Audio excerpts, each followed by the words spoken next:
Oh, it doesn't pick.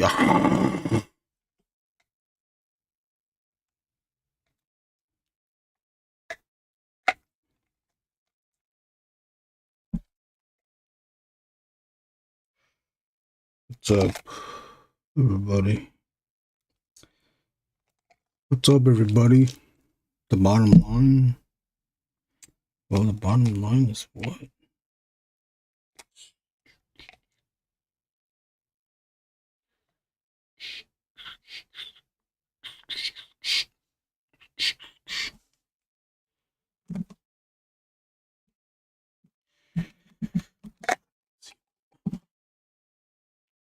Bora.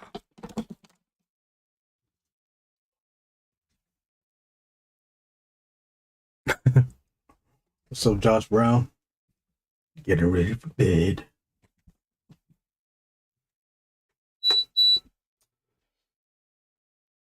Currently, what time is it here? It's 9 o'clock here in Long Beach, California. It's only it's 66 degrees, but it's warm in this room, so I had to turn the fan on. How are you doing, Josh Brown?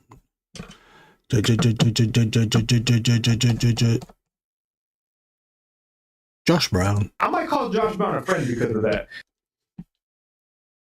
Kids off of school tomorrow, so I get to stay up late. Oh, nice. Nice. What's it over there? 11?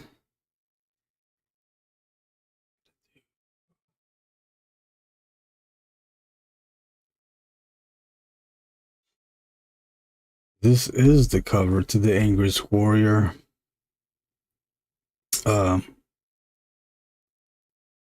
Issue. The story is titled Crooked Crucible, written by my friend Warrick Walker.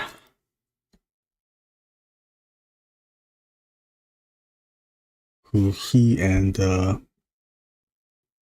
our artist friend Eric Rivera, they have a Kickstarter happening right now. It is called Eternal Rain. It is on Kickstarter. I don't know what number pen to use. 01? Trying to do this eye. Should I do the eye first? Should I do the body first? I'm gonna do the eye because I like messing things up.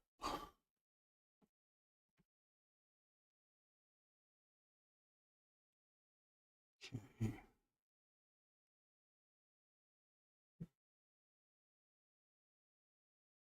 Using a 01, so it's not too thick, but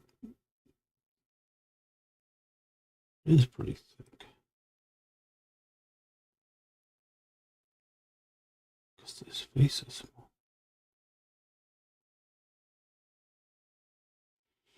Hope you're doing well, Josh Brown. Looks like you are making progress on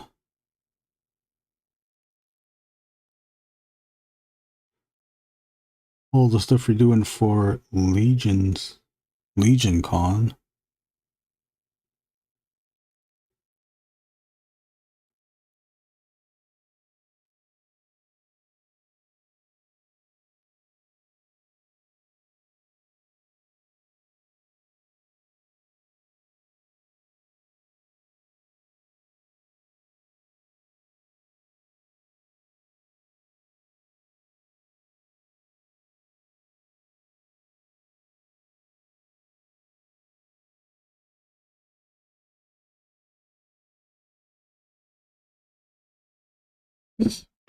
Lots of progress, but still lots to do.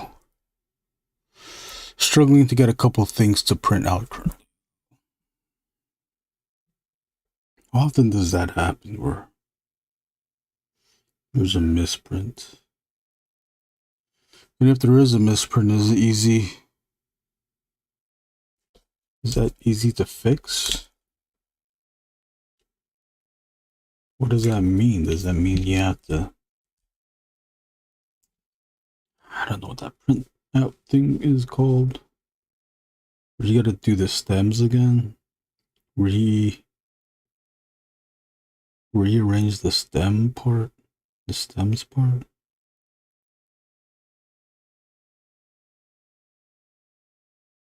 Oh shit.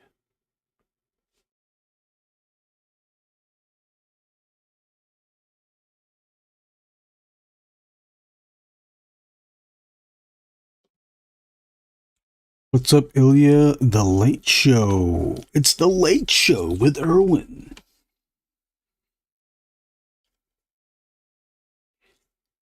Welcome back once again, ladies and gentlemen. Our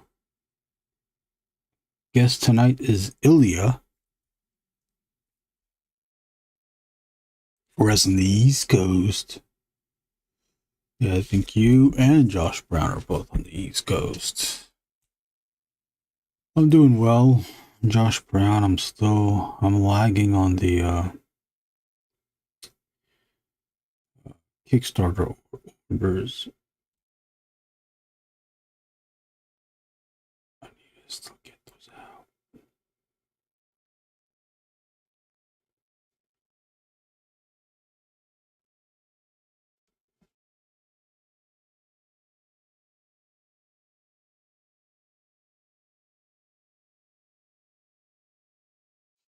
What's up, Ilya? I saw you on SketchUp earlier tonight, just before I came on.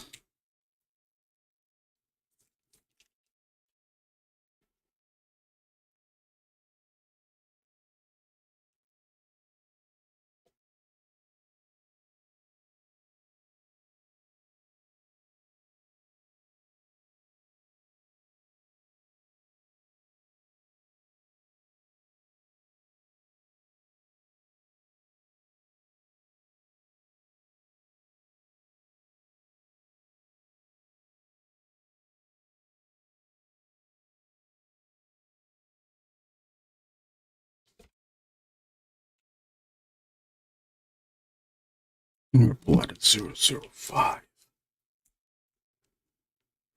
Not much working while watching. Yes.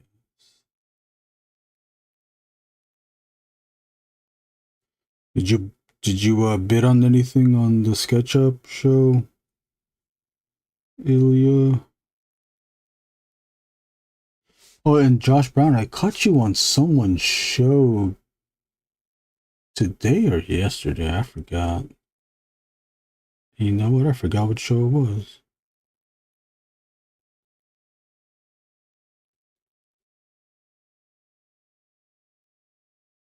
Dang, what show was it?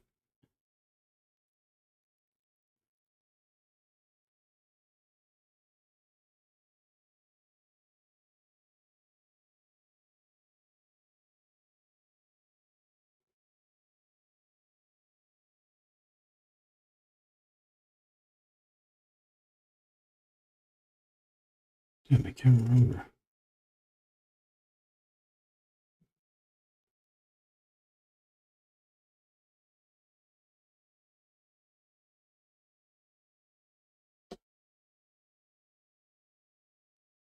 Legion's Lounge Monday.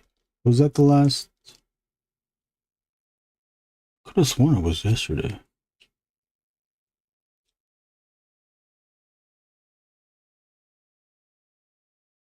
Oh, you know what? Yeah, maybe it was Legion's Lounge. Eric Treadaway. I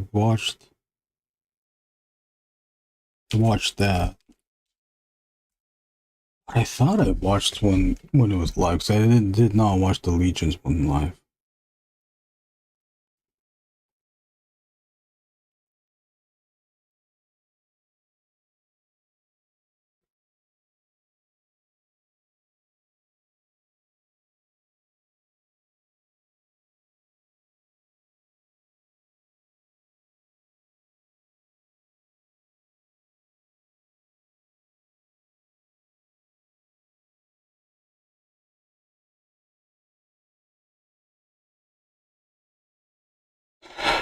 This is, yeah, it's a digital print. Digital red and blue pencils. red and blue so I can see red and blue to differentiate between the characters.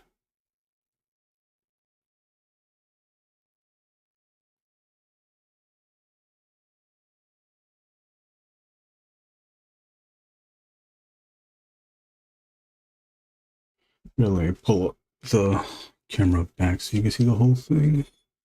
I don't know if everyone saw it. So we'll have the trade dress up here, the title logo, and then on the bottom, the title of the story, Crooked Crucible, and then number 1, issue 1, and then Warrick Walker, and then my name there.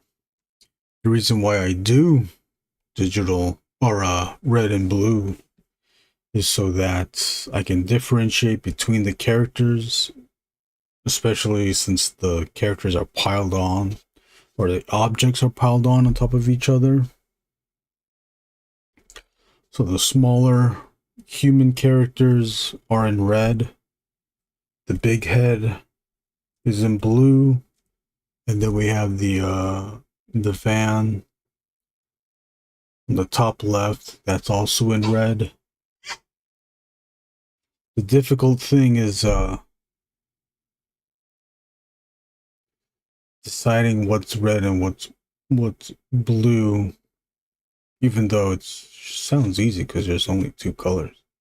This is the obvious thing. Make the big head person, the big person head, make that big. I would make that big. Make that one color, and then the human characters on top, make it a separate color so it's easier. It's easier for me to read these lines, the red lines on top of the blue lines.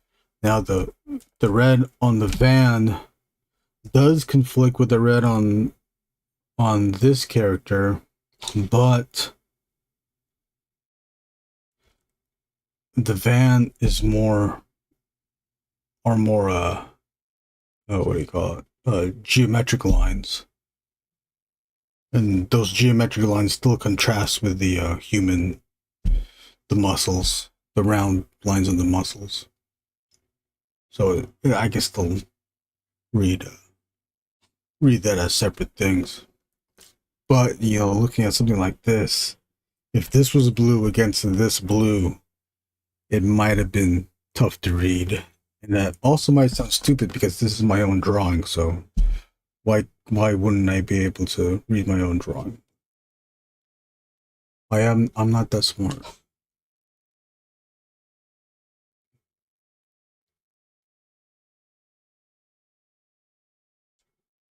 Okay, so now we can go back to this.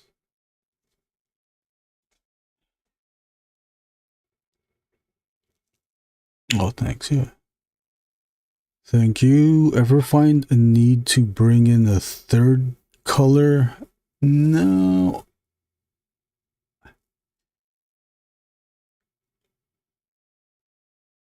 The problem with using multiple colors, I don't think there might not be too much of a problem.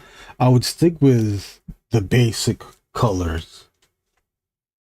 Minus, except for yellow. Yellow's too light. If you print that, because also these colors are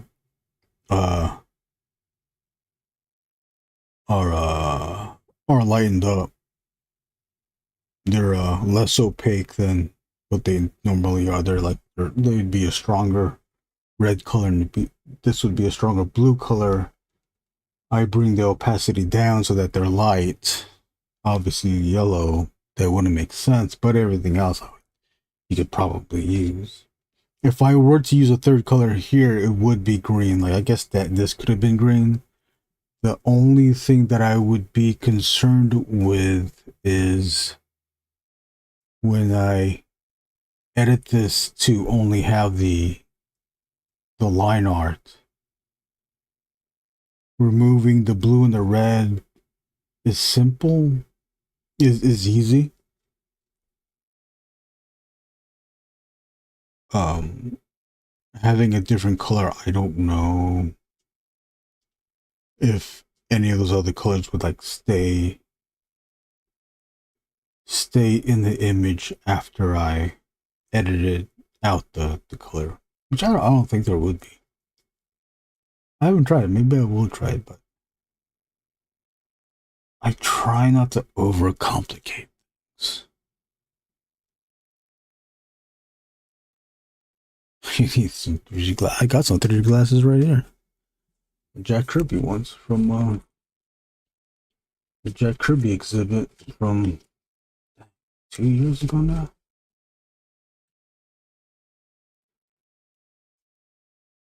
Chug! Jack Kirby Museum. Well, it's curated. The show was curated by the Jack Kirby Museum. Kirby Vision, July 2024. That was last year. Held in LA. It was a Kirby tribute show, but it also with a bunch of artists that did Kirby tribute art, but then it also had a section where they displayed original Jack Kirby stuff and oversized books too. Oh, y'all guys sleepy? Can I just sleep here on the stream? No one draw.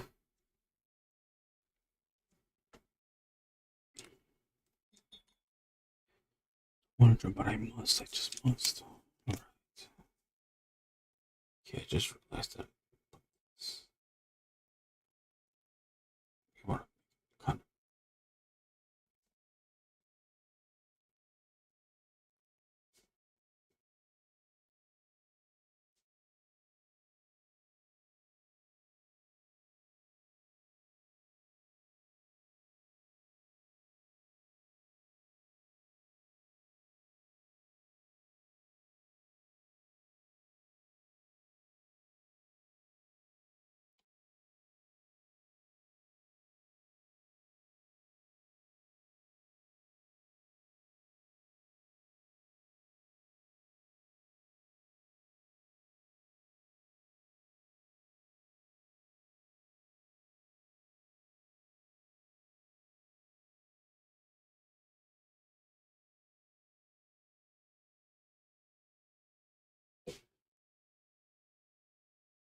You guys do anything exciting this summer? Okay.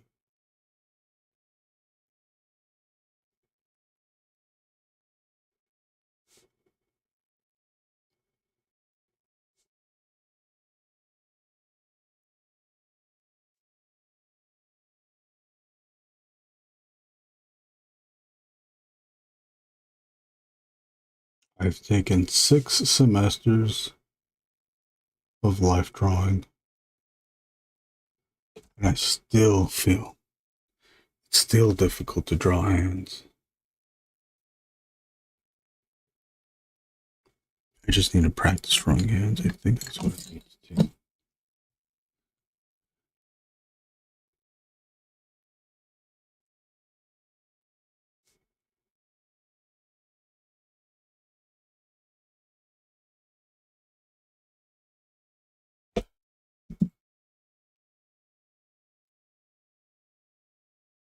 I don't know.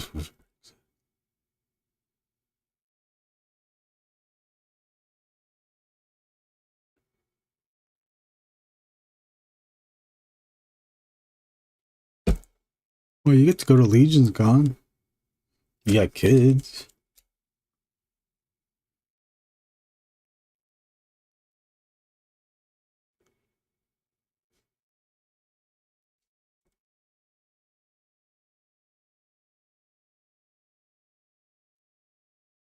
Did the kids go too to Legion's Con? Are they into that stuff? Or? That's not their thing.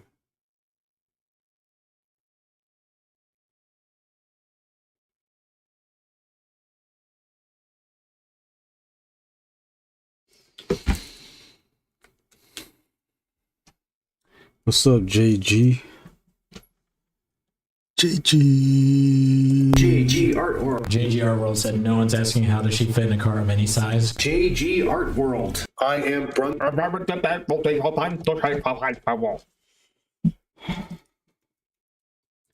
People always say, or have been saying now, that kids aren't into toys or action figures, but whenever I go to Walmart, I always see kids at the toy aisle.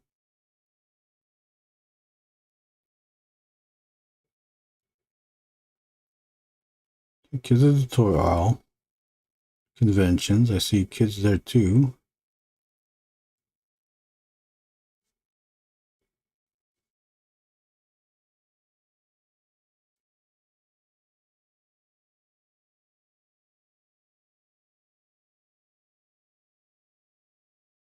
JG, what are you up to? JG Art World. JG, are you in the chat?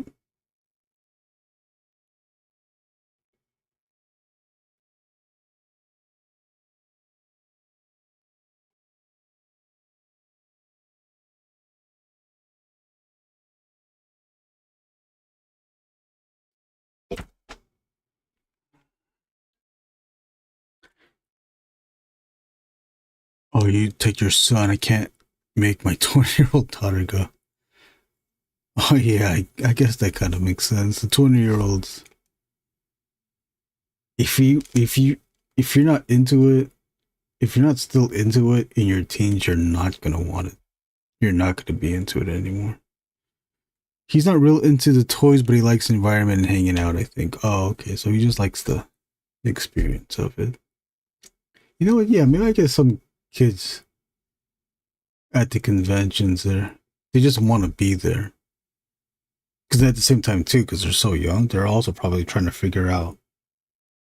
They want to be there because they know it's exciting. Then they also try to, it's there for them to figure out what are they into. The conventions have offer so much stuff, not just toys, comics, and all that. I love cartoons. Just chilling, did some laundry, getting ready for work tomorrow. Johnson Ross, what's up? Kids of all ages aren't watch cartoons like we used to. Well, that's crazy that they don't. JG loves cartoons. I like cartoons too. I remember as a kid, I would just watch cartoons as bad as they were, just to watch the animation, just to see. Cause you just notice like good animation, and you're impressed. But then a lot of cartoons had bad animation. Some had really terrible animation. And I would be mesmerized by that stuff too. Because like, man, they spent the time to do this. And this is the best that they could do. Not realizing that there was a budget. They were only allowed to animate certain things in certain ways. But man, some of the animation was just too bad. But knowing that those are frames and they're moving really fast, providing the illusion of movement, that there was I was mesmerized by that. I get to do the intern thing this year. Oh, okay, that's cool. So I get to take him to the Four Horsemen studio. I think he'll really be into that. Yeah, that would be cool.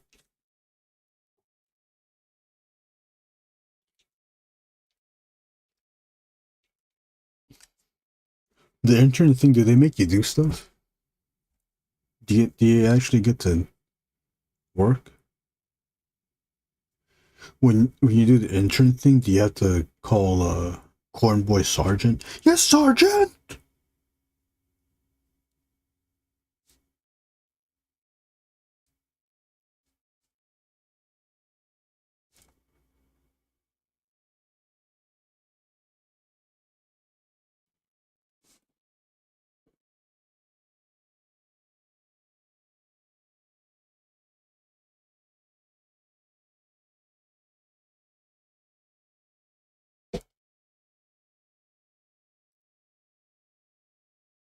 What's up, Doombot?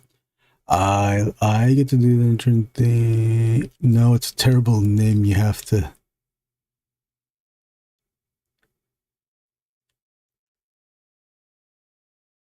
Oh, you have to pay to do it too. Oh, damn. It's like reversed intern.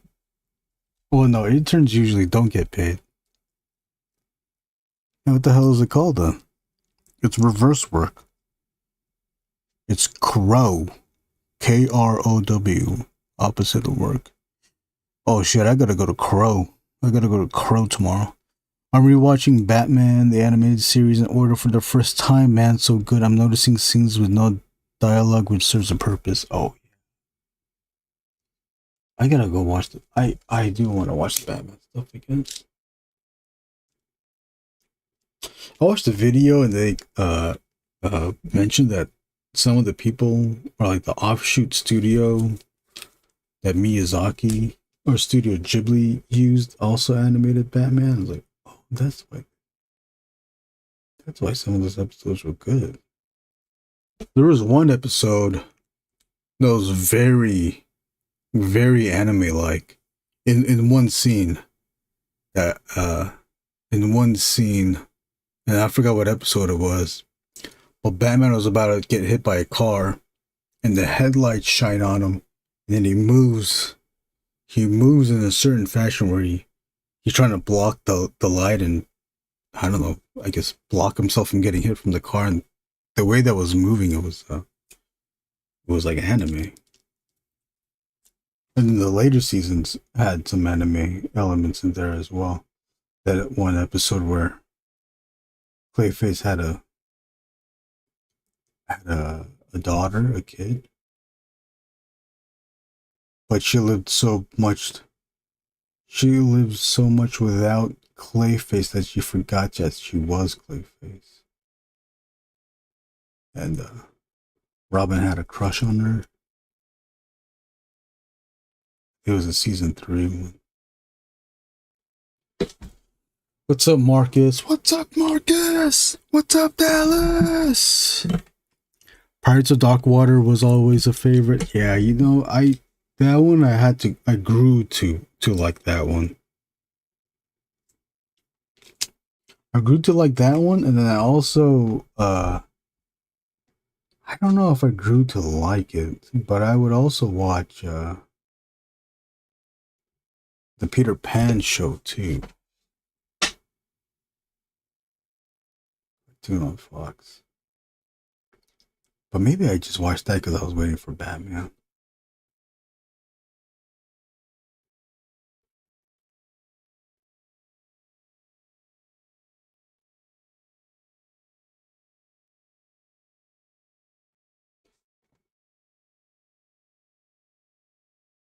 What's up, Dan?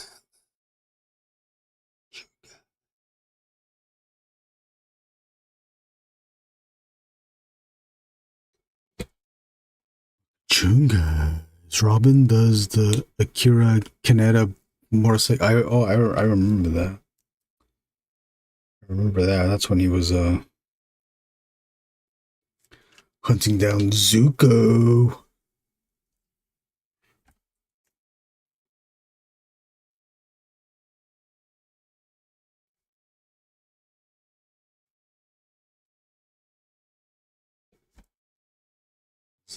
Is this what we do? Maybe this whole thing's gonna be black. So, can I finish this tonight? I don't know. Definitely some anime inspiration. Yeah, totally. There was a bunch. I remember there was one kid that in high school he did not like the Batman cartoon.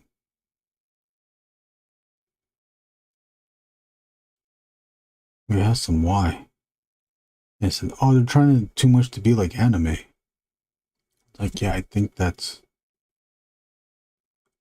was the point.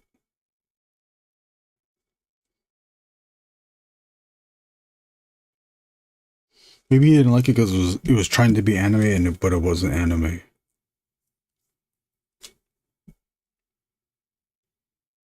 But that kid was into anime. I think he was president of the anime club. Did you guys ever do anime club in high school?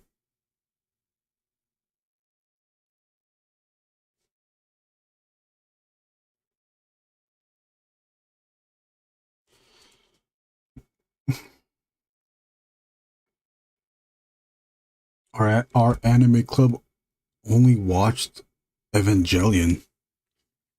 I got tired of it though. I don't know, just watch this. All nighter. What's up, Brunson? So we gotta watch that. We gotta watch another fucking Neon Genesis Evangelion. Can we just watch, I don't know, Legend of the Overfiend or something? Fuck.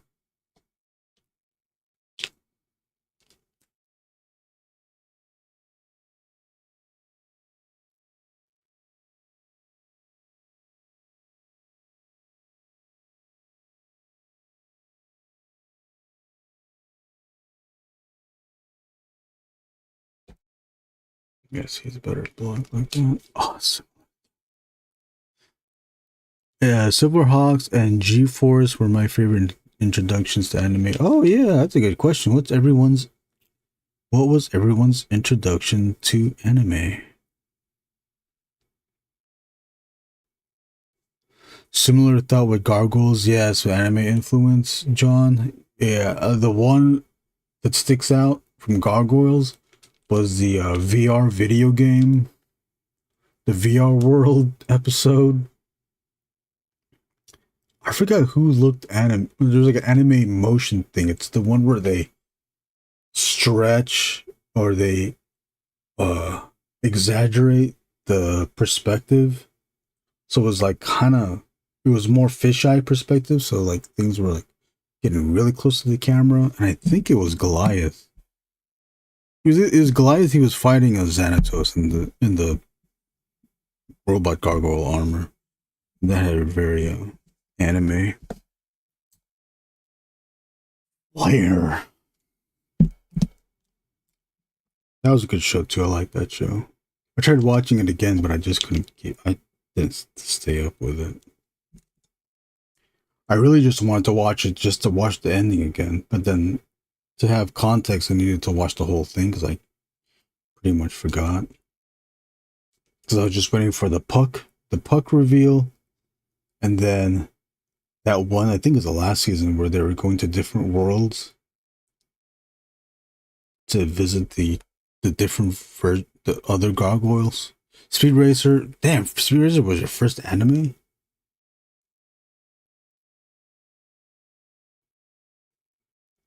I think All Out Anime, I think it might have been Akira. But then with the 80s cartoons, it's all weird because like the Littles was like, you know, all the stuff that was animated overseas. That looked anime, but it wasn't anime. Because it was animation on the budget.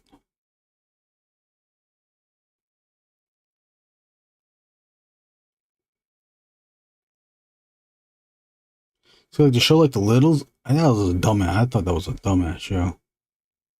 But maybe it's for kids, huh? Like really little kids.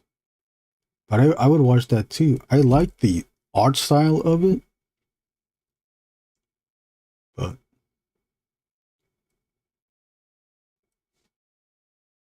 the show was whatever. It did have a catchy theme song though.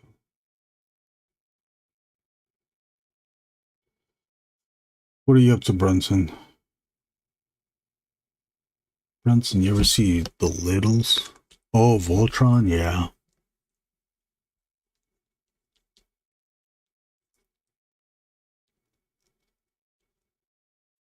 Well, you know what? Maybe I guess that was. Voltron might have been also first one. Voltron, ooh, Transformers.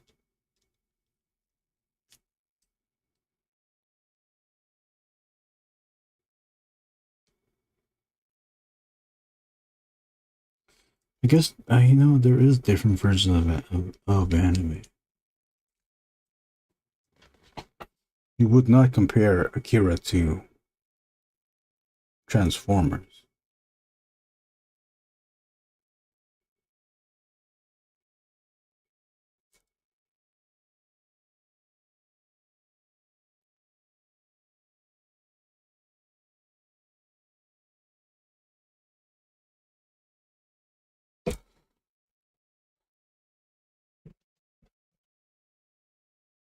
You know, Little Bill. What's Little Bill? Akira was my first anime movie. Yeah, same. Oh, you don't know what the Littles are? You know Little Bill.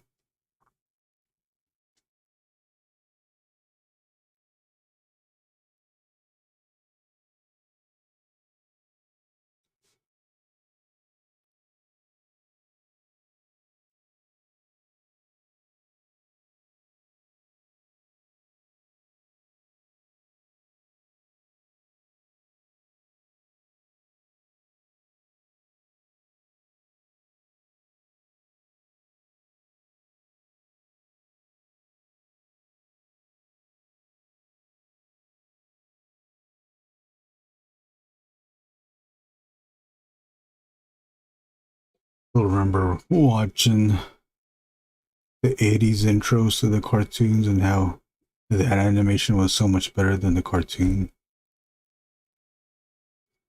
I would always fool myself and watch those intros like Thundercats, or who else had good intros?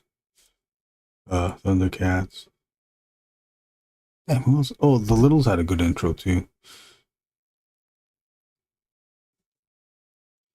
And then just fooling myself like, okay, maybe this is the episode where that animation, the intro animation, will be the same in the episode, but it never was.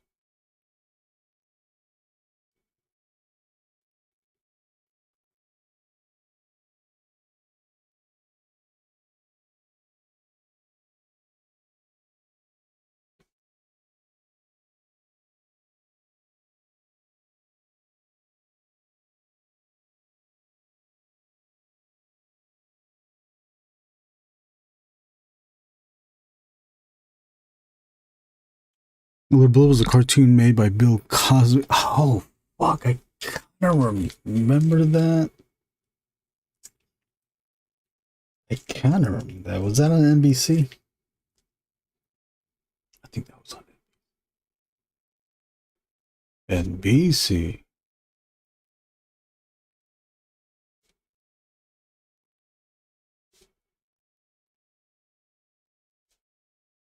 Yeah, those celebrity cartoons too. Most of them, most of those were shit. Boring ass. Oh man, what's his name now? Butch from Reservoir Dogs. Die Hard. How do I not know his name? Oh, and what, Nickelodeon?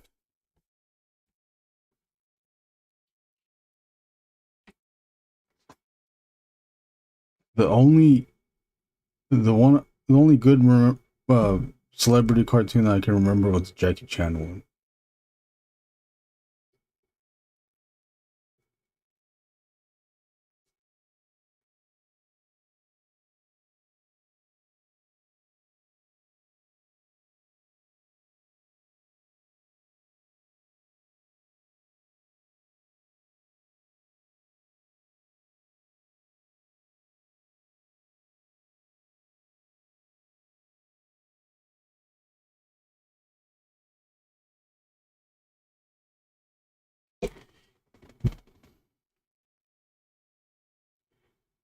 Wasn't really in it. Oh, did he just do the intros? I think in the Fat Albert, he only did the intros. Oh no, he did the voices in the Fat Albert though. The intro of the cartoons was always better than the cartoon. Why do they always do that?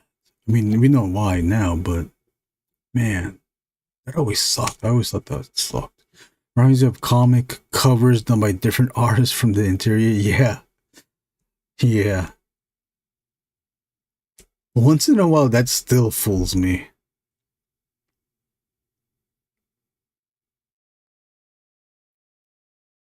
I hate that they do that.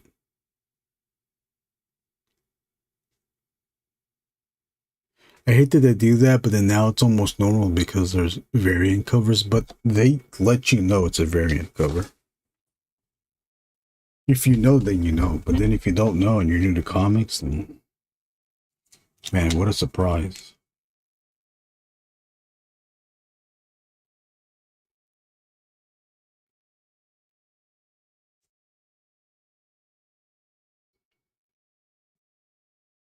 Just weighing in the shapes. Although now I want to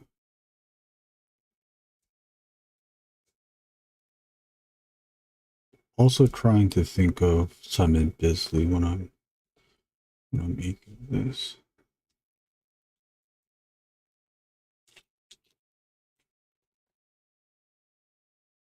The song that's in my head is Shira's theme song. I don't know why.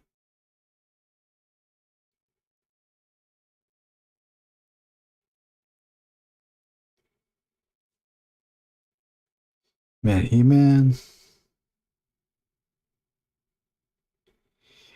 did that trick too, where they use rotoscope for their animation, but not all the animation was rotoscope. Only some of the animation was rotoscope. And then my cousin mentioned that rotoscope was borrowed from their previous cartoons. The previous cartoon, Flash Gordon. Same animation. They're running from the top view camera. It's the same animation from Flash Gordon that they used in He-Man. Which is fine, but once you see the reference, then now you know, and you always think of it.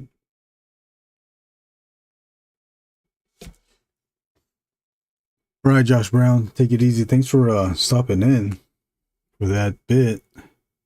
Hope all the printouts resolve without any further issue. That was Josh Brown. Go check him out at Legion's Con.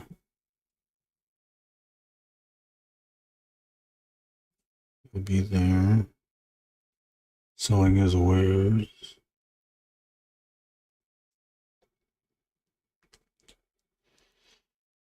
Johnson Ross. What McFarlane did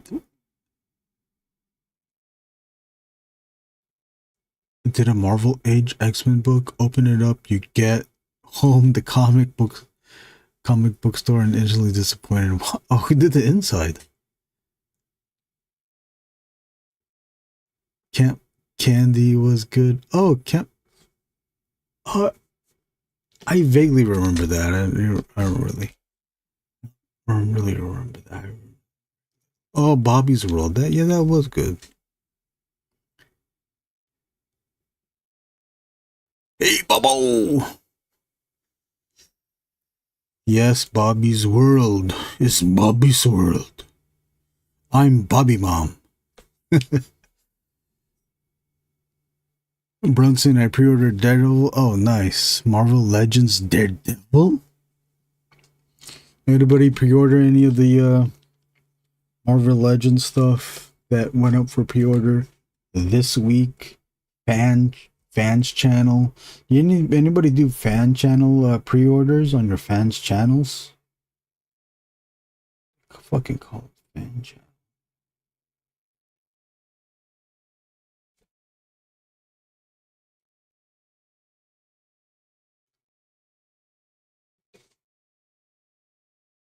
I kind of want it. Brunson, I'm gonna contradict myself. I kind of want that X97 cable.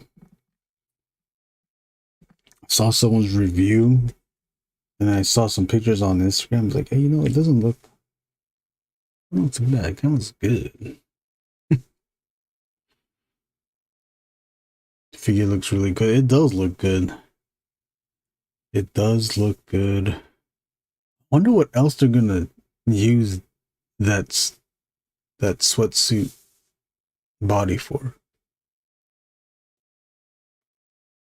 You pre-ordered Feral? Okay, nice. That one looks good too. I wonder. Her cheeks are showing. I wonder what that looks like though from the back. Would you think of that too? I knew you were thinking that too.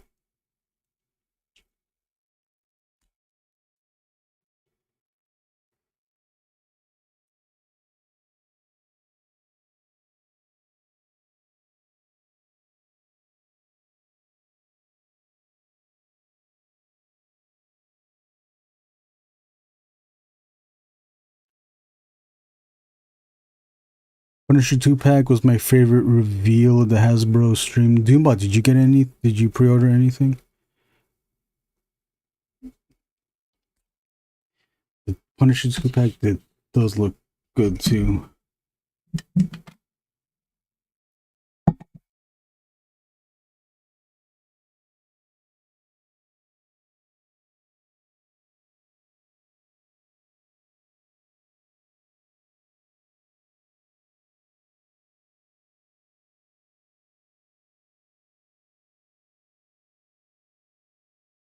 I think that's it, huh?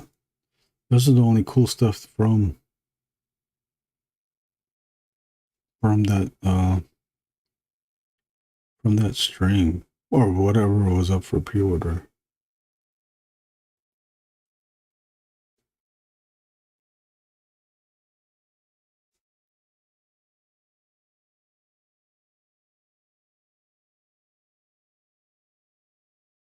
But the Warbird,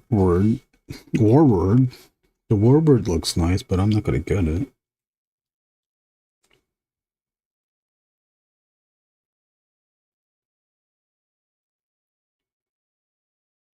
Get it.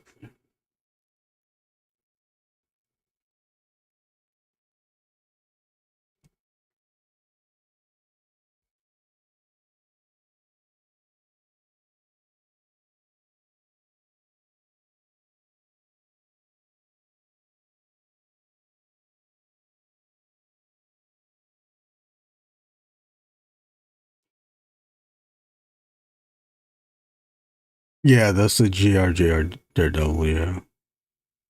All black. Oh man, what's the storyline?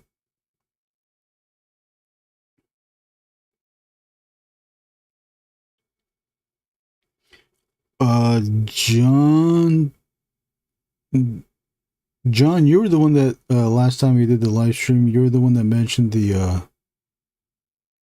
ACBA podcast live stream where it was just sound effects, sound drops, because everyone was at San Diego. I watched some of it. It was good. The joke ran out a bit, but I guess it would have been better if it was watched live. But I still enjoyed what I did watch.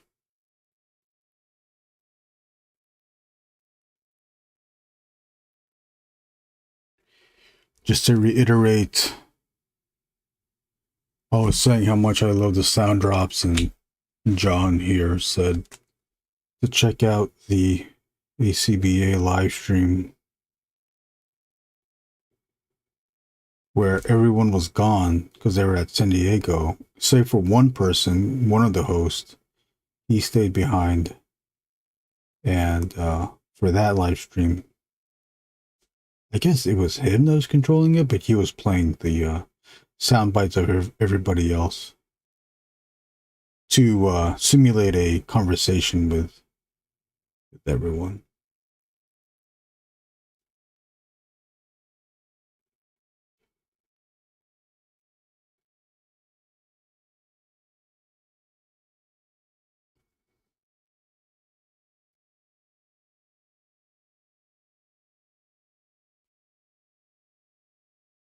It would have been cool if he just went, if he got really absurd with it, where he just made them talk to each other. Pancheezy, yes, that was the guy that stayed. I was playing the sounds. It would have been cool if it was more abstract and absurd, where people were just like talking over each other. The sound bites were talking over each other. Man, that would have been so great. I haven't pre-ordered anything yet. Excited for the Star Fox and the Champion of the Universe 2-pack. Yeah, the Champion, that, you know, big bodies are always cool. So that did look cool. Oh man, I gotta get it. Give me more comic Elders of the Universe, please.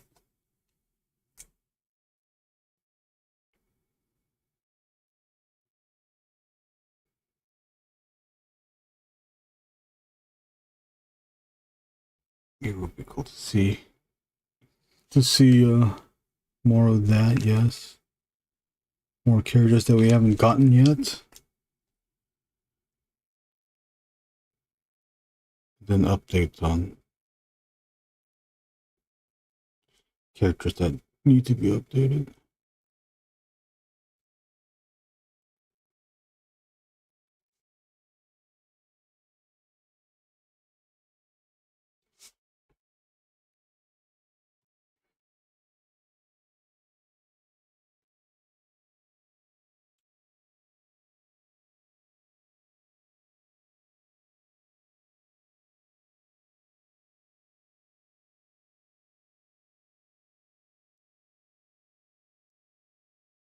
So I'll post on Instagram, Brunson. I don't know if you saw this one already, but for that Daredevil body, someone said like, "Oh, you can make a Run DMC custom."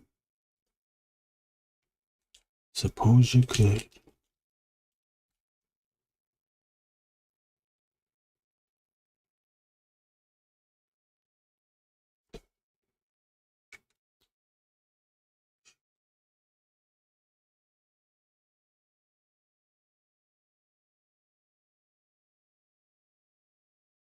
Because of the shoes. Yeah, I guess because of the shoes. And they had like,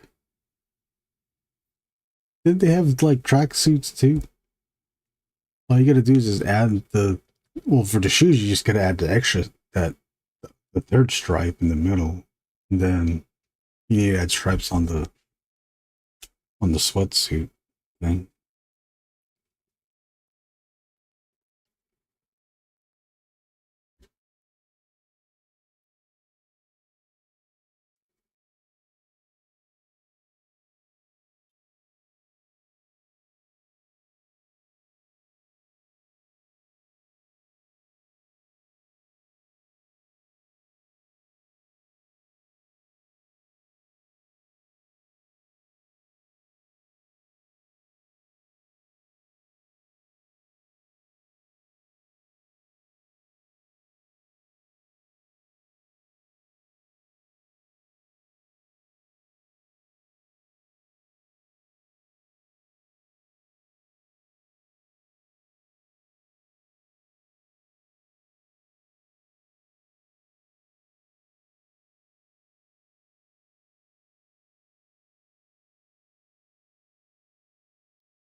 The tracksuit, painting it and making MF thing would be better. Oh yeah, I guess you could do that too, huh? I want to get the I don't know what the character's called.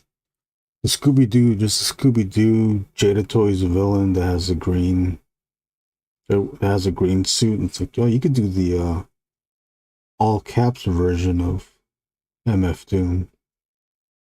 You just need to sculpt the face or the mask.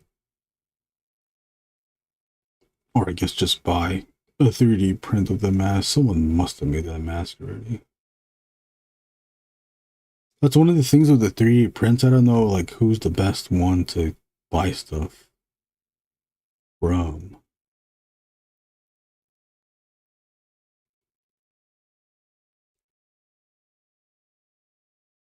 And I don't know if I even would. I probably wouldn't. what's his face used to do it. May Shelf. I wonder why he stopped though.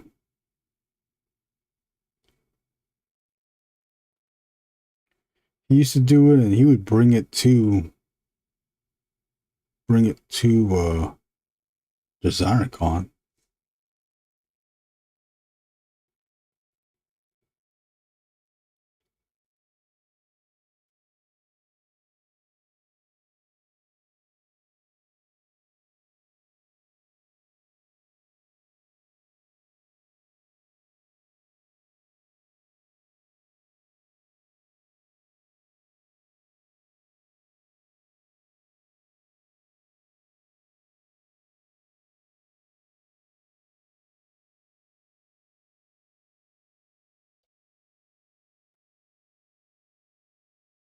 Find a gladiator and chop it up.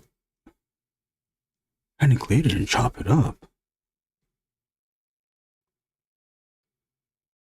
And do that, Brunson.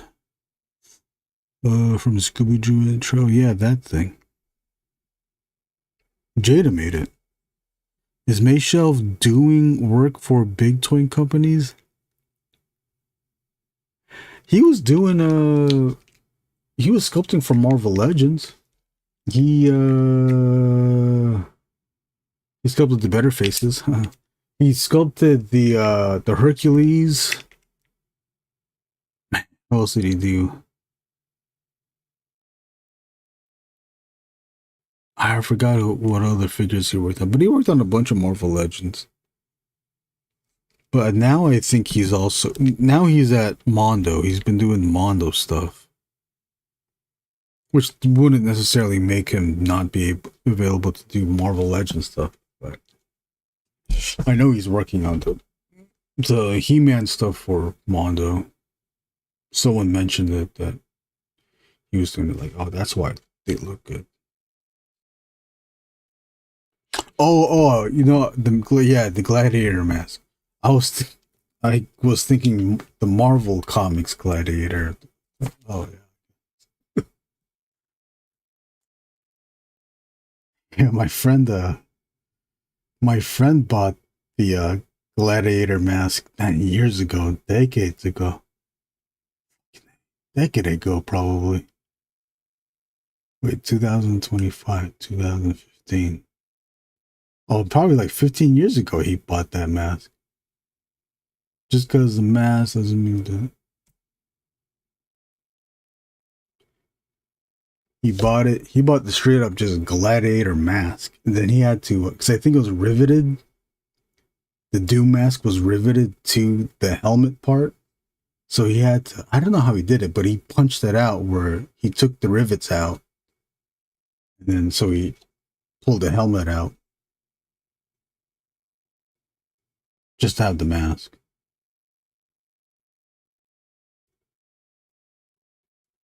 So that was the coolest thing. He called me up. I raced to his house in Long Beach just so that we could play with the mask and wear it and record each other with a mask on. Russell Crowe fighting around the world, yeah. Look, they never did that. They should have done that. Wouldn't that be cool? Russell Crowe, if they could hire Russell Crowe and teach him an MF Doom song, and then he would rap it, and then like send him all the music videos to Russell Crowe, so then Russell Crowe can like study how MF Doom moved, so that Russell Crowe could copy it in the music video.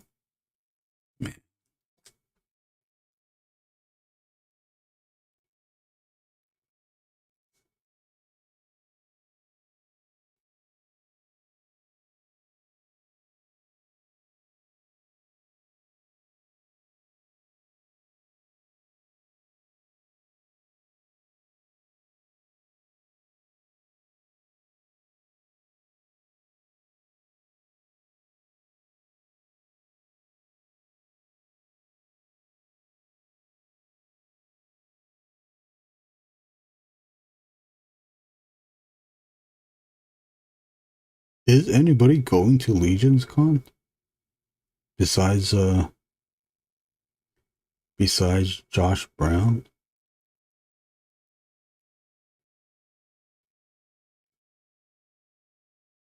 I want to go, I can't go.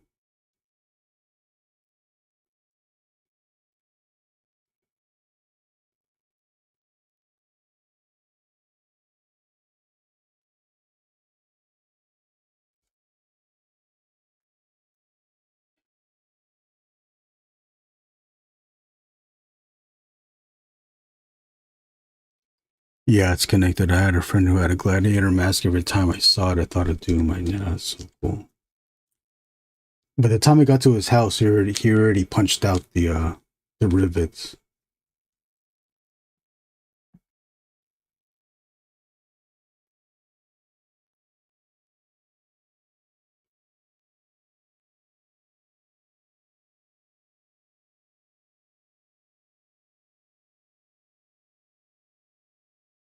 Has anyone seen MF Doom at a concert? We got the fake one. My friend and I went to a show, and an MF Doom show. We got the fake MF Doom. The Doom bot. The show was in LA. It was just like a day after his Coachella. After he did Coachella.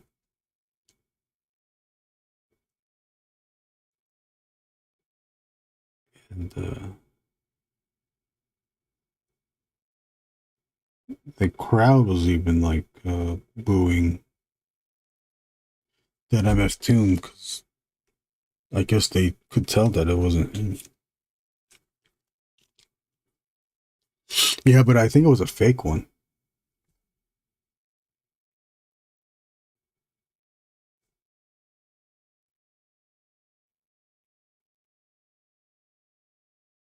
It was a very short. I remember it was like a very short set. The openers were good though. They weren't terrible. It was also the first show of Gas Lamp Killer.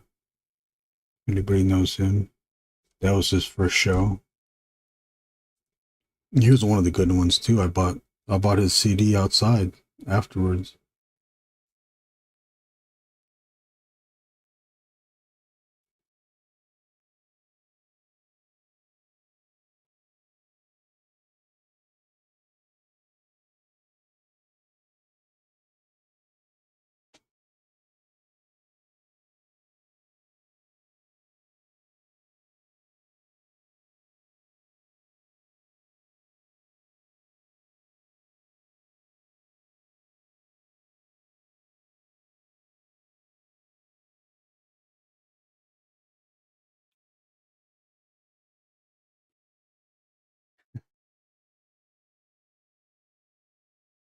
Straight villains.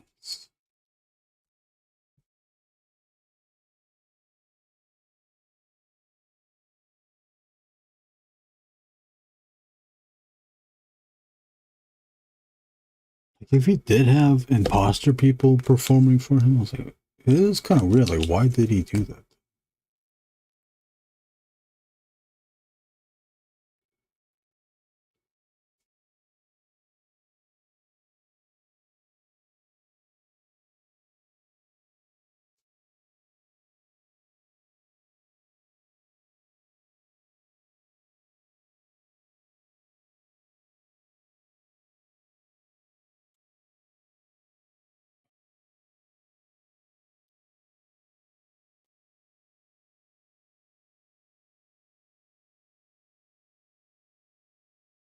Strange.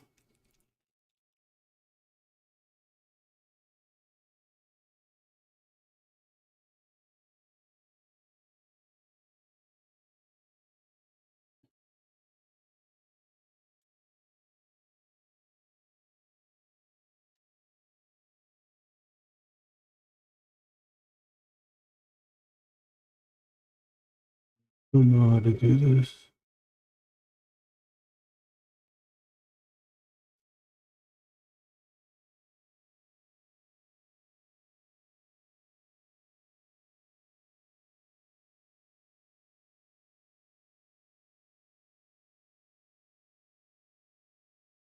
Brunson, what are you working on now? Let's everyone give Brunson a congratulations. He scored a comic book cover gig with a big comic book company. Obviously, he can't say what it is.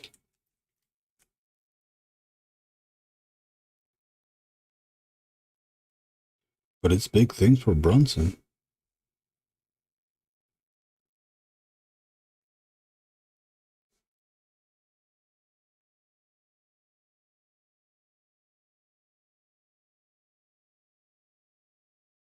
Well, Brunson, they also mentioned you in the pressure is on.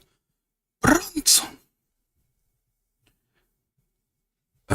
They mentioned you, Brunson, in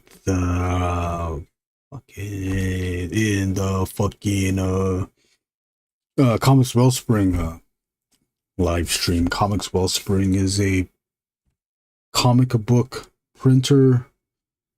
They also have a YouTube channel with a live stream.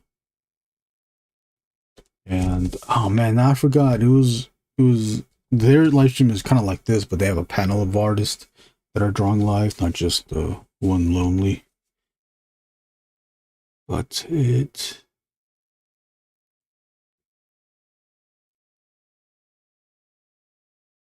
man, I forgot who it was, Brunson, that mentioned it.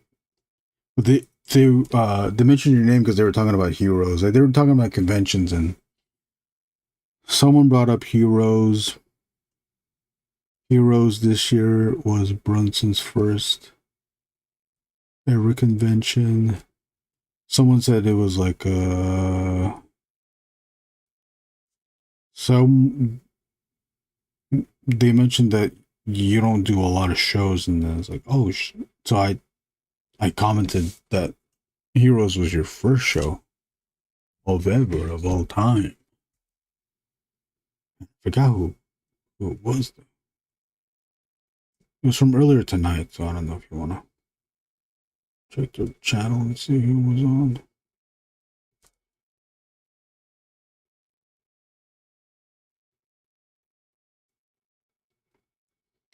But yeah, Brunson is coming up.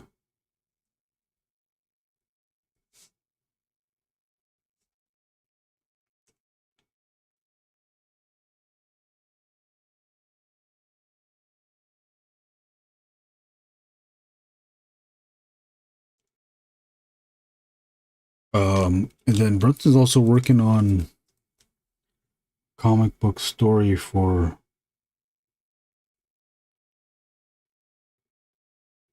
can you say what that is, Brunson?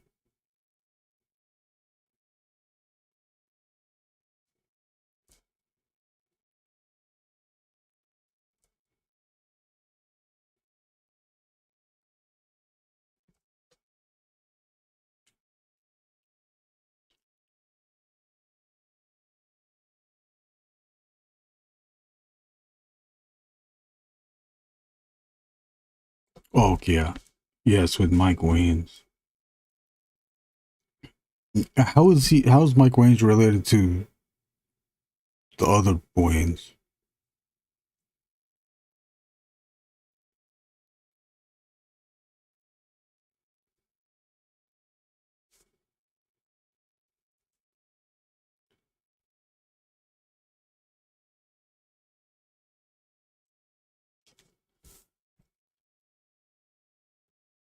These legs are too clean. I wanted it to look like I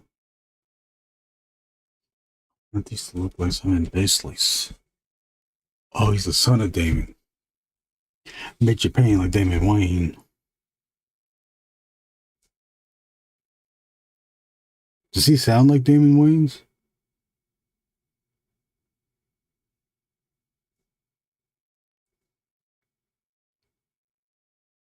Marcus, I grew up on the Wayans brothers. What's your favorite Wayans brothers production?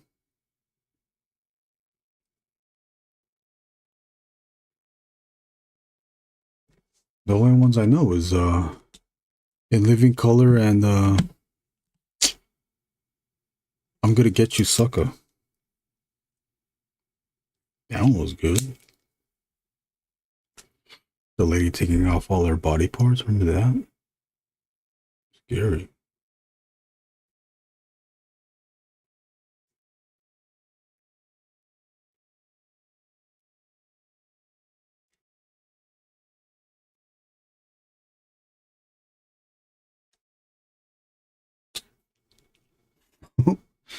I'm Gonna Get You Sucker. That was a good movie.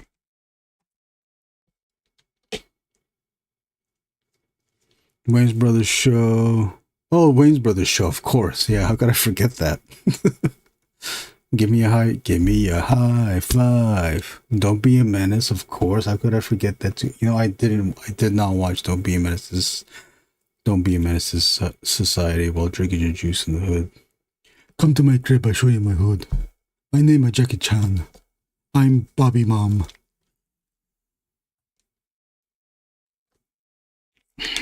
But I did watch the WB's Wayne's Brothers Show.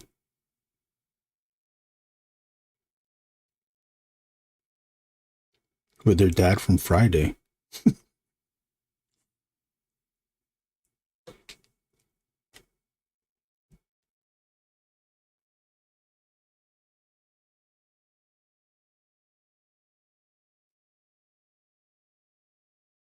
I think this underwear is going to be black.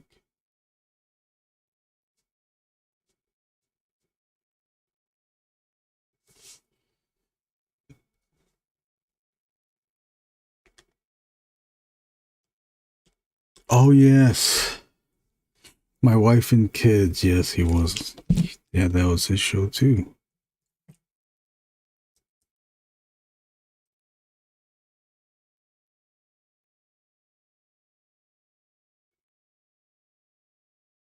I watched very little of that.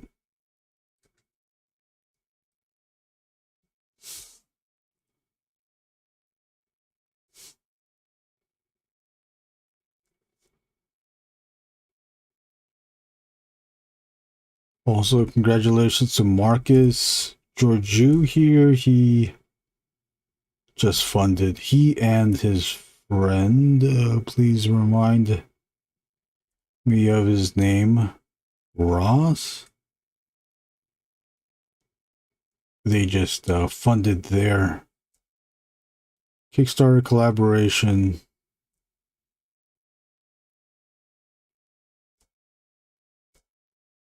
Beehive and Botfly. Beehive is Marcus's character, while Botfly is his friend's character. They did an ash can as a Kickstarter. Ash can's a small, short formatted comic book. It's more of a preview. They wanted to fund it on Kickstarter so that they had copies at their shows. Marcus will be at a show here. I think it's LA Comic Con, and then his friend is going to be at another show. I'm working on pages right now. Buzz.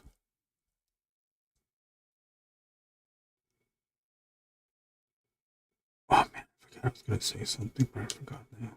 Okay, where am I going to go? Where are we going? Who else? Who else is doing things here? Who else is making things happening? Anybody else making things happening? Anything else to congratulate each other's with?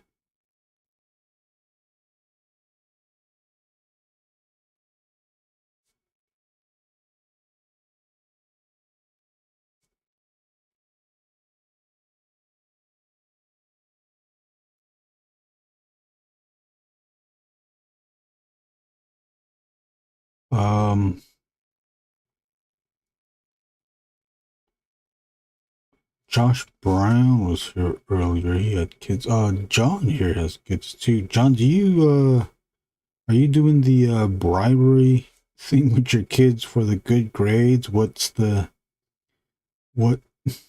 What do they get bribed on now? In the 90s, it was video games. If you did really good, you get a video game.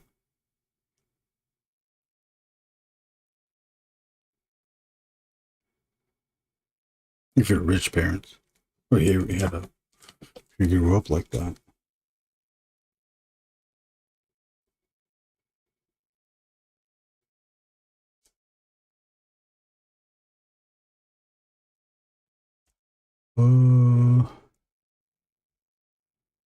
Rose City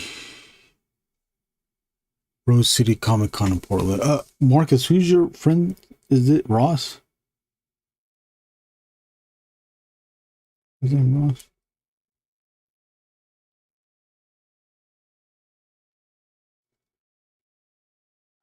No. I wanted, you know what? This can't be all black. Slowly working on the first page of the Ghostman story. Ghostman is created by Brunson here. We're collaborating on a book, a 2-man anthology. He wrote and drew a Angriest Warrior story, and I wrote and now am currently drawing a Ghostman story.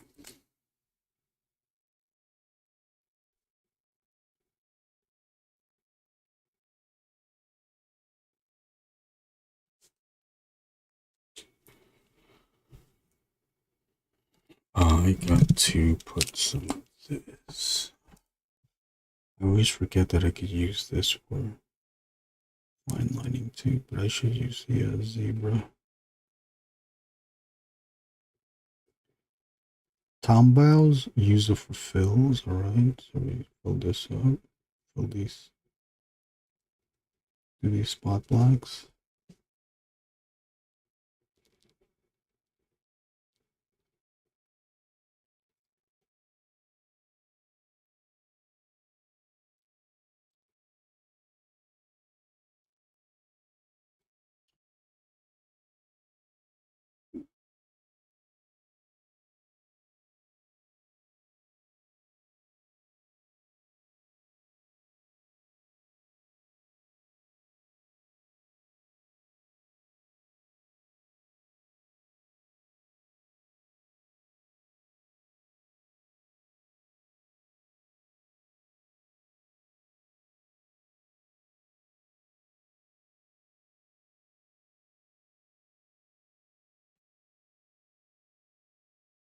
Excited to see it. Oh, you know, here, I'll show you slow ass progress on the first page. I'm trying to figure out on how to draw the Red Letter Media guys. I drew 2 of them. I drew Mike and Rich. I drew in the face for Jay. I'm still working on that one though. I don't think that Jay looks too much like Jay. Every time I get excited about doing the new book, and then once I actually sit down to draw it, there's like some brand new fucking thing that I have to figure out how to draw. But it's my fault, so there is no one else to blame.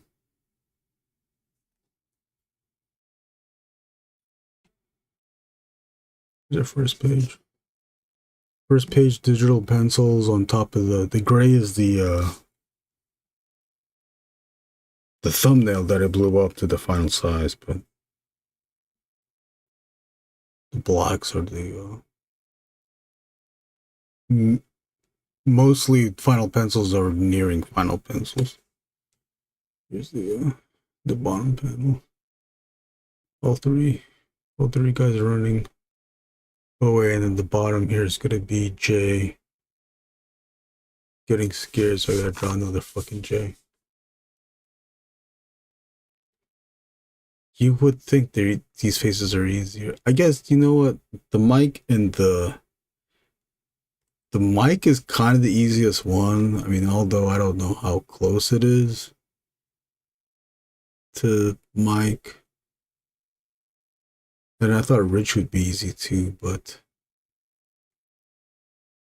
there's like different factors that are going on. I want to do a caricature of them because I'm not trying to draw them based in reality. So that means you gotta just exaggerate enough so that you push out their features, their facial features, which I looked at photos of them, and then I also looked at other caricatures, other artists' caricatures of these guys too. These are Red Letter Media guys. I don't know if you watched that show. I decided to put them in the story, make them ghost hunters, and they come up to they find a ghost man here. But yeah, looking at the caricatures, like I don't want to draw straight up caricatures either. I'm trying to find the in between, and then also infuse, like, implementing my style.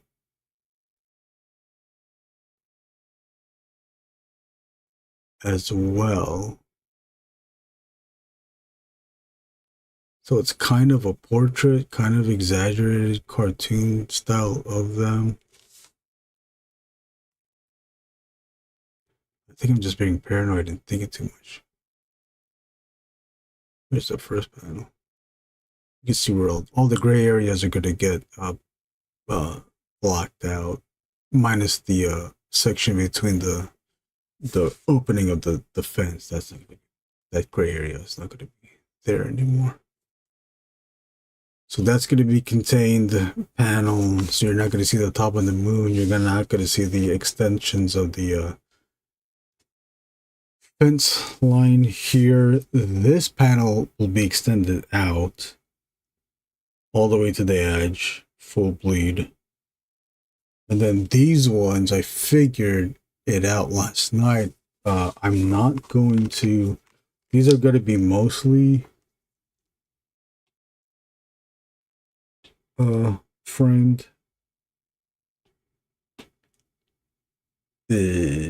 Mostly framed what? Mostly framed panels, but I'm gonna do it like this, where Ghost Man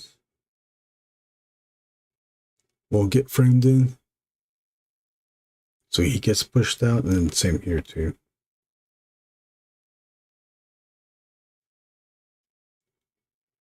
So it'll be like that.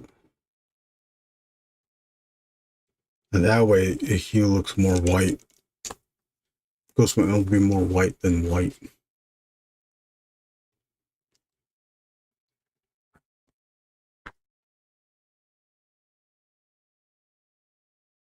The caricatures of them are funny though. There's one guy that does like these rough ass caricatures of them.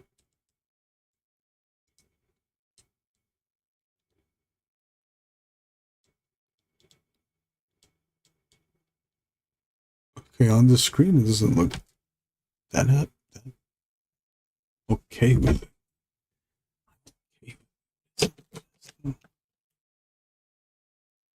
Just okay with it.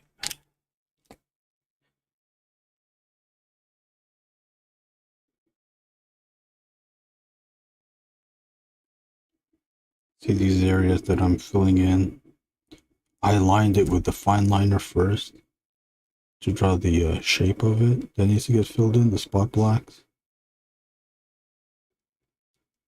So I know where the spot black is. I think I should just, I think it's better if I just go for it.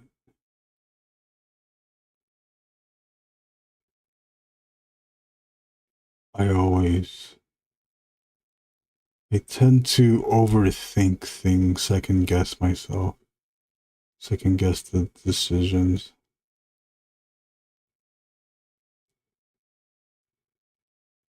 For the most part, some stuff I just go for it to various results. Sometimes I'm okay with what I did, other times I will question as to why hate those decisions.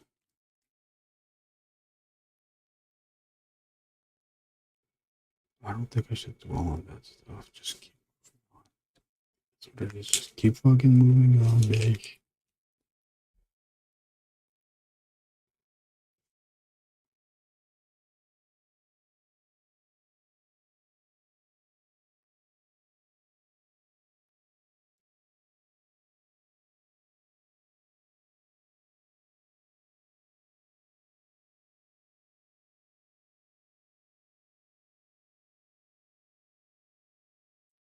I was playing a little bit of Fightcade earlier today, and someone wanted to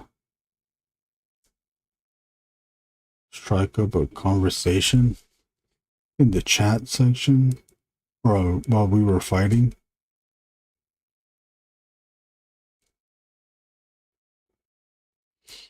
Yeah, it's like, where are you from? I go, USA.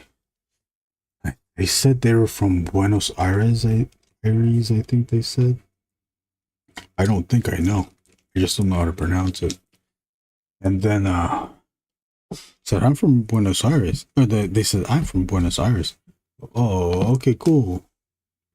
And then they asked, how old are you? I said, oh, well, I'm 2025. I'm 44 years old. They go, oh, okay. And I said, kill me. I always tell people to kill me now on Fightcade.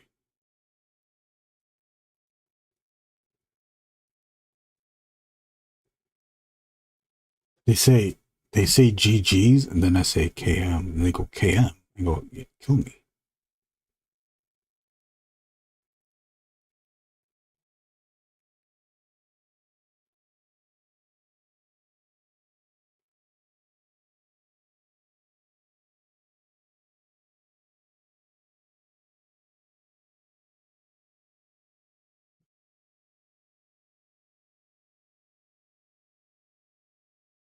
The GG's at the end too. Sometimes I'm pretty slow when it comes to typing. So they write GG's, and then the window will close, and I don't get to write it. And then sometimes, I don't do it all the time, but then on the comment section, I will write GG's. I only realized later on that I could tag someone and then write GG on it.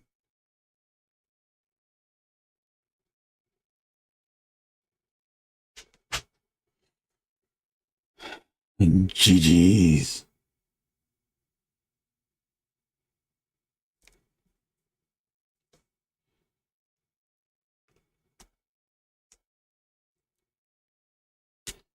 I'm second guessing fully finished pages right now. I know the feeling. I know the feeling.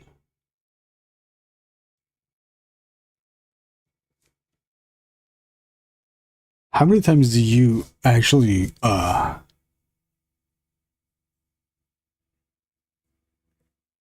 redo the section that you're second guessing on, Marcus?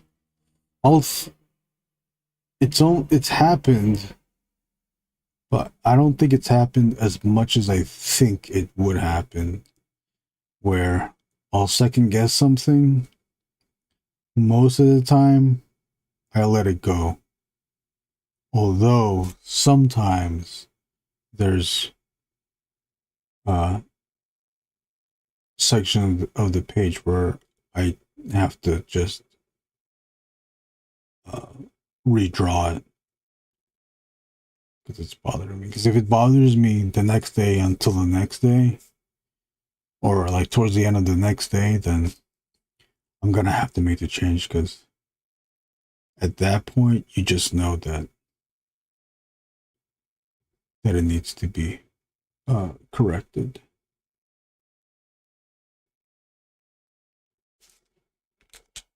But you're second guessing, but if you look at it again and just come to the conclusion that you can just get away with it, then I don't change it. I just leave it as is. Okay, I know I'm gonna want to add a border on this character, but we'll see. We'll see. I'll probably do it towards the end.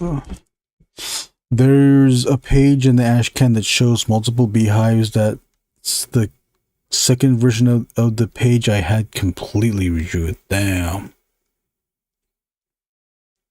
Yeah, sometimes that happens too.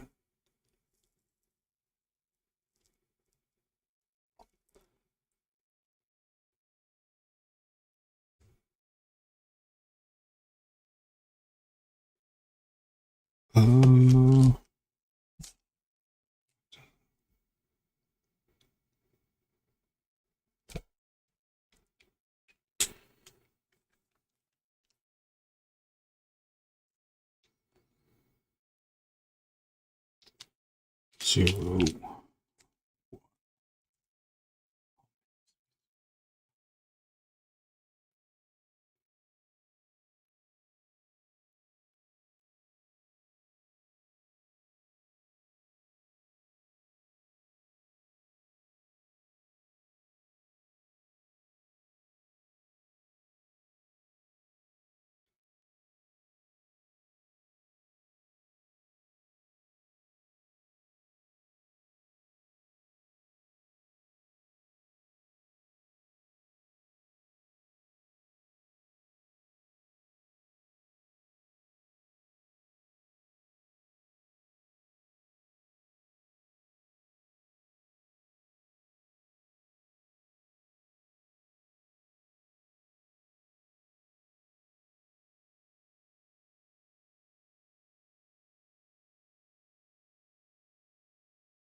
My hand is closer to the tip of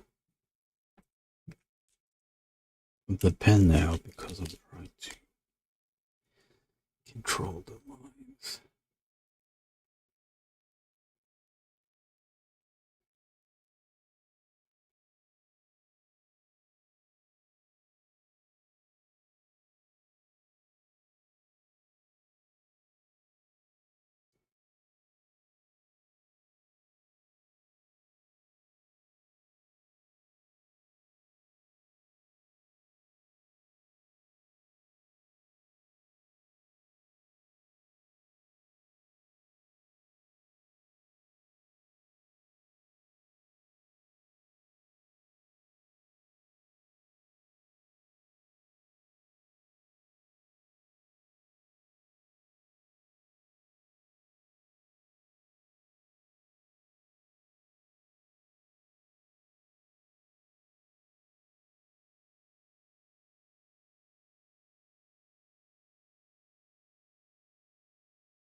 Did anybody buy the mask figures from Loyal Subjects?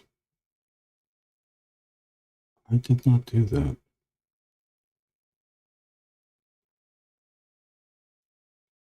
Mask man.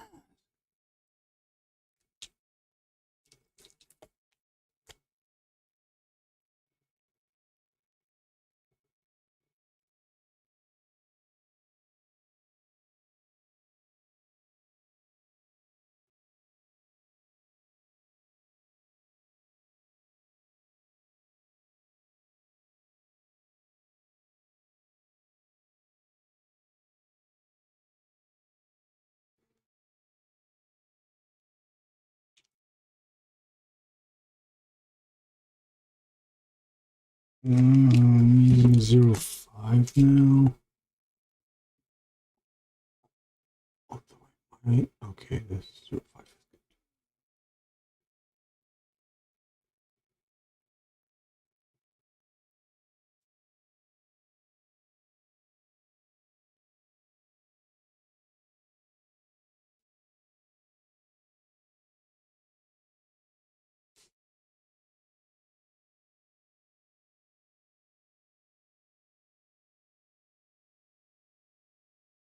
Oh, you know, I fucking forgot to put the goddamn chain.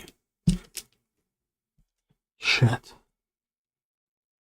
I kept pushing it off to the end. I'm like, I gotta draw this chain.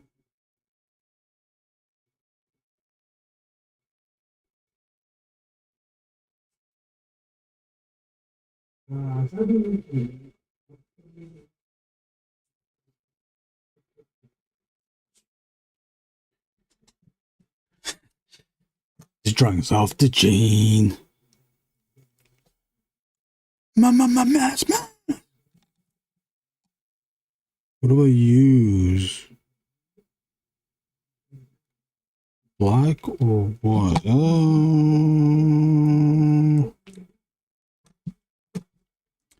Okay. I hate drawing chains.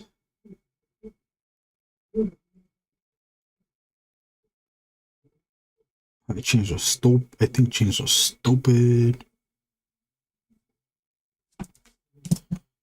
I just do this?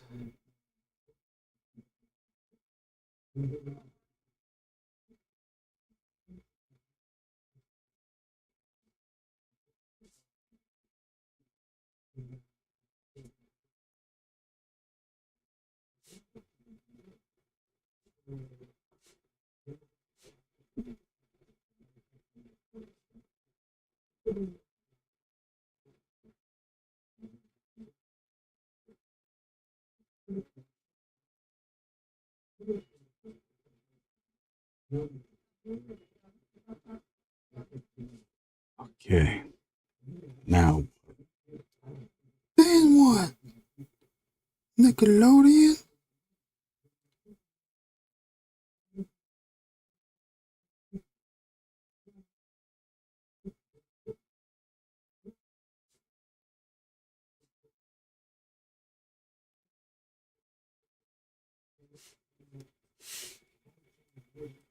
Did any of you, you guys do Double Dare?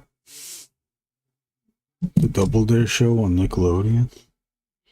Or had any family members or friends that did that Nickelodeon Double Dare show? I've always wanted to be on that. But never did, never was. Never had, never was, never have, never will.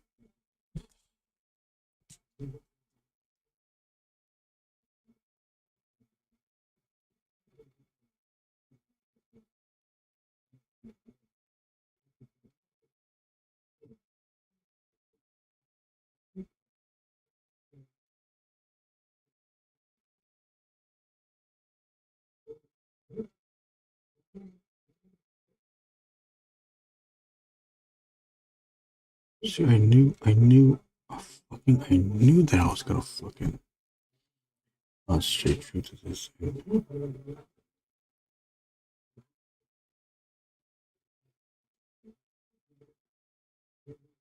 Okay, so Mama smash. Okay.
Sounds good. This hand's fucked up.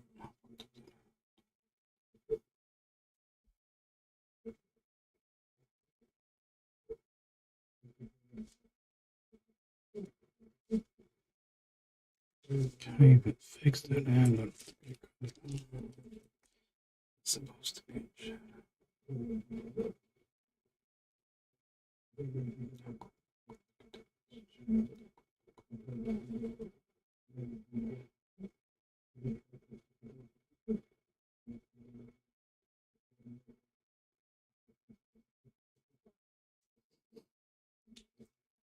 Oh, shit. See that?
Nice to see the inks bring out the figures. Thanks, Ilya. I appreciate it. Thank you for watching.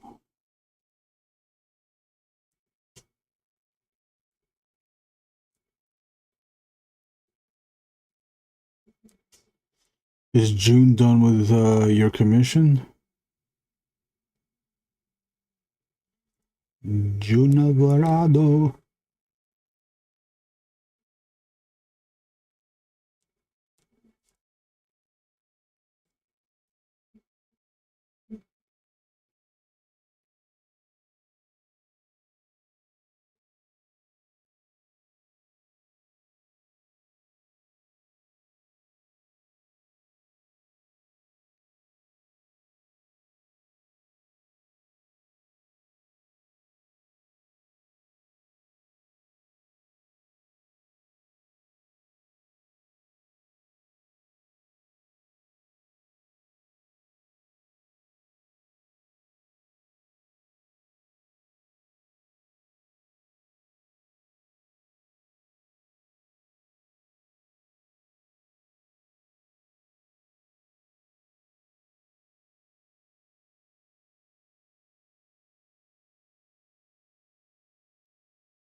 He said almost. Oh, okay.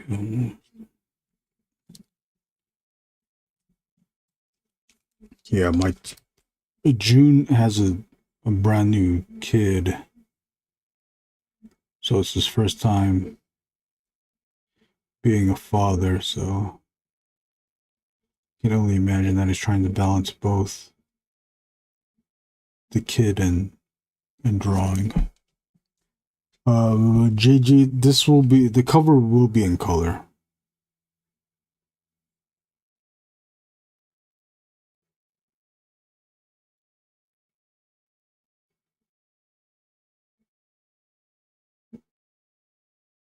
But obviously I'm gonna just use flats.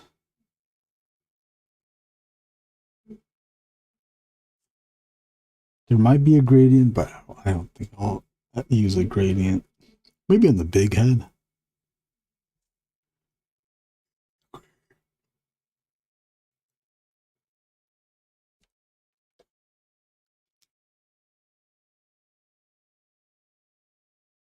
And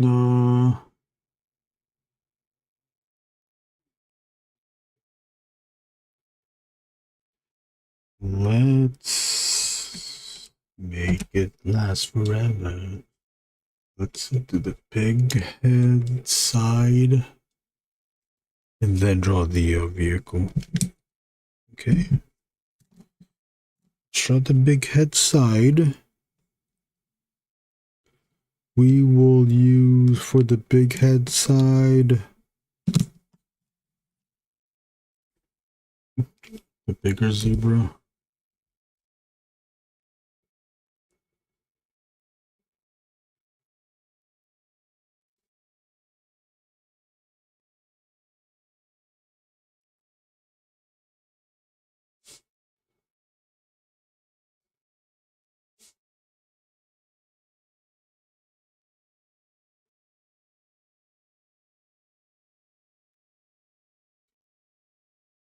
So that we know.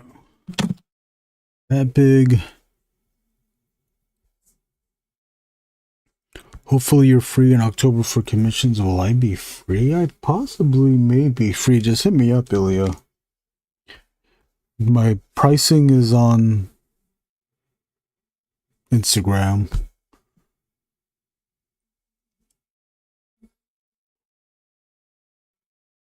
Add in the email too. My pricing will be there. Is there too. I think I posted my pricing there. JG, I finally got my Death Fight Forever.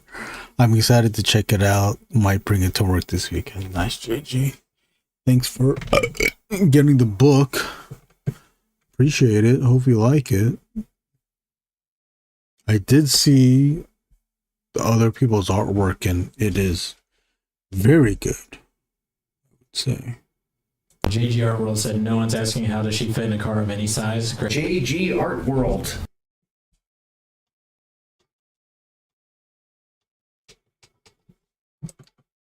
JG, are you in the chat? I am Brunson.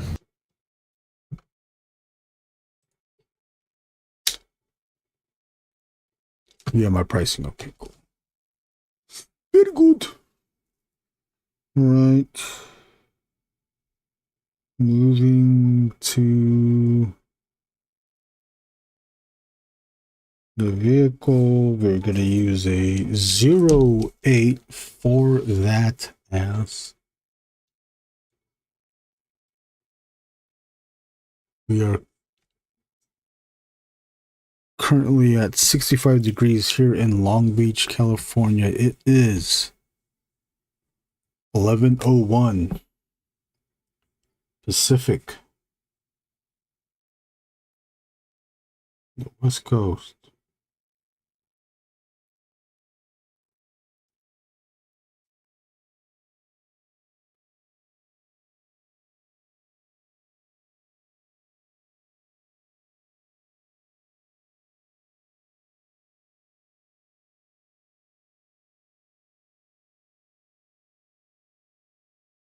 Hope you're doing well.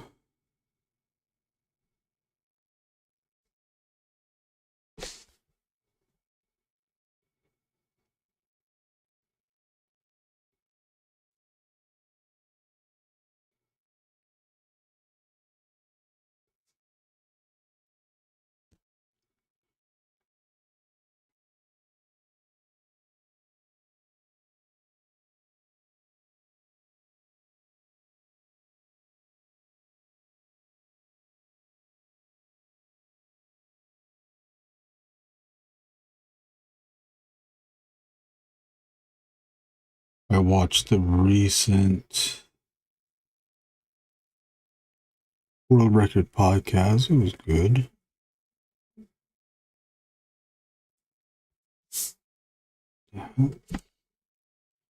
What the heck is that there?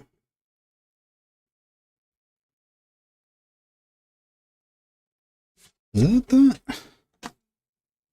Did I buy that?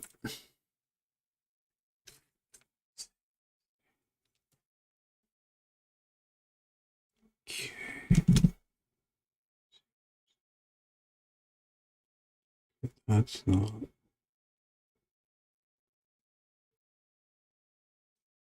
Okay. Let's take out that. Release that line. It feels that the it's not correct. It's okay. Let's see.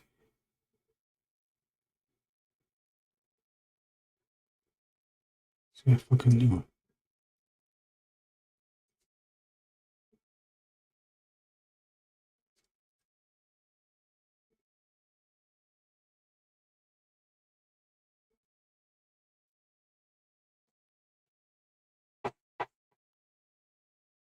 Right, Ilya. You have a good night. Thank you for watching.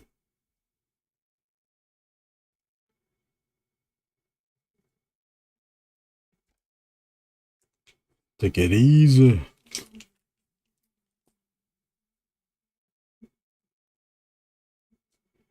Appreciate you taking the time to watch the stream.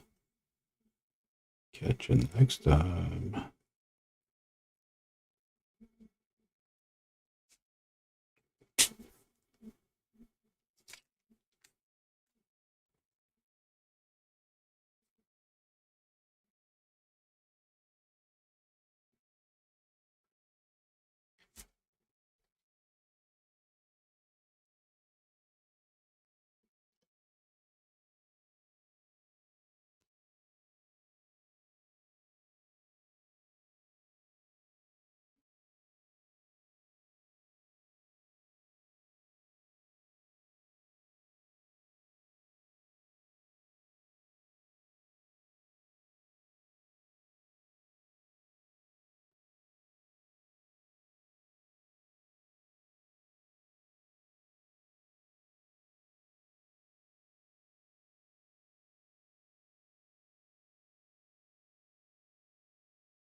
Attacker versus Crane.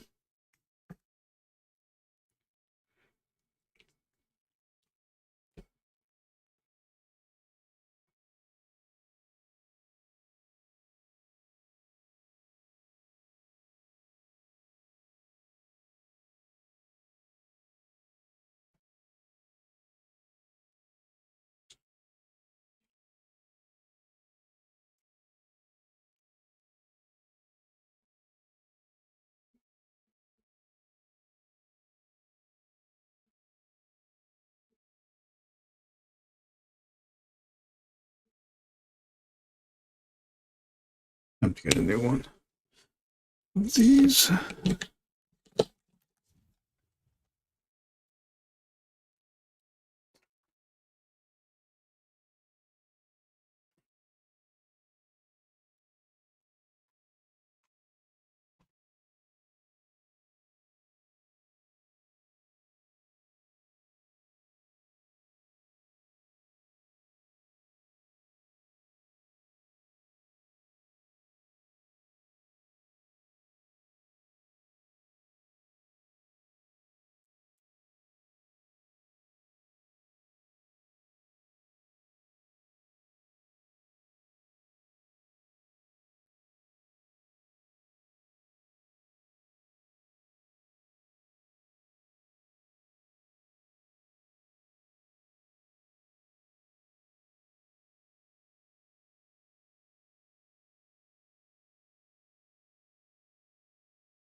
All right, JG. Thank you very much. Thank you for watching. We'll catch you next time. JG Art World. JG, are you in the chat? JG Art World. JG Art World. JG Art World. JGR World said no one's asking how does she fit in a car of any size. Great point.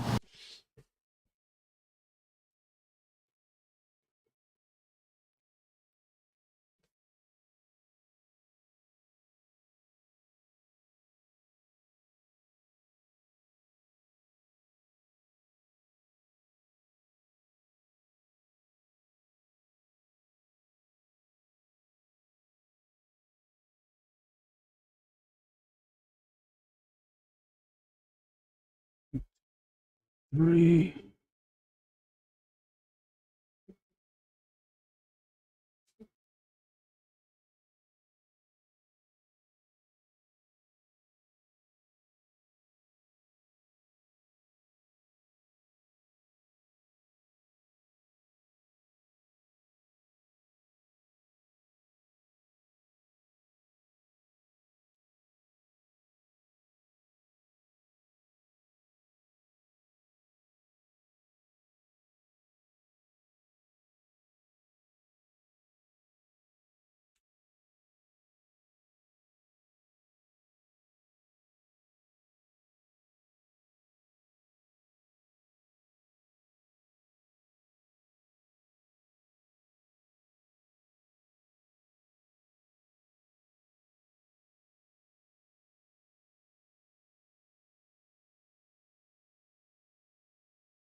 Just use the Tondo, yeah.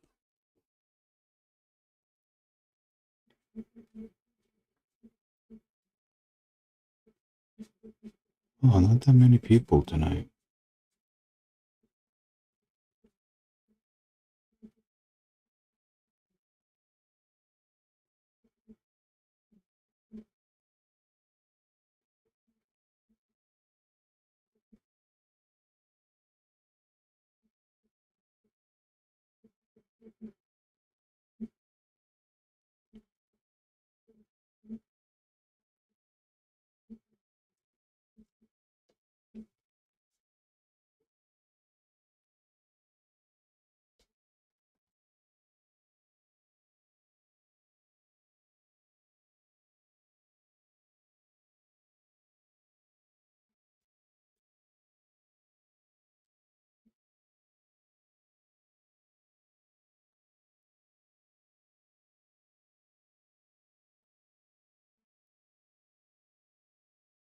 Hey.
Hello? Is anybody out there?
Still trying to figure out how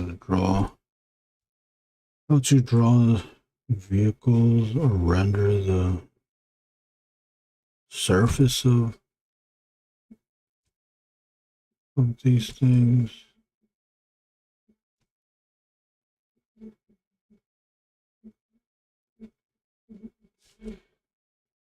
Does anybody have a favorite have an artist that they like that draws good vehicles? Yeah, those people. What do you mean those people?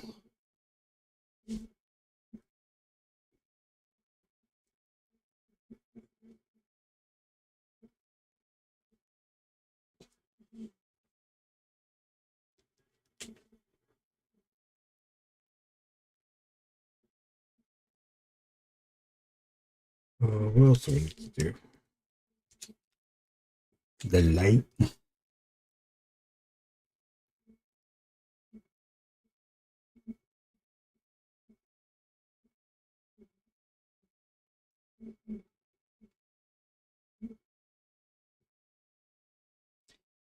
The light. Blood. Blood. Blood.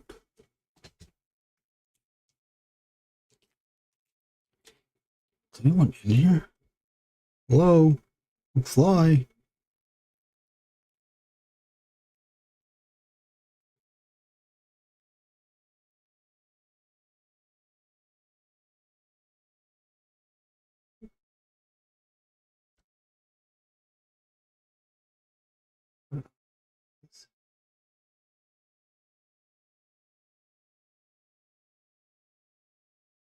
I'm gonna this out. Wipe this ass out.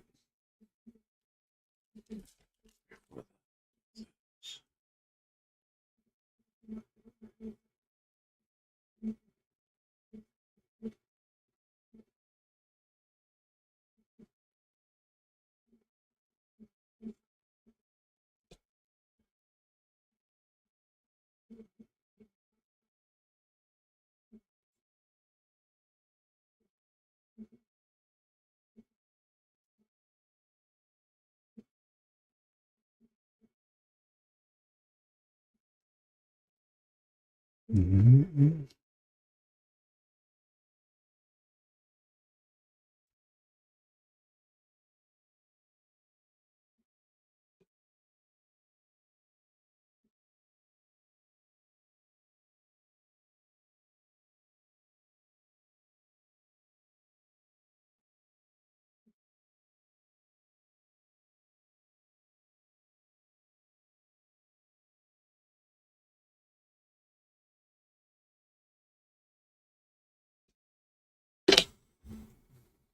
Do, do, do, do. No, no, no. All right, time to add some white. This white pen is starting to lose, starting to die out.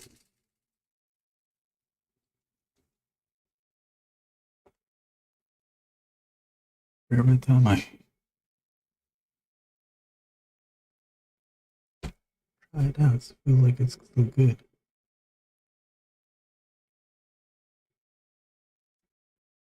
Okay.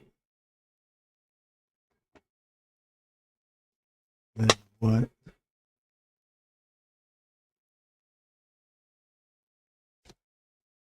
So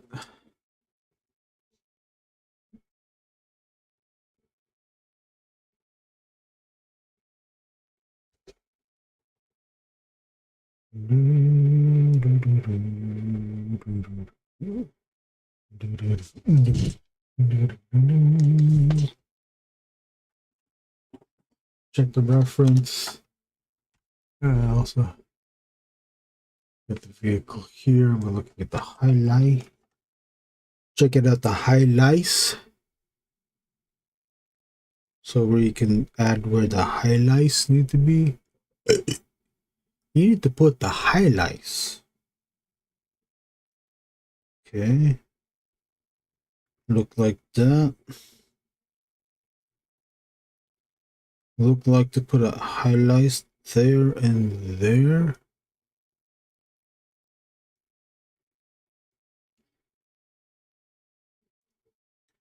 You look like you need to put some of those highlights.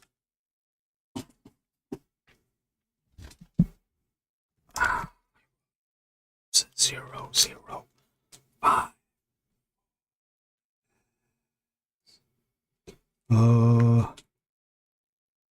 We can use black. Right.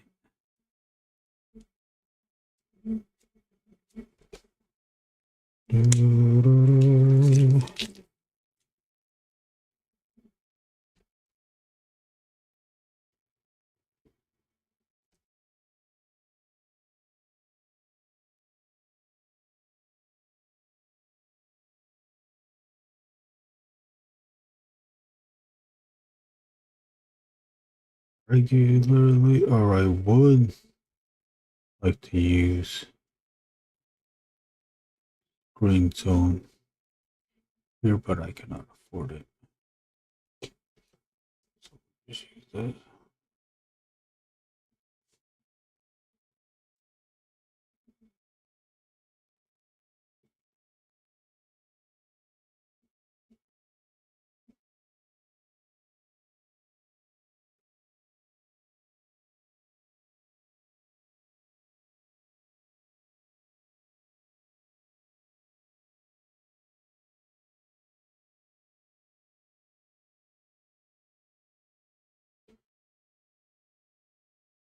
I'm hoping that the printer can print the lines from the 005 micron. I think it will do it, it just won't be as fine as what these lines are.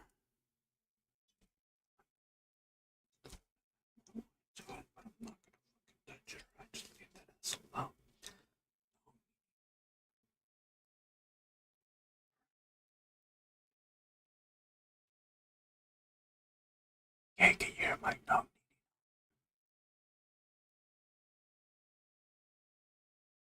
I thought I could grab my whisper.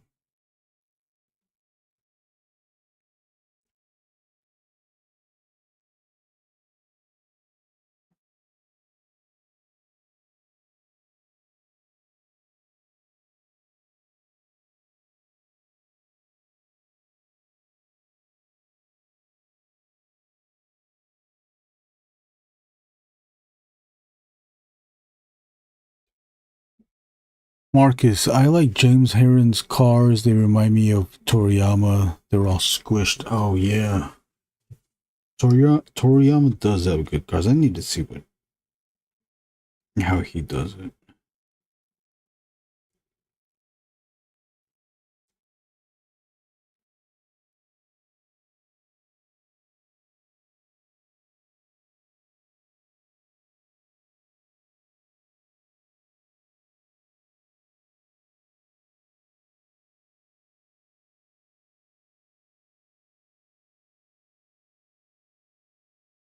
Let me, I think I'm rendering this a little way too much, though.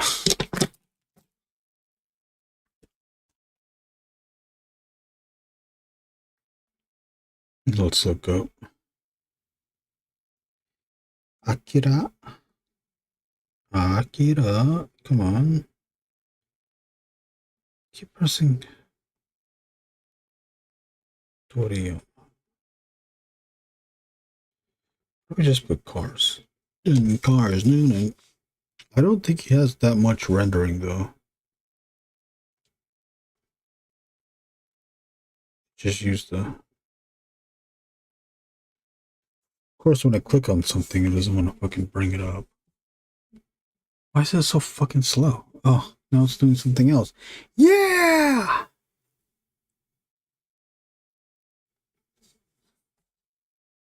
It doesn't really do too much stuff to the surface. Screen tone. But it doesn't do any hatchline stuff.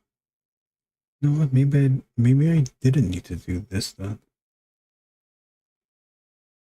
There's a watercolor. It's the closest thing for surface rendering. At the same time, it's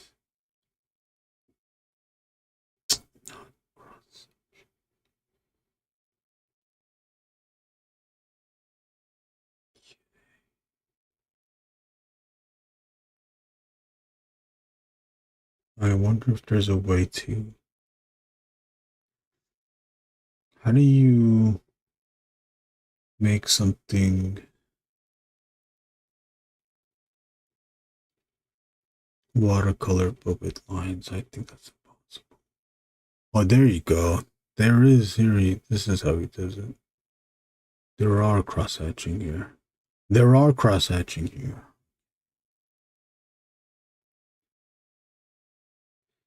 What's crazy though is that how come it's on this one and not on the other drawings? Okay, so his is true cross-hatching. I'm just going in one direction. So I will add some contradicting or perpendicular lines.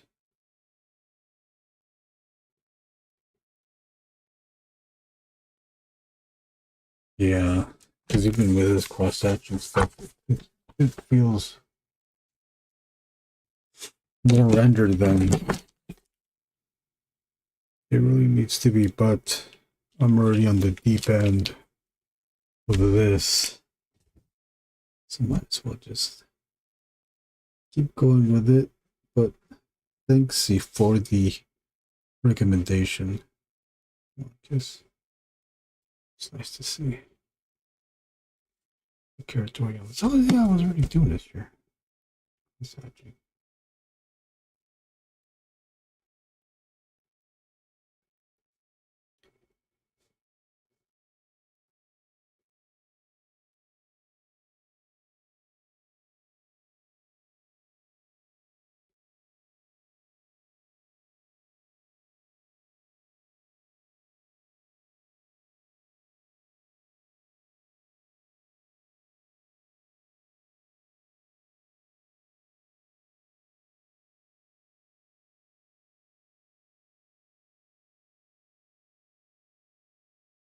What's up, Tita Miranda? Are you picking up the Danger Girl Kickstarter? I don't think I am. I do like his work though, but I don't know if I'm gonna learn anything from his stuff.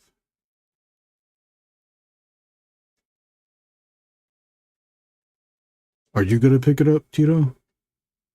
His artwork is very good though.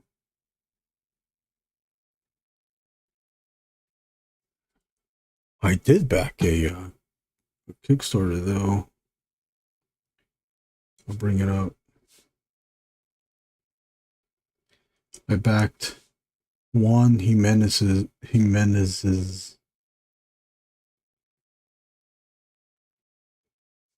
Kickstarter. He worked in, he got stuff published in heavy metal, metal lamp,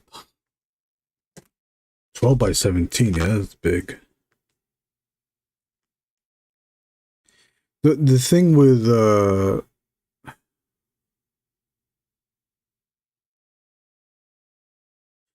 what's his name? J. Scott Campbell, Joseph Scott Campbell, is I think once you see one of his drawings, you can kind of just use that for reference.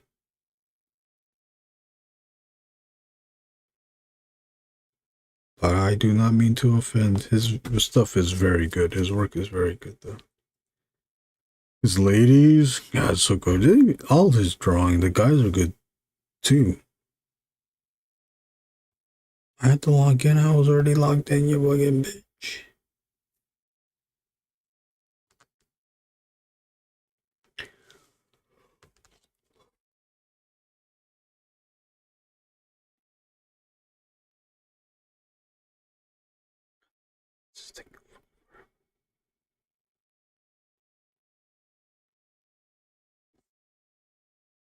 Oh, there's a video? I didn't even watch the video.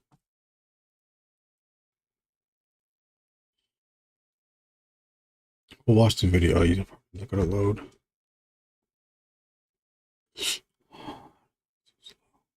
Well, here's the one that I got. Sci-Fi Worlds of Juan Jimenez. It's only $56, $61 including shipping. It's what? It's 4 or 5 books? It's 4 books. Each of the books are 56 pages each. This is a 8.5 by 11. Look at that. Juan Jimenez. Does it give Juan Jimenez, best known for his work on the Meta Barons, an epic tale combining realism with knightly stories, and a top seller in his native Argentina and South America. His meticulous art brought this series to life, captivating readers worldwide. WorldWideWeb.com. Look at that. There's one book that's now in color. I only have one book of his, which is like kind of like it was an art book, but it was kind of like a best of, which is nice. I got it because it was cheap, but this one has full stories, more artwork than the art book I got earlier. Look at that. You like J. Scott Campbell's older stuff? Yeah, I think I like that older stuff too. The McFarlane figures of his stuff were very good though. They got whoever was sculpting that got his style down. Look at this shit, it's fucking sweet though. I think this is the one that was like now is in color. Yeah, War 3, 56 pages now in color. Mutant.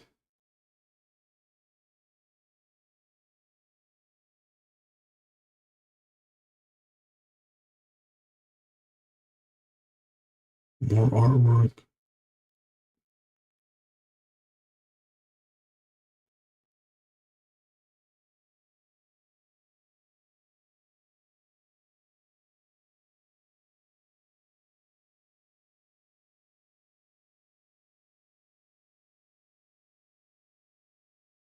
I should have used these lines on the vehicle. That's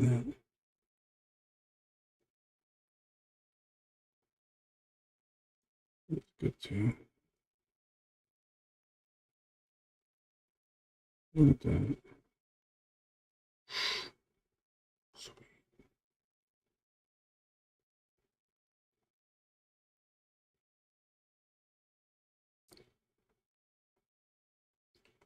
I think this is like super affordable for how many pages you get. This is the one I got. For early bird, it's only $45, but then with shipping, it goes up to $61. 56 times 4, $45. How much is 56 times 4?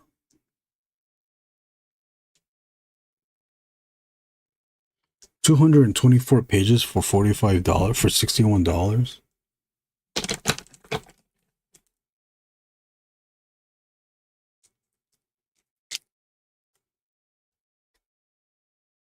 That does. One and then his lines.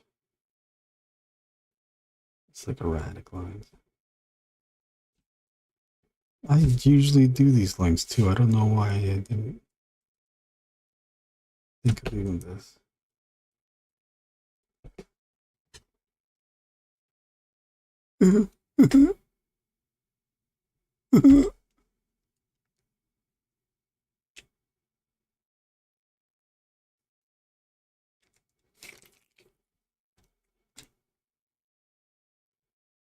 Oh.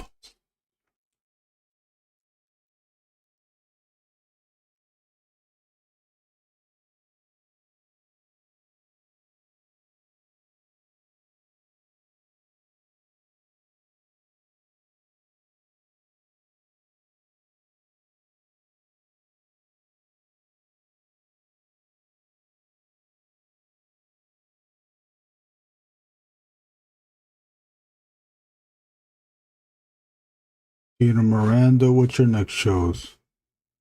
What shows do you have coming up? Peter Miranda, are you on? Do you play Fightcade? If so, what games are you playing? I'm on there. I play Street Fighter 2 Champion Edition.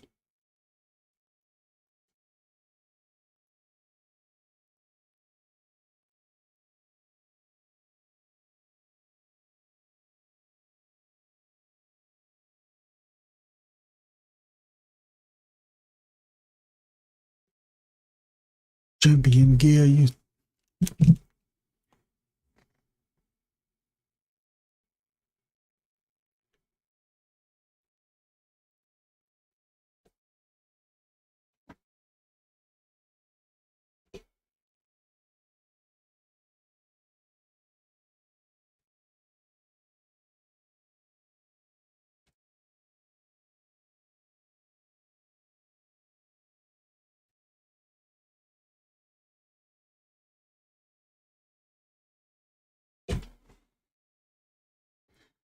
like me.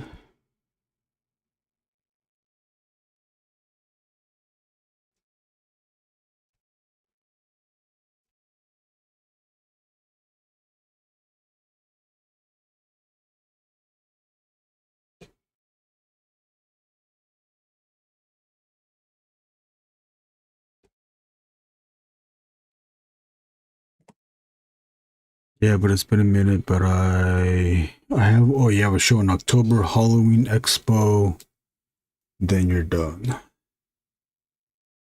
Yeah, there really is no, like, November, December shows, huh?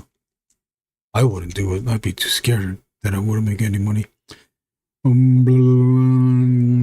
It's been a minute, but I also play Street Fighter at Third Strike, okay.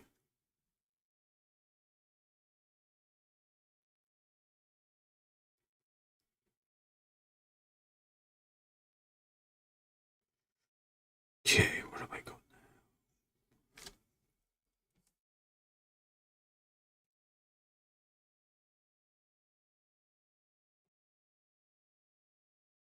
now? Oops.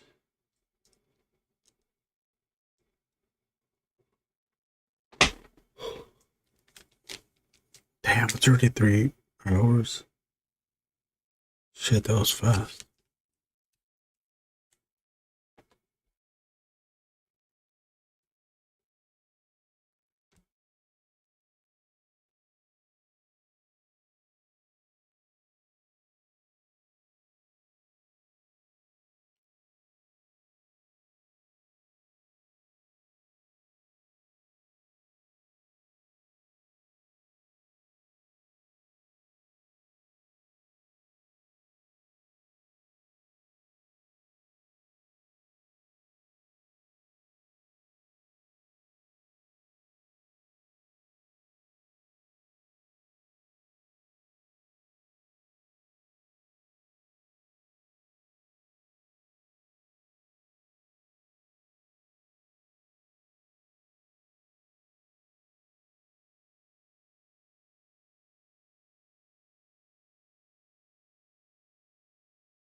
Is this a cover? Yes, it is a cover. This is the cover to the Angriest Warrior story I'm working on with Warrick Walker. Angriest Warrior, the Crooked Crucible.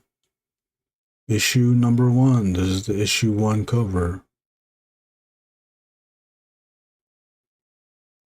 I wanted to make it look like a movie poster. Looking at first I looked at Drew Struzen's work, and then I looked at Bob Peak. It's like, okay, I want to look like this. I had this in mind already, but I looked at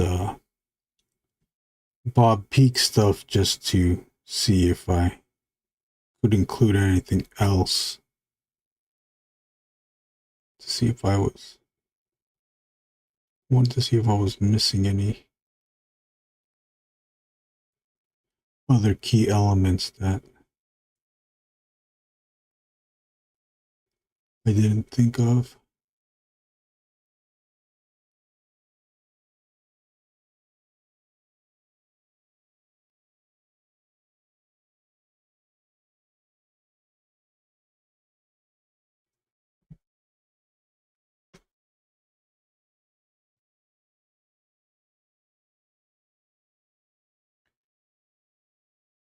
But when I did look at Bob Peak, I noticed that, because I think originally this head, I didn't have too much of the armor.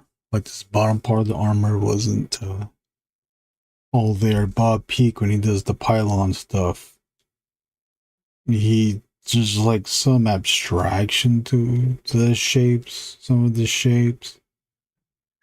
It's not super rendered, but it's there for referential, and your brain just fixes what the object is supposed to be. This one, I said, you know what, let me just follow through with the armor. It's still abstract because it ends at this abrupt bottom Well, what I didn't do is like draw the rest of the body, because we want the little point down here, so that this line, from this point, the line flares out so that the eye goes back out again.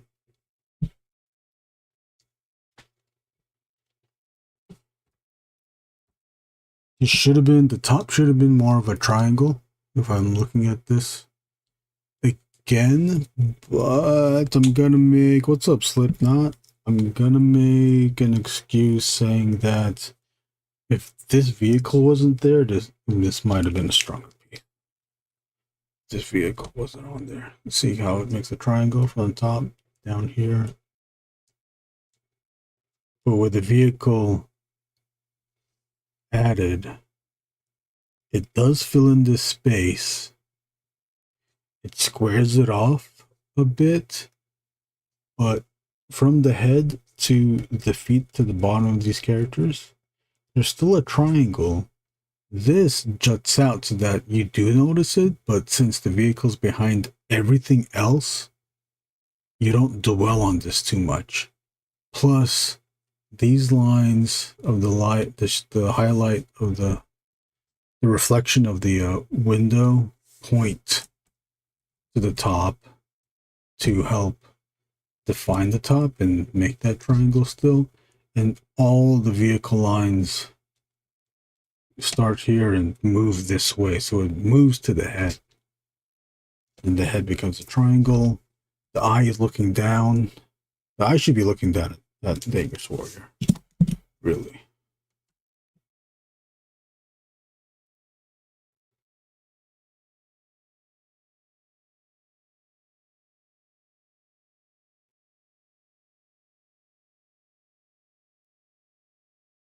Yeah, the Angriest Warrior, he's looking up at him. The prisoner's slave is pointing to these guys, you know, so you have that long, the arm point, so our eyes follow this way, he's looking this way. I had two ideas. Either he looks at him, or the prisoner guy looks at who he's pointing at. I made him pointing at because I didn't want to have two things looking at the Angriest Warrior, and now now the pointing is more is also reinforced with the eyes looking at these guys as well.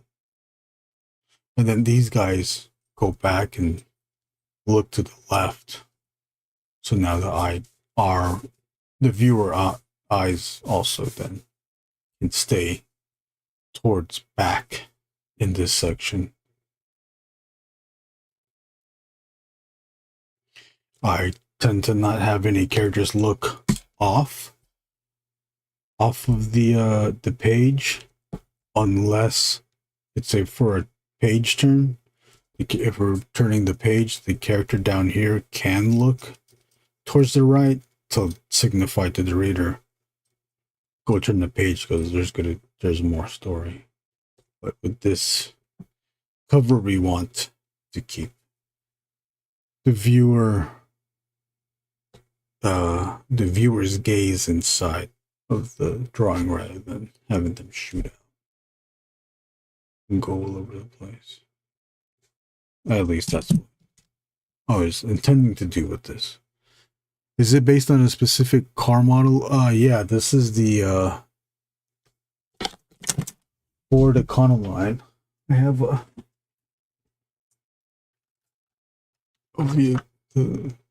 car here. Oh, there it is. Yeah.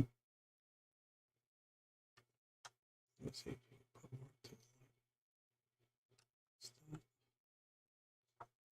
This one's fucking slammed though. Look at that, the low rider.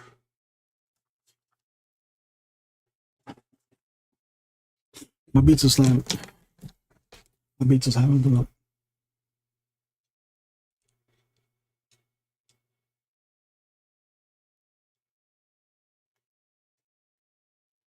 No wonder. Yeah. Well, I did cheat. I just used, or I traced the photo of it. I traced the photo of it, but I still had to render it on my own.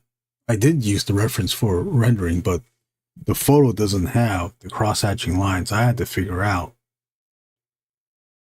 how to render the photo. And then from this replica versus, I compared it with photos of the real vehicle and not the toy. And there's some stuff that's not consistent.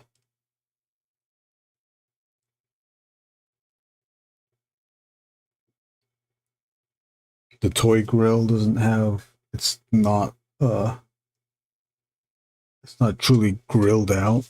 It's like a solid piece. So I had to add in the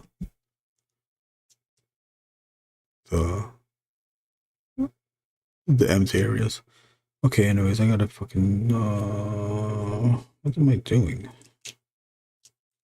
Render this. I will use a 0-1. Incredible rendering. Thanks. Thank you.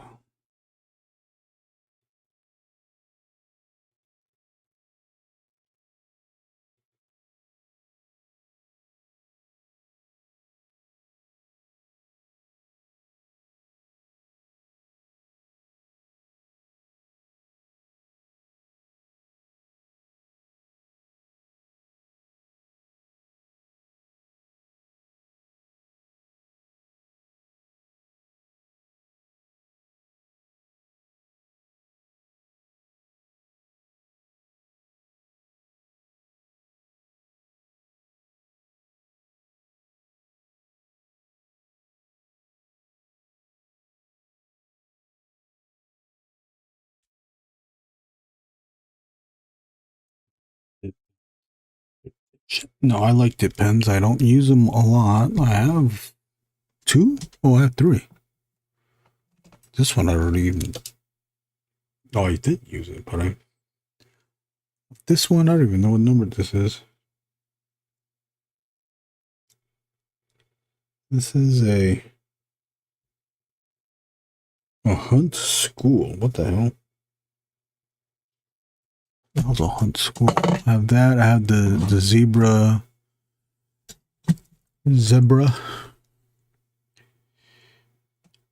G pen and the Hunt 102.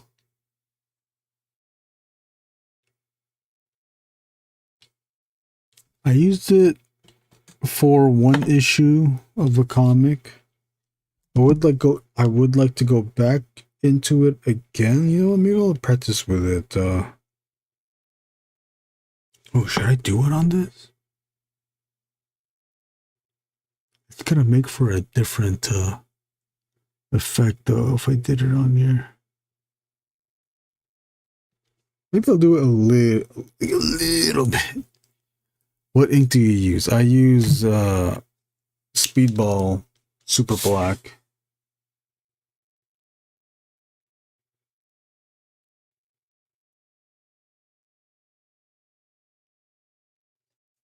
I just bought another bottle of it. And I also, this year, I just learned about burning off the oil wax thing on those tips. I think, and now I'm thinking like that's why I might not have been making the greatest lines with it, because that film was still on it.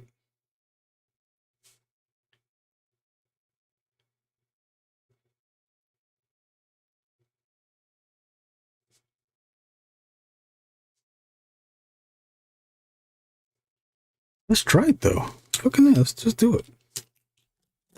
You gonna do it on this? Yeah, might as well do it on this. If I mess it up, there's always whiteout. Is it the blackest ink on the market? I don't know. I don't know if it's the blackest ink on the market. It is a black ink though.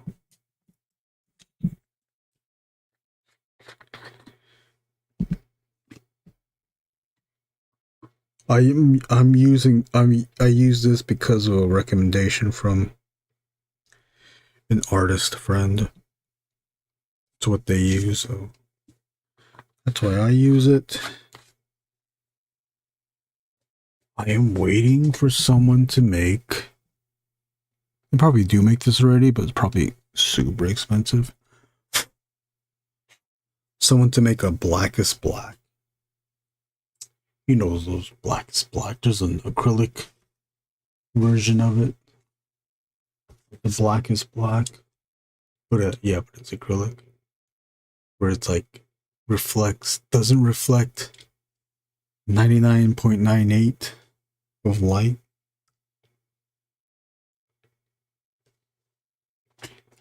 I wish they made that, but for like in India ink version. Okay, we can get thin ass lines. The thing that I'm concerned with the thin ass lines is if those thin ass lines are gonna reproduce. Once this gets shrunk onto the comic book, onto a comic book page. My pizza slamming the mom the programming.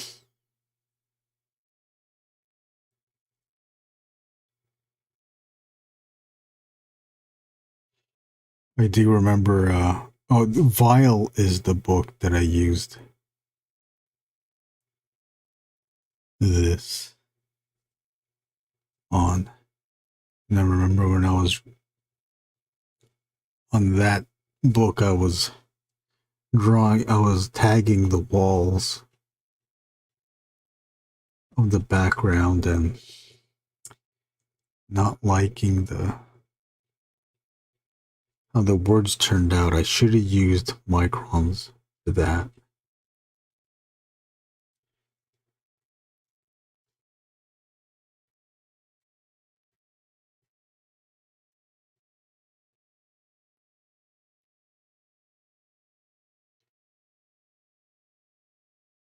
Hey.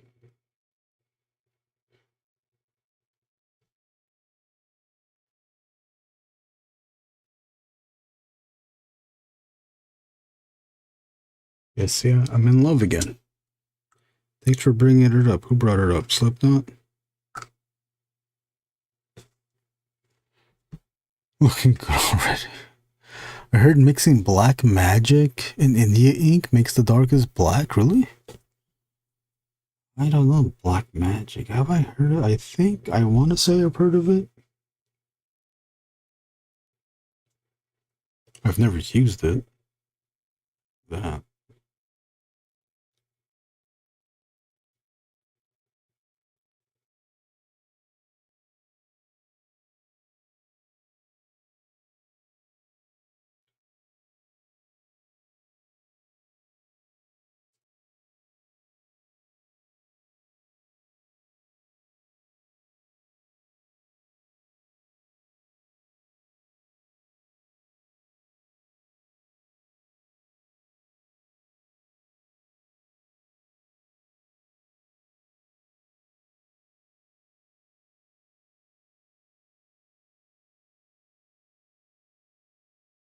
I think that's tedious with this is that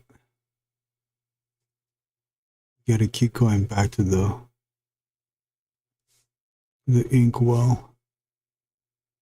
I've read numerous things about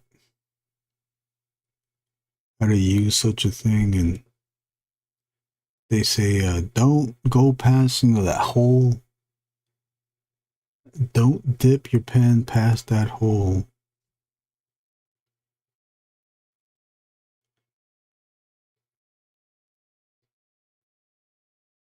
If I don't dip my pen past that hole, I'm not gonna hold.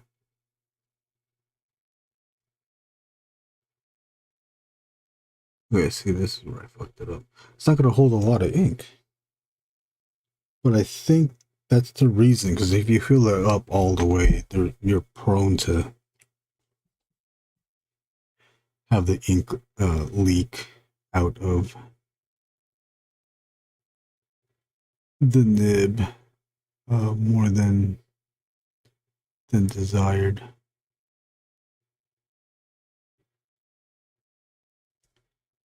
You might cause a blot.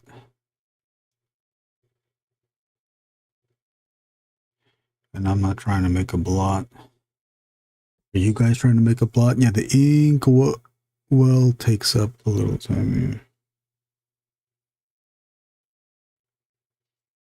Like, well, you know what? Just make, or how about make a nib where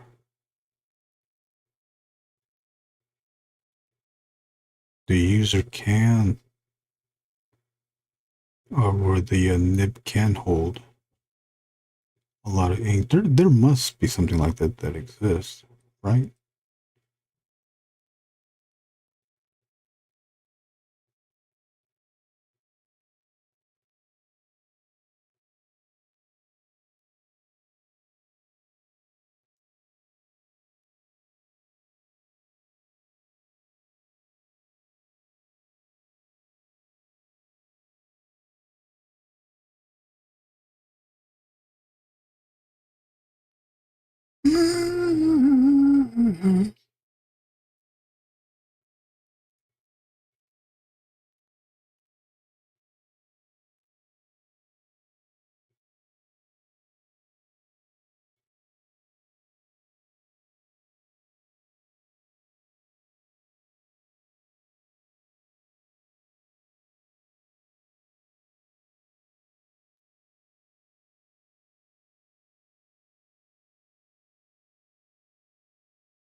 Oh,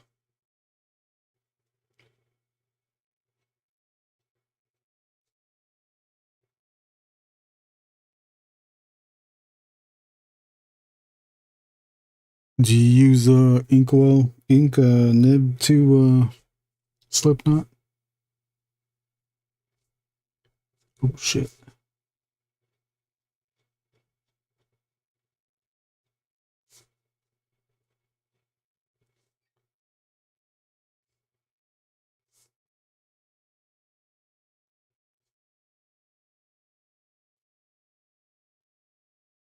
Oh, let's see.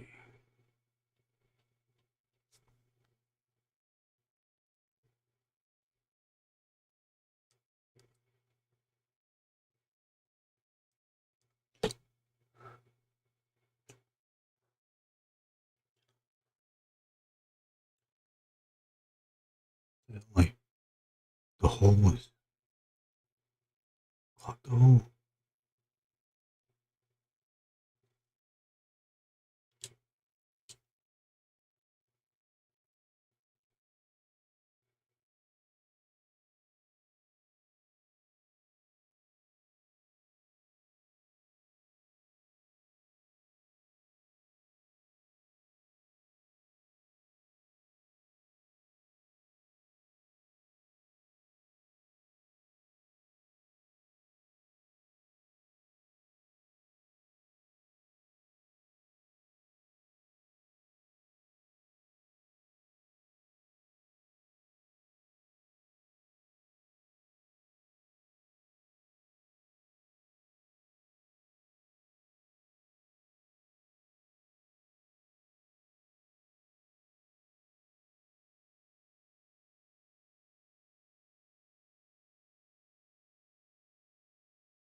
okay, the hole is clogged. Clogged.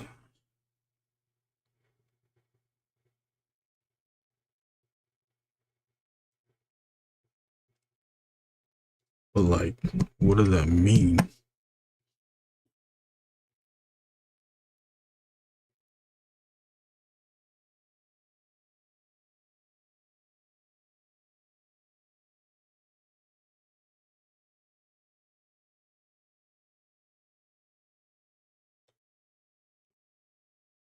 Let's try and set the new stuff.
You did a quick research. I did a quick search. Apparently, Jackson's manuscript drawing nibs hold a lot of ink. Know what quality I want. They can make these sounds. I need to practice inking more with the nibs. Yeah, it is. And I guess once you get into it, it is fun.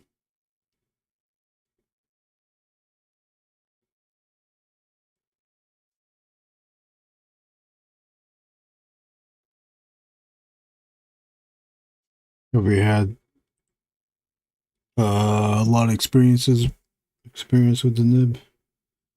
Marcus.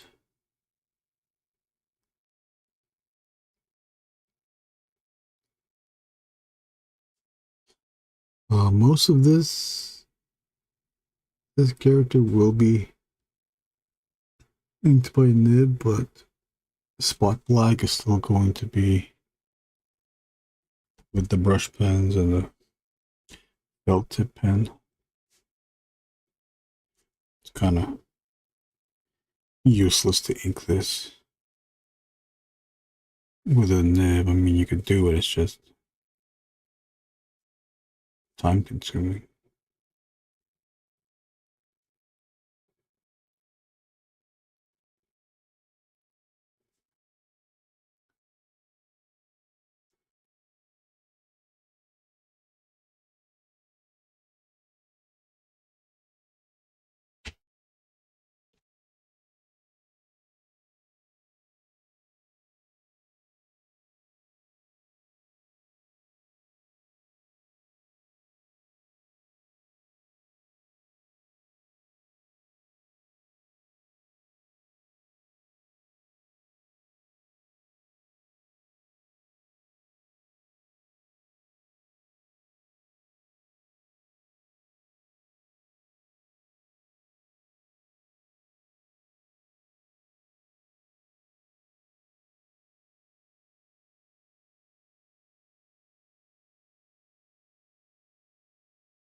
To answer your earlier question, I've never used dip pen inkwell yet. Oh, okay.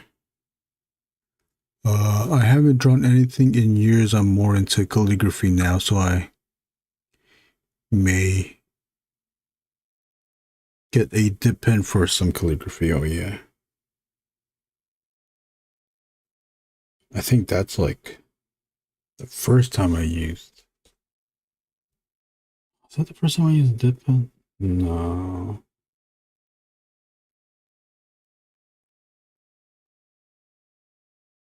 I was into calligraphy too, but that's when I was like still a teenager, so I don't know how well skilled I was. Well, probably wasn't very skilled. But I did not use. We used markers. Yeah, the chisel tip pens.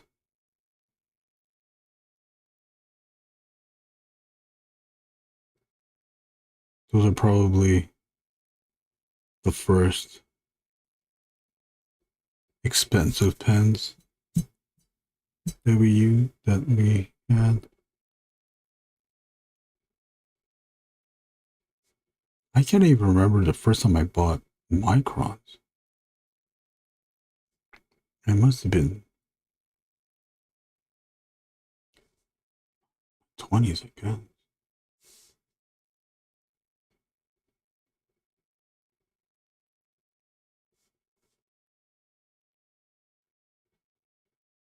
Do you guys remember the first time you bought microns?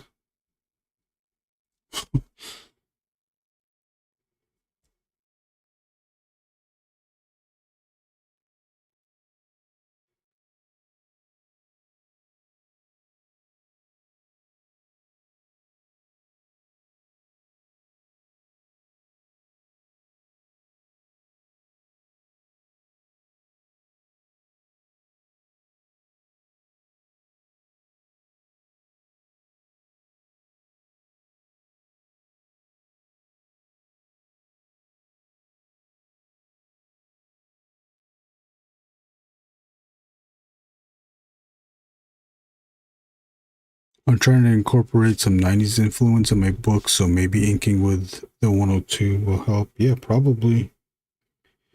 It probably will. There's those videos of the image guys, Jim Lee, McFarlane, Wells Portasio, too, Rob Liefeld.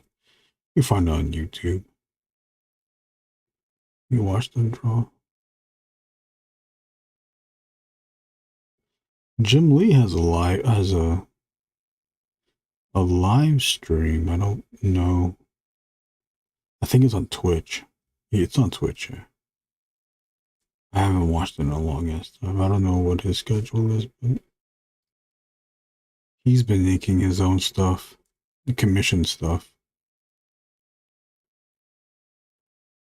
I don't know if he uses a dip pen. You can always check to see. Oh shit. Cool, save it.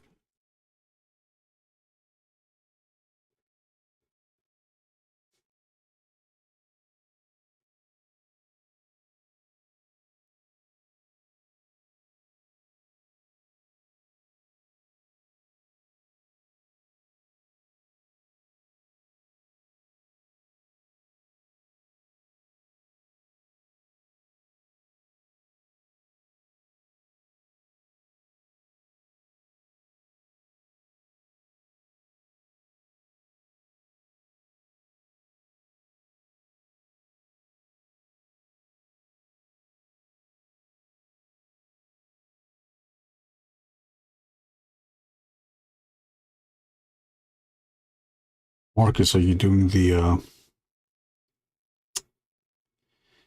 90s thing with the paneling? I think they were using Sharpies for this, but it's like that crooked, scratchy paneling that they would do. This. I think they used a Sharpie though. They used a Sharpie, but it was properties aren't archival, it's gonna turn yellow and it's gonna turn purple and then seep out that yellow. I think there's like, panels that look like that.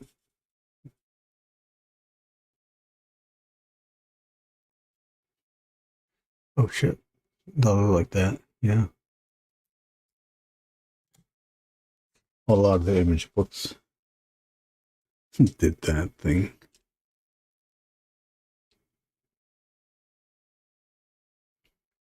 Marvel books did that too with the wannabe artists.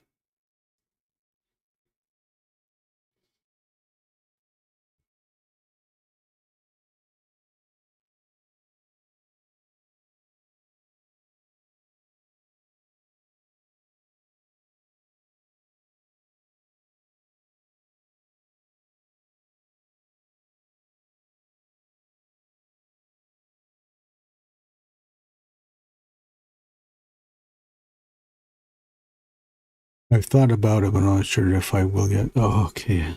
I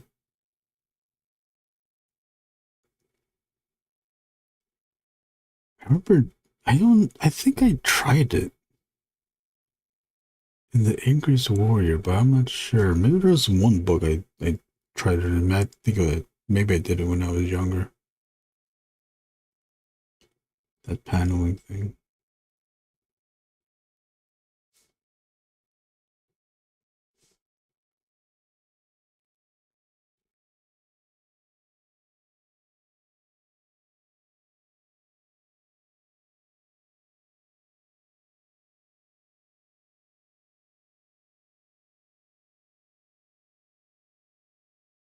You can probably even get a Klaus Janson out of this too. Look at this. Doesn't this look like Frank Miller, Klaus Janson, Dark Knight Returns?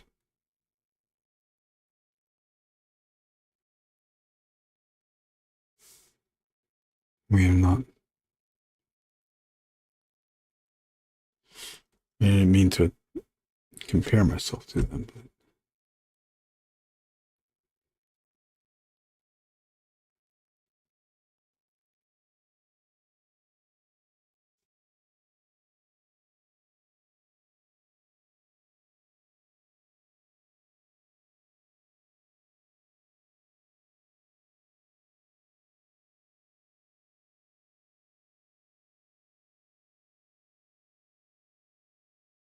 there's an alien ship that I need to destroy in the book, so I'm looking at Cyberforce. Oh yeah, Cyberforce, Mark Silvestri. And Wildcast to draw all the tech. Oh yeah. Those are the guys to look at too. I bet.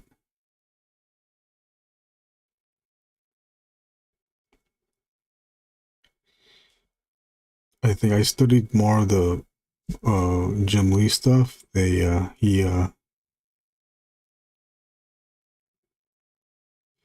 He makes up a lot,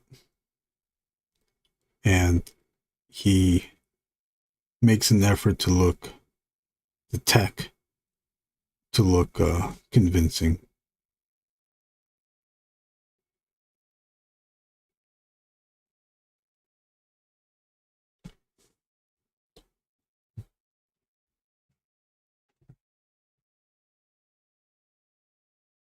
I think a lot of this should be blocked there.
What time is it over there? Slipknot, aren't you in you're in like in England or something? Are you in England there, love?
Will the Angriest Warrior only be in black and white? Yeah, this issue, yeah.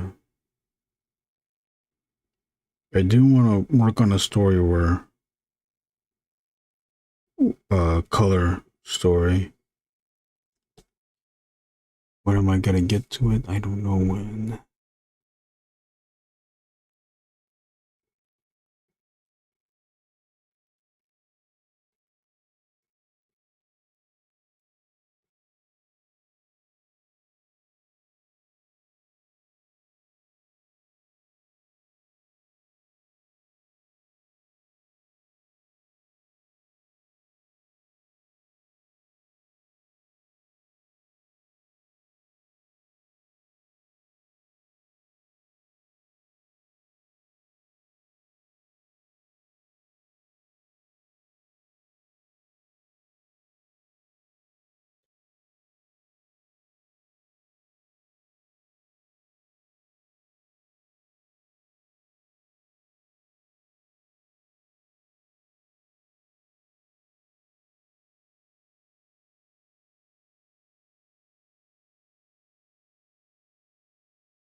Should have got some.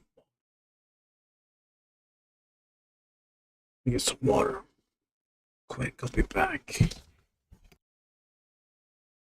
I'm a bit behind in the stream. I'm fast forwarding through twice speed, but yeah. 8:39, okay.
Wow, that was fast. You caught up? For 3 hours.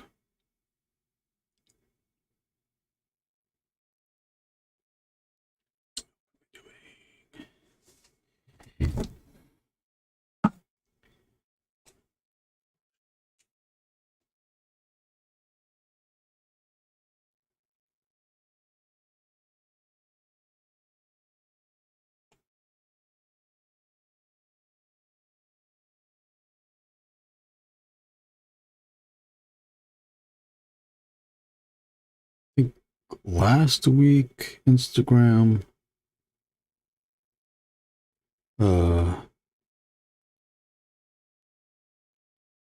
made it capable to do 4 times speed now.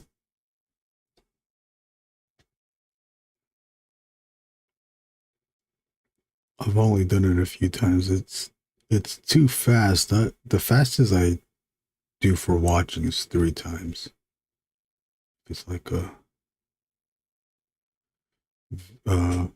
action figure review.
I had to pause the stream and go outside for 6 minutes to unpause it. That's weird.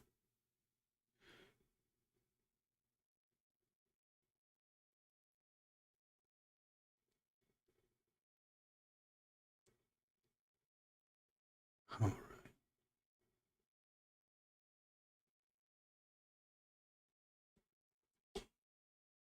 No one.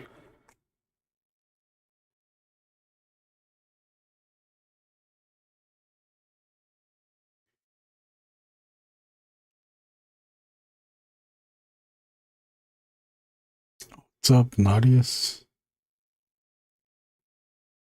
Welcome. Thank you for watching. Thanks. Thank you. Thank you.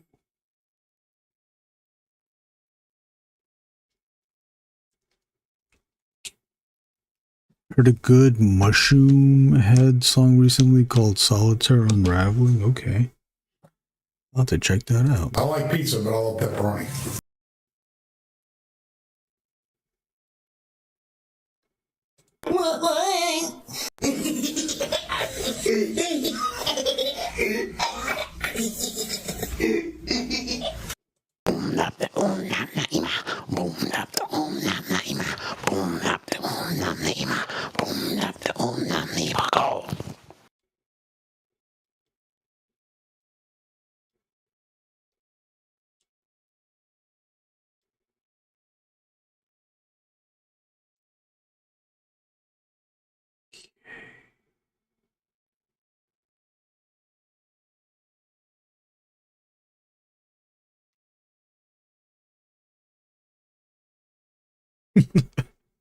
Yeah, that was sung by West Coast Davenger. He has a YouTube channel about comics. One where he does interviews, the other one where he sells comics. Put your hands up in my chips. When you dip, I dip, we dip. I deserve it. Get your jiggy going slow.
The good thing about the inking with the dip pen is that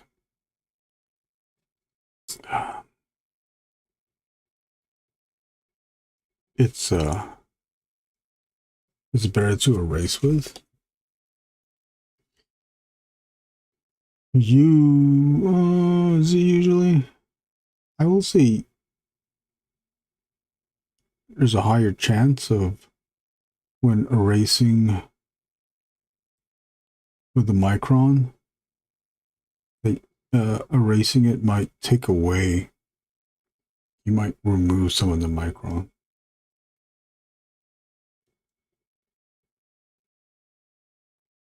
With this ink, it's not coming off.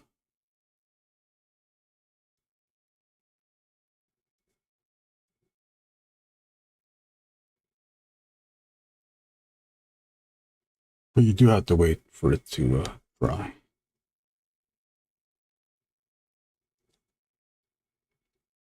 So you can't work too fast.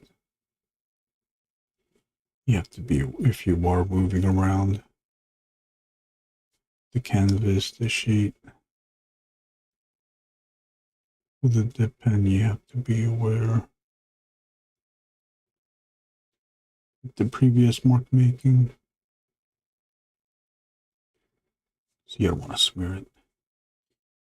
I'm trying to smear this shit.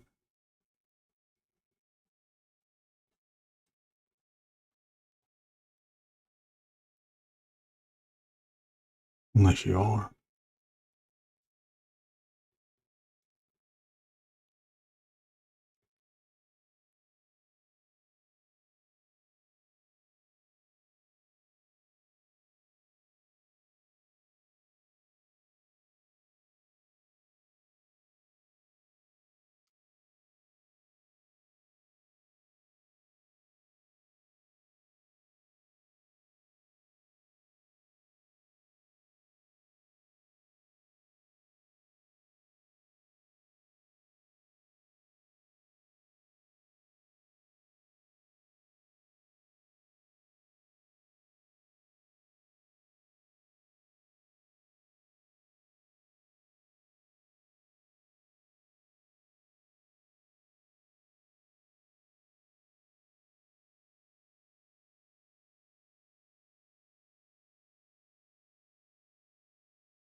Nice lines, thank you.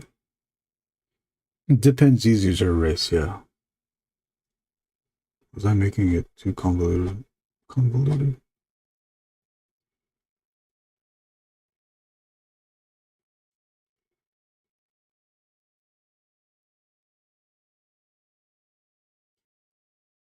And then it also has because it's a thick application of ink, it has this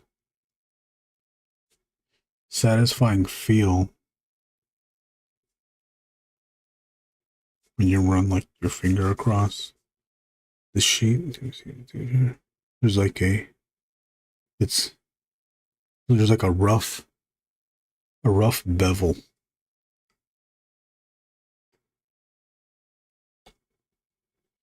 Like the ink sits, there's some ink that sits on top of the paper instead of getting fully absorbed into the paper.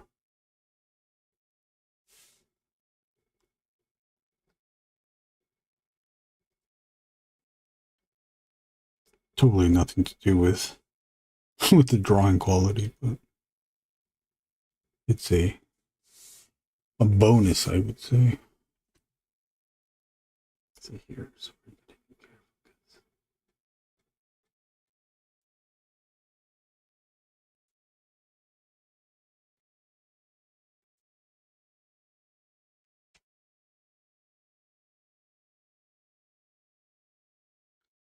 Let's see how thick I can get. Oh, you know what? I should have used the G pen, huh?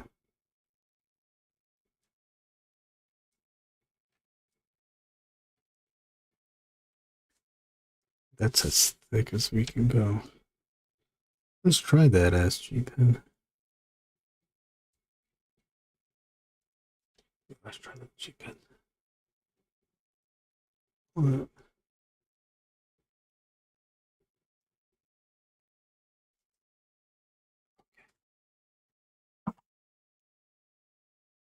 Yeah, it's like a bas relief. Shit, I wish I could get some relief. Oh!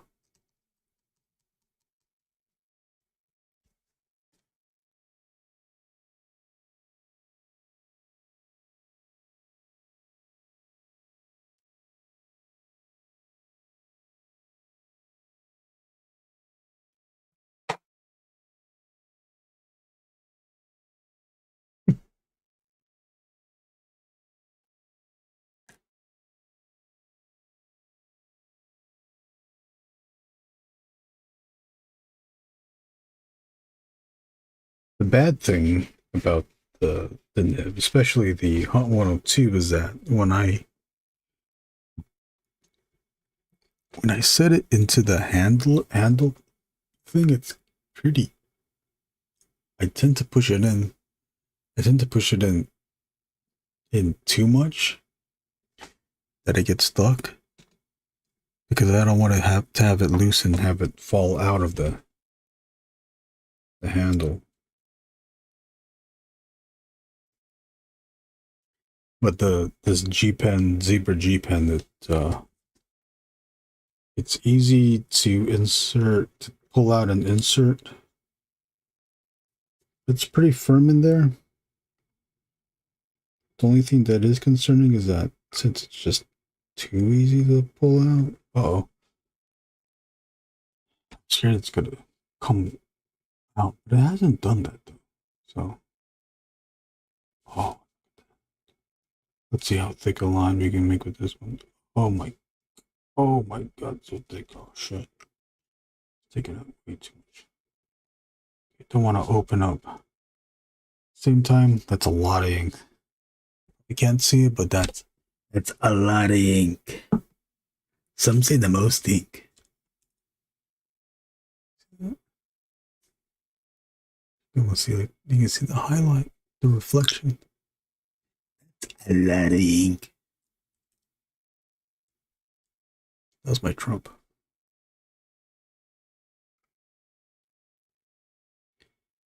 Oh, so that means we can ink. Shit, we can fucking ink this then.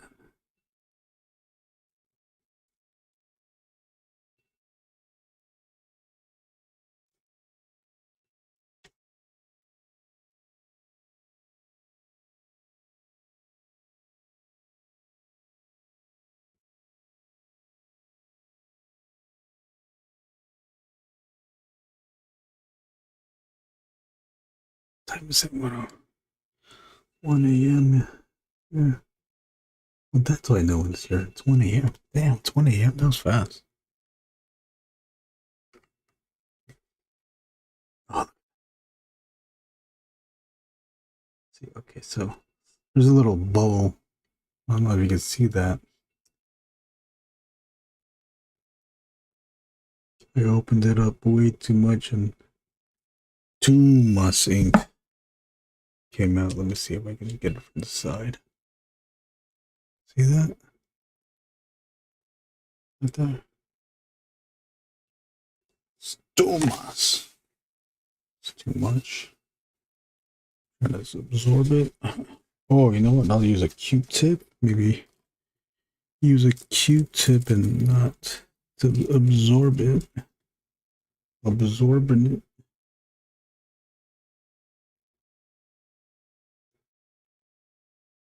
Okay, got it.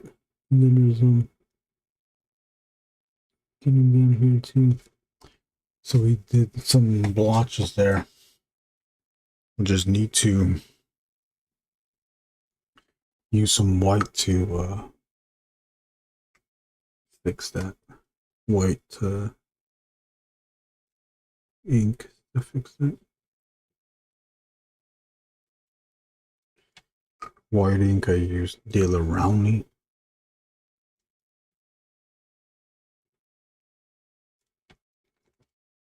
Here, I show it to you.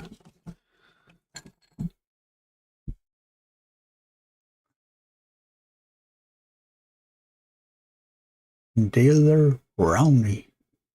FW.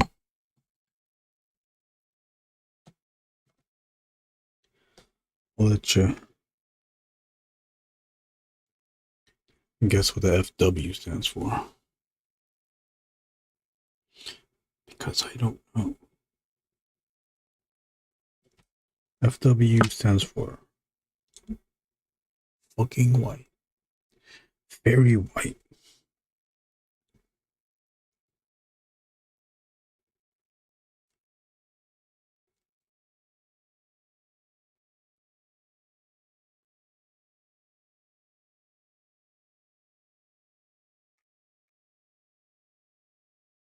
The G pen is smoother. It glides.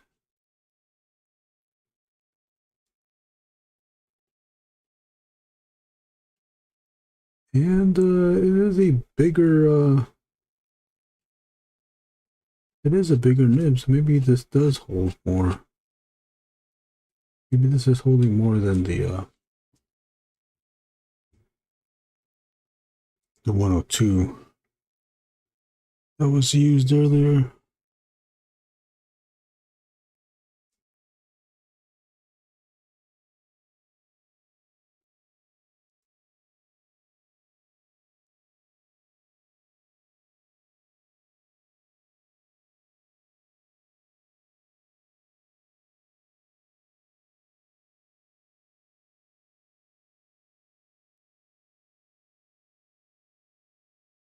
Free Willy. How do you drain it? Paper towel.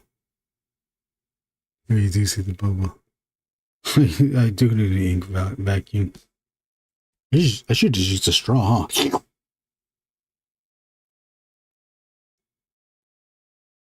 Just slipped it right up. I do have a straw.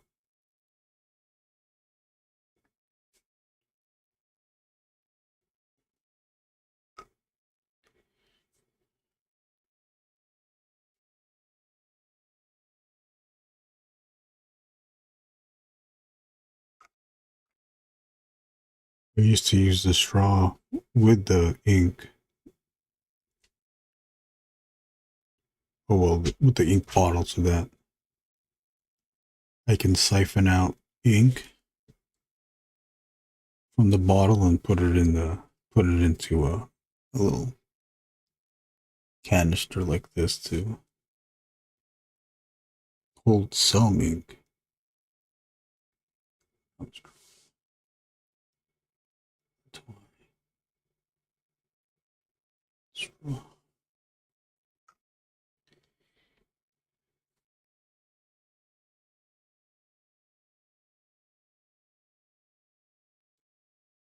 Oh man, all three, even that one too. Let me use the napkin here.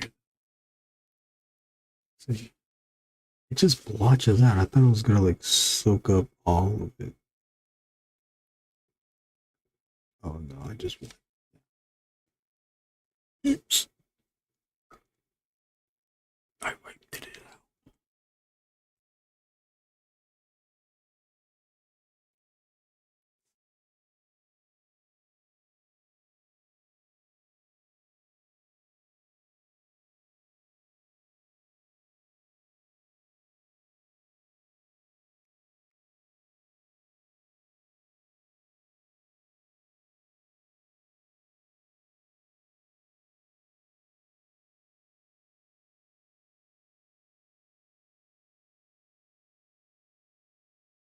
Sucking the ink out like sucking the venom out of a snake. Yeah, exactly. Isn't that how you do it?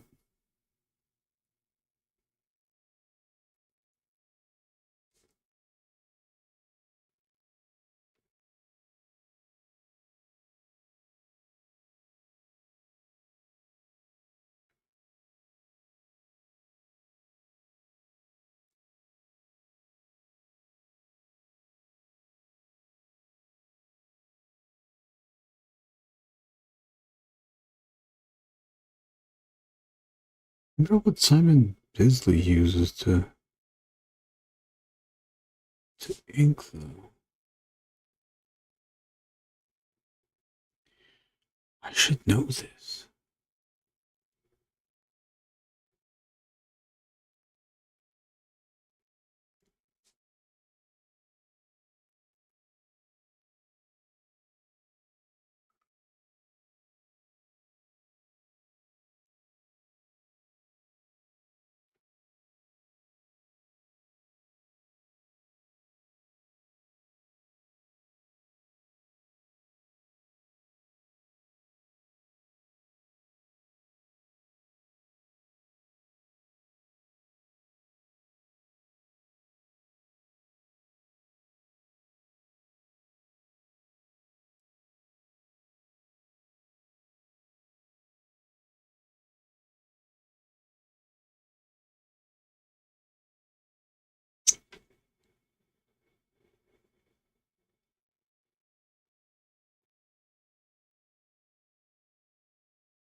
just searched. Only thing I could find about what Bisley uses ink was the Pentel Japan Aquash water brush, but he uses that to draw stuff at conventions. I see. Oh, okay. Well, that's something. Thank you. His stuff, the comic book stuff, looks like nib though. Apple. See an example. Don't wanna.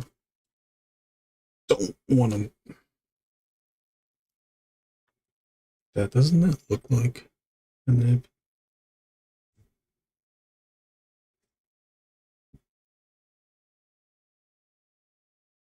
Although he could be using fine line pens too.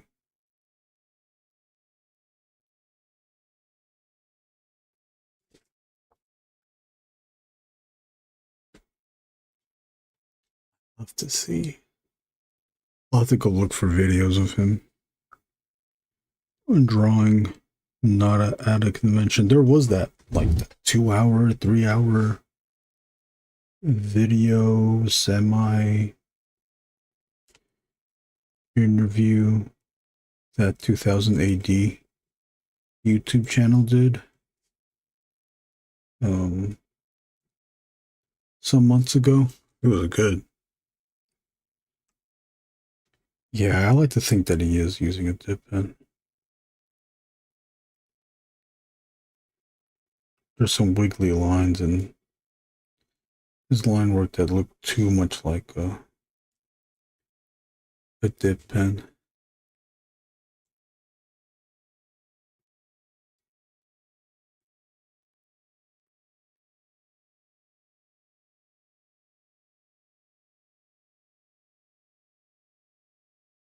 I think I do. The reason why I don't use dip pens as much is because there's a whole cleaning process to it as well. This is probably,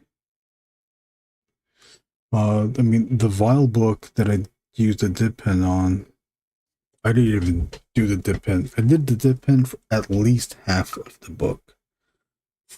64 pages, 32 pages max might have been dip pen.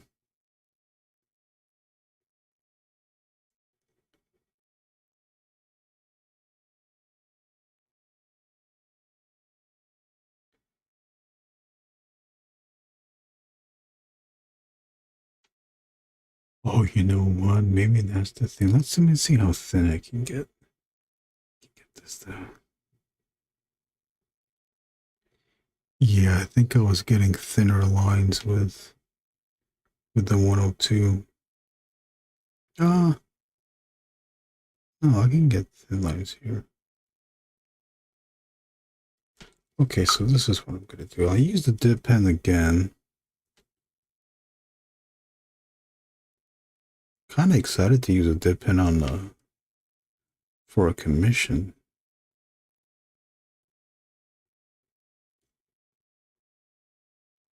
I haven't done that yet.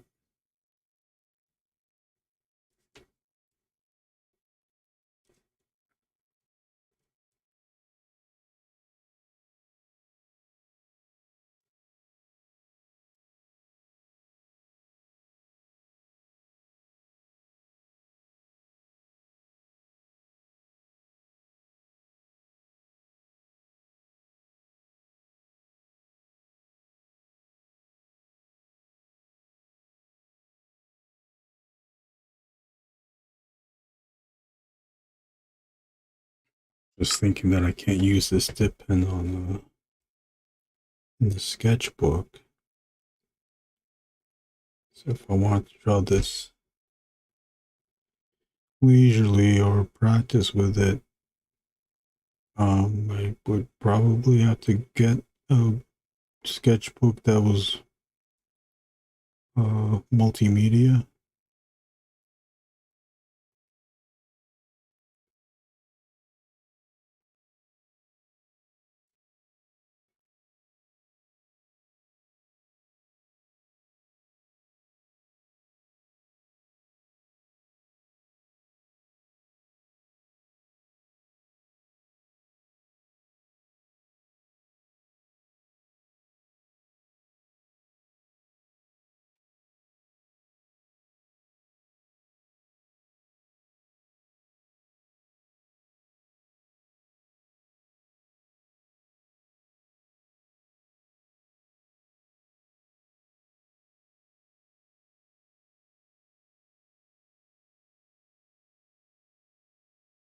I recently watched the 90s version of Judge Dredd.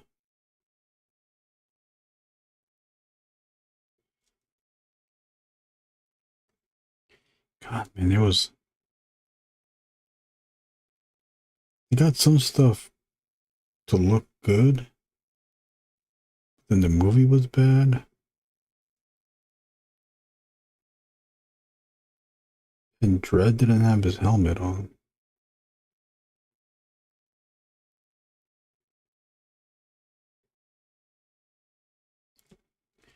Did ABC Warrior? That looked cool. The what's his name? The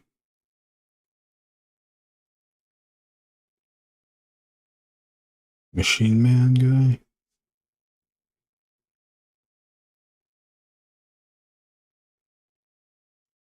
That looked cool too.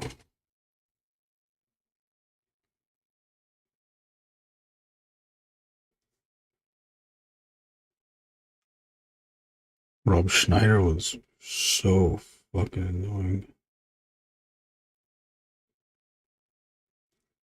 Non-stop yapping.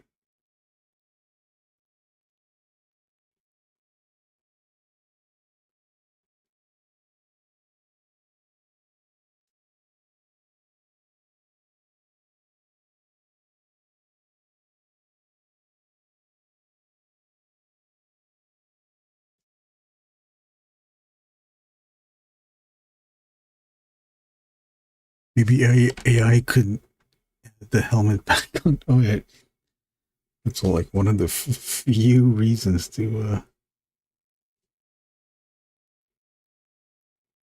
use AI. Yeah, I'd be up for that.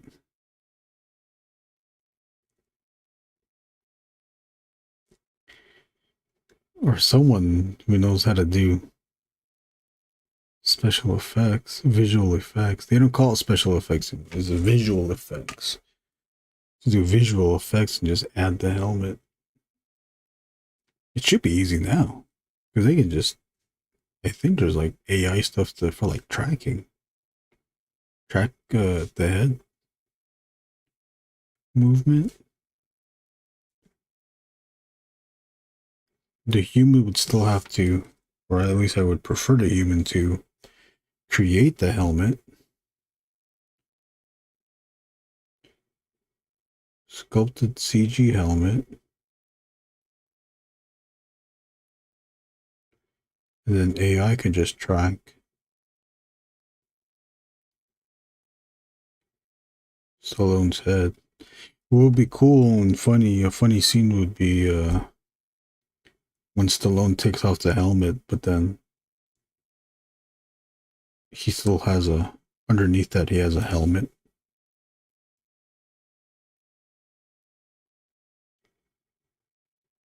I'm the law. Law. His brother Rico. His brother Rico, is that a real thing from the comics?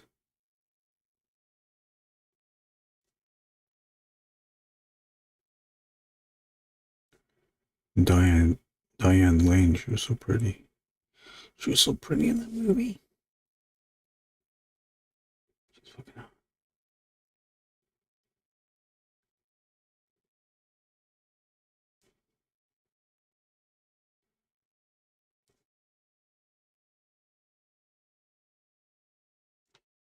Oh,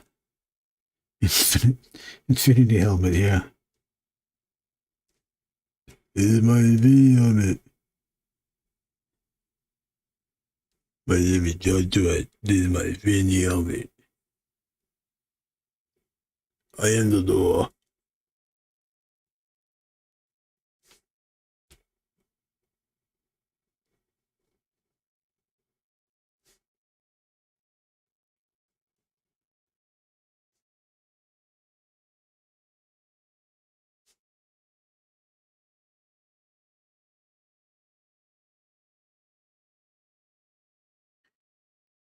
Oh, he is from the comics? Damn. And that is, Rico is the brother? Is a brother?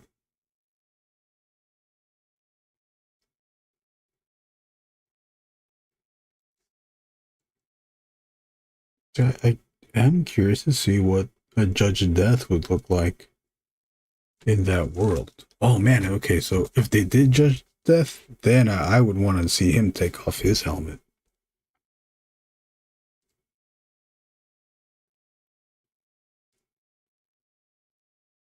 But if it was in the 90s, they'd probably get Jim Carrey to play Judge Death.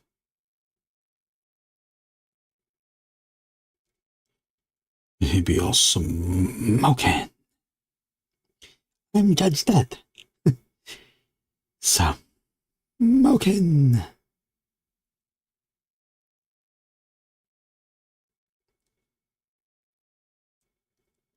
I'm scared of teddy bears.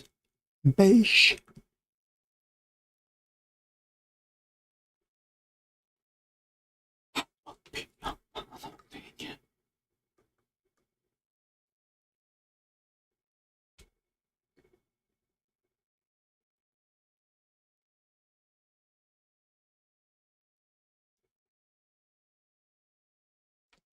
The other bad thing that now I'm experiencing with the dip pen is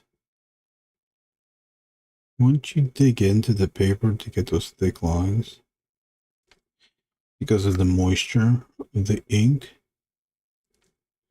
and the abrasive force one would do to get such a thick line, it tends to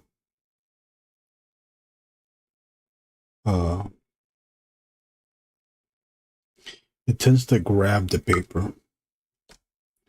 So if you do it too much, you run the risk of having some paper material at the end of at the tip of the nib.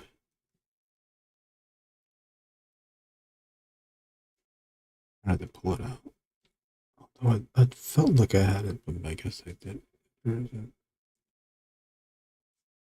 I've done it before where I found like a little piece of paper on the tip. Let's take it out.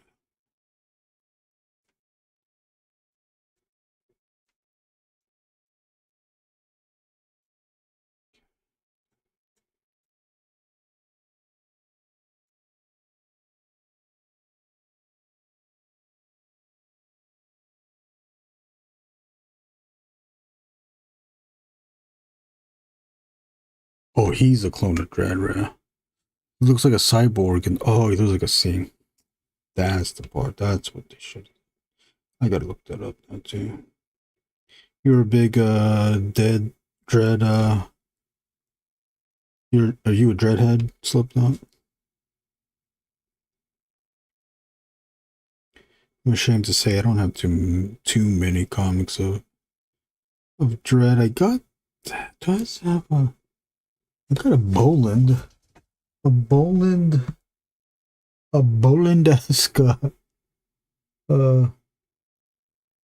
artisan edition. I have a Brendan McCarthy hardcover, whatever it collected of Dread, and then the Bisley Dread Batman book. Okay, so I guess I have 3, but it's not all of it. I have 3 in it. I don't have all of it.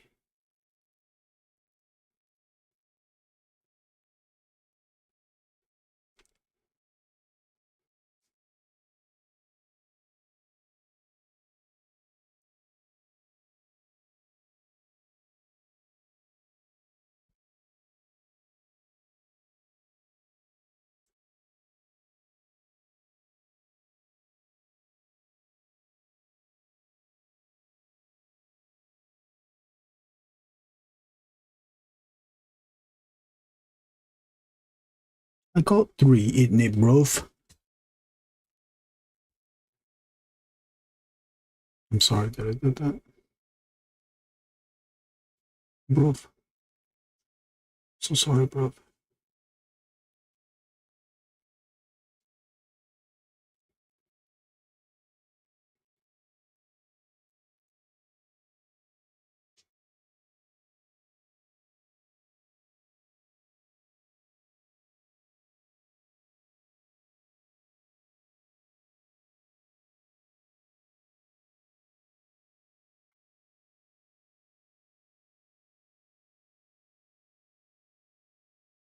I just googled it, LOL, but I do like Dredd. I had the Batman versus Judge Dredd comic book Bisley, yeah. Oh, you just googled it, guys. I do like the concept of it, though.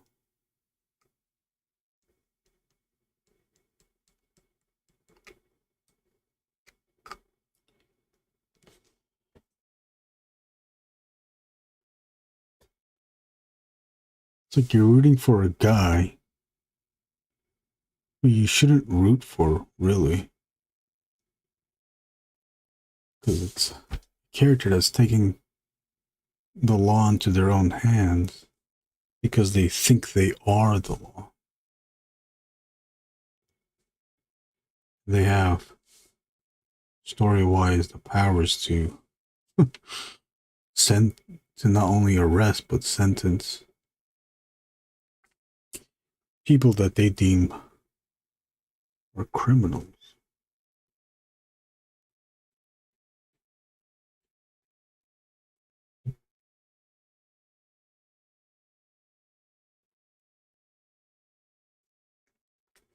But of course it's a, what do you call it? Sarcastic take on that. It's something that Paul Verhoeven should have done. In fact, you probably already know this, but when they were designing RoboCop, one of the early designs looked very close to Judge Dredd, which makes me think if they were trying to, whatever studio, Orion, if Orion was trying to pitch for a Judge Dredd movie, couldn't do it, so they just created the RoboCop character, or a similar character, and then it mutated into RoboCop, unless RoboCop is from somebody else. I don't know. You expect me to know everything? I don't know everything. I did it again. Fucking don't make too much thick lines. You gotta be, I need to be cognizant of when to make the thick line. The thick line, I think, is safer to create when there is less ink on the nib, but enough so that the thick line is still able to be created, but not thick enough where it creates the, the little bubble things that we were making.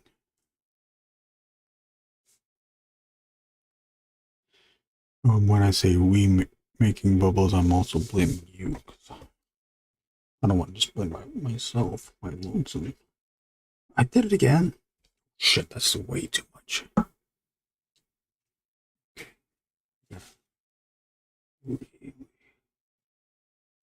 It's too close. Okay, no. Okay.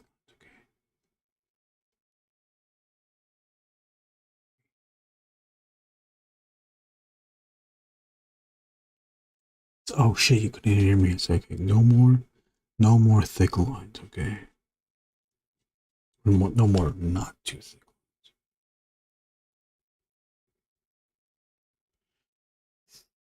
lines. There were were called the Juve Mutated Kung Fu Clegs. In another 2080 parody of the Turtles, it was about the Clegg aliens. Is it a Dread or is it? Oh, it's just a 2080. Oh, I gotta look that up. The art is incredible. Who did the art? Would you know? Better write that. See, I'm gonna use the ink on my notebook. That's it. 2080.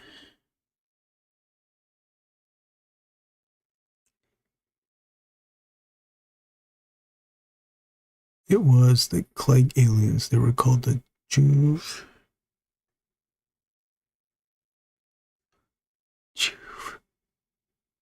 Mutated.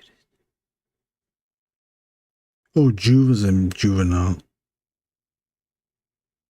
Clegg aliens. Kung Fu Cleggs, okay.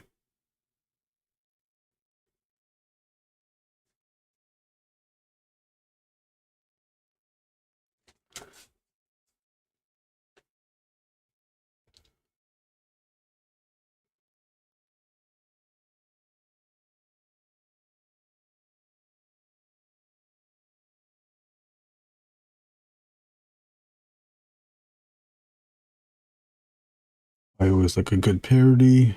Obviously, the Angriest Warrior is a parody of Conan the Barbarian.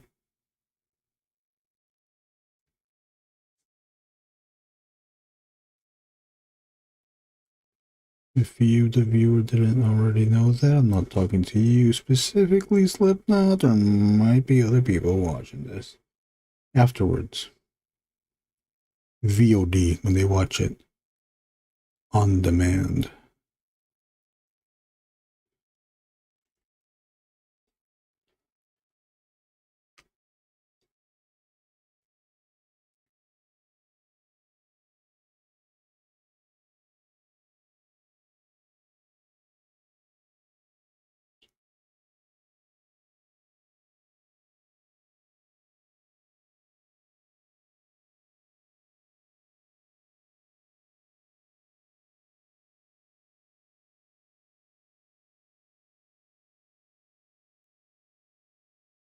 AD Sci-Fi Special 1991. Cover date 1st of July 1991. 1991, I was 10 years old. July, yes, I was 10 years old. Down. Sci-Fi Special.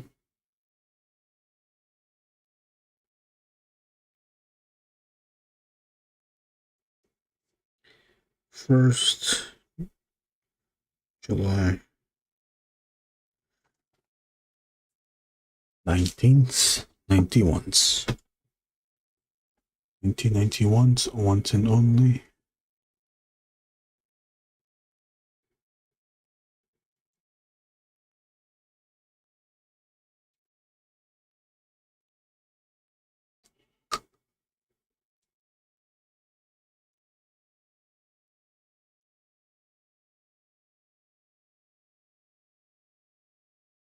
See, that's how you make it thick. Well, you just repeat it. Okay, that's the X.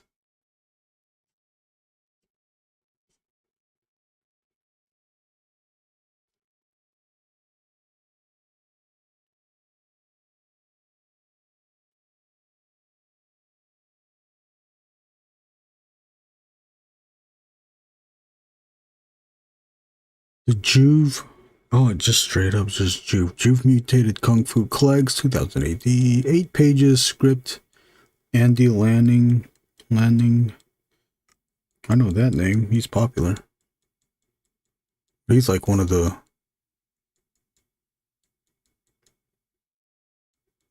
prominent 2008 writers. Artist Dermo Power. Oh, what a name. That's a cool name. Dermo Power. A dog and Dermo Power. Sonic Boom.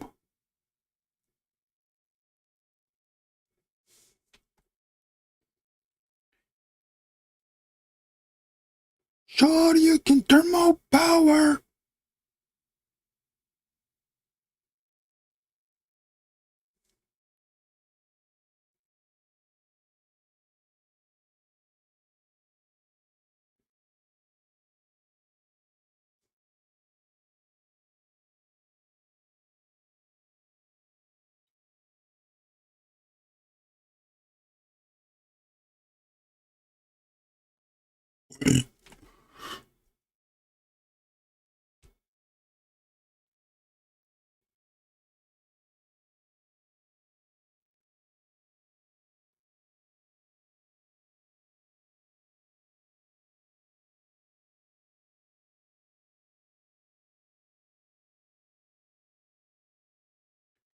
Slipknot, do you listen to or watch any podcast, comedian podcast? You into that stuff? If so, ooh.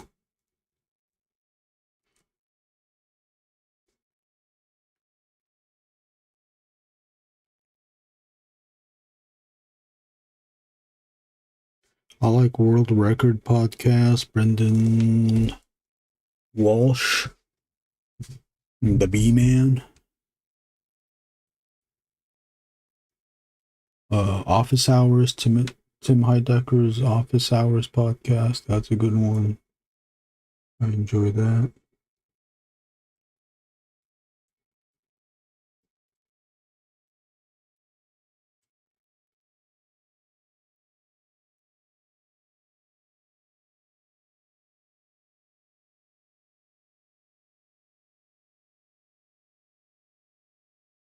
So I was totally right about him being a phenomenal artist. With a name like that, you better. You better, buddy. You better, buddy.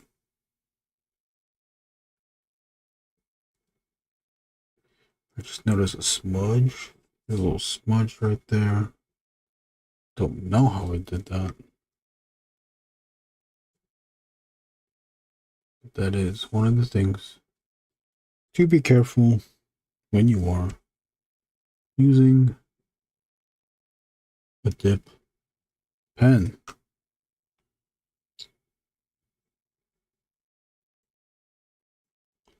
Created another fucking bubble over there. I don't know how I did that. I mean, you know how we did.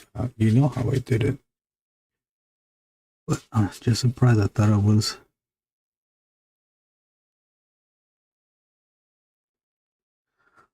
safe.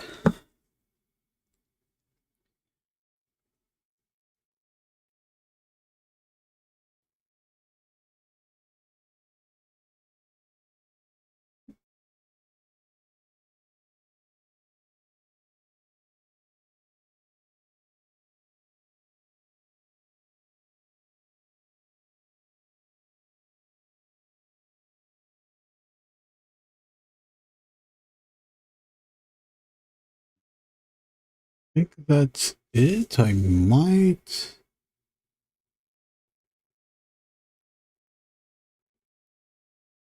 Okay, there's a bunch of black here. I don't know what's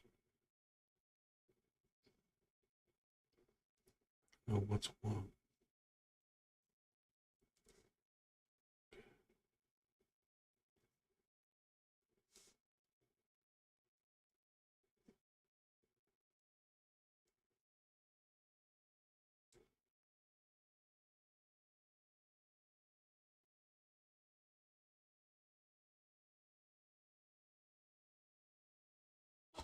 I'm gonna fill in. I'm gonna spot the blacks. Clean the snip first.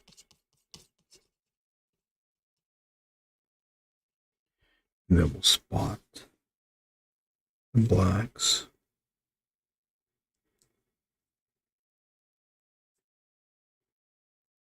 Okay. And then we will go back with the nib, but maybe I don't need to. I'll just use a thinner 10. We're fighting hard to get Zack Snyder to come back and direct Justice 2 and 3. Why? podcasts I watch, the Lethal Geeks podcast, they mostly talk about DC stuff. They want Snyderverse to return. Don't need it.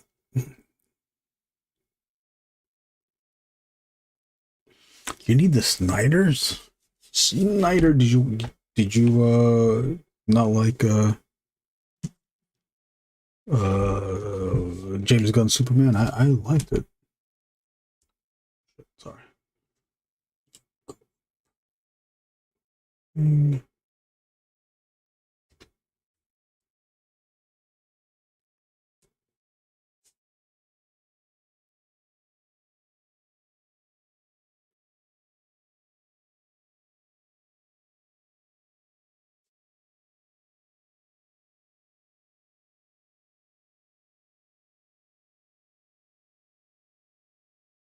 I skipped the new Superman movie. Oh, okay.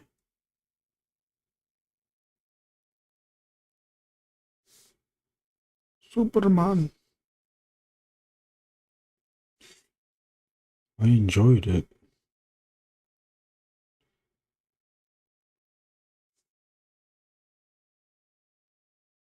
Does that make us enemies now? Okay. So here's the thing. We can go with this. Put this in.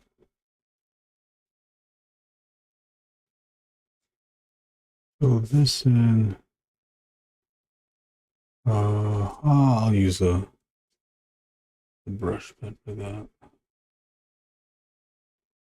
Put this in.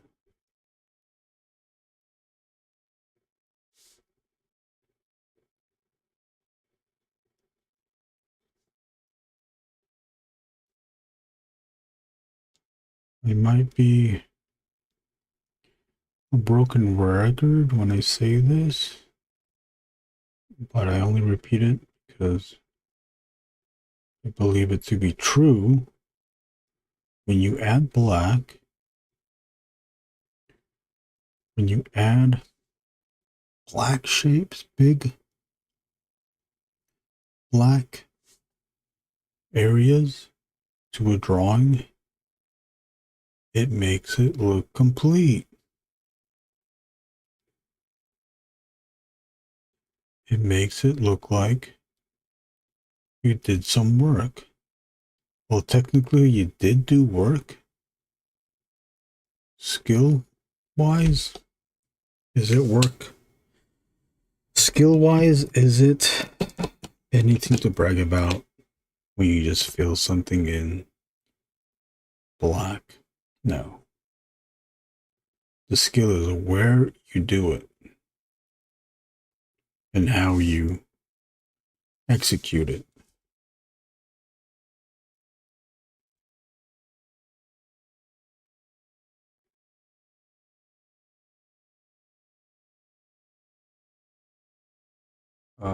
There's a comment here. I accept people like the new Superman. It's okay.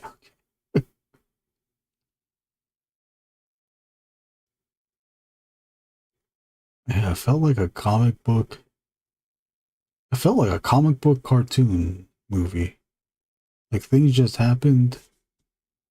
And I did not need it to have it explained. I'm not a big DC fan. I know some stuff, but I don't know everything.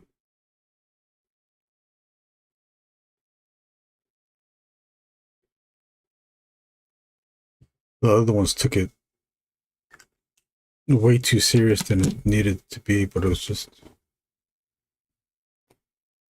like the Snyder ones. I thought there was like making it way too serious, which I guess, you know, that is a take to do.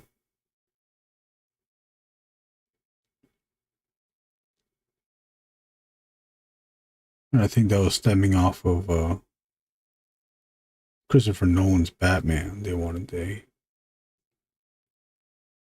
serious, almost real world version of the characters. As real world as you can get with superheroes, people that can fly and shoot lasers out of their eyes.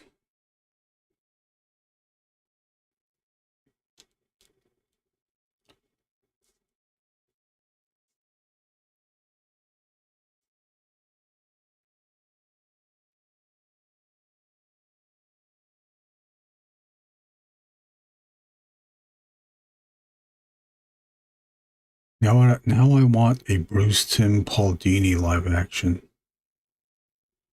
of a DC thing. Would that even happen?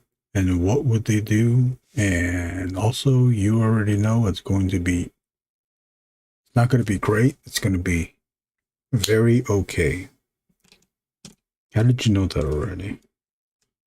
How did you know that a Bruce Timm Paul Dini live action DC is going to be very okay?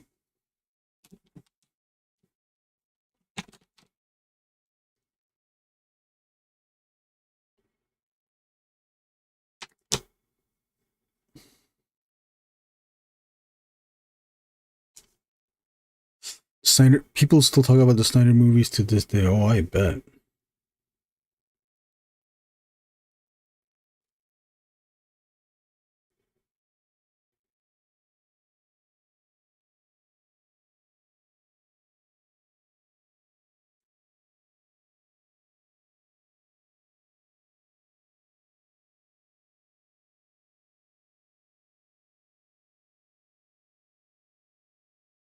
Confused about this area, but I'm making the best. I'm doing what I think I should be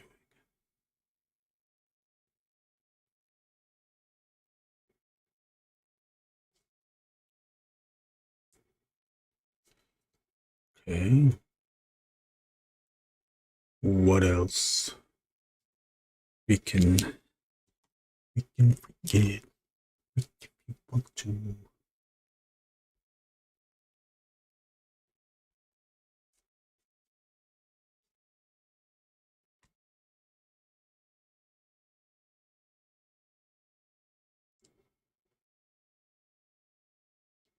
It's a bit confusing here.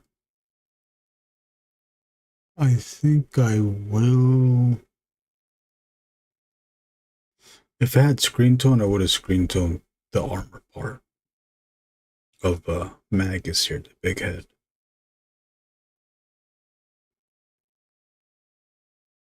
The other thing I could do is put these characters in thicker lines, contour lines, to help pop it out.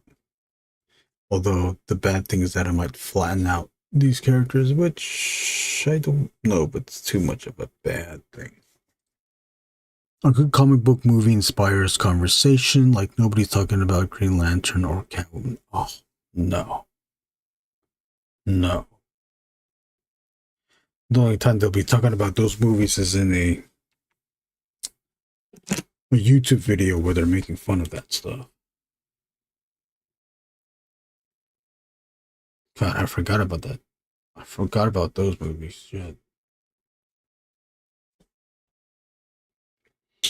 Forgot about those movies. The only thing I can remember about any of that is the trailer to Green Lantern where he gets the CGI suit and his arms are out like this and he's talking to his friend and he says, "I know, right?" And then Catwoman is when the thing I remember about that is when she does her fast basketball moves.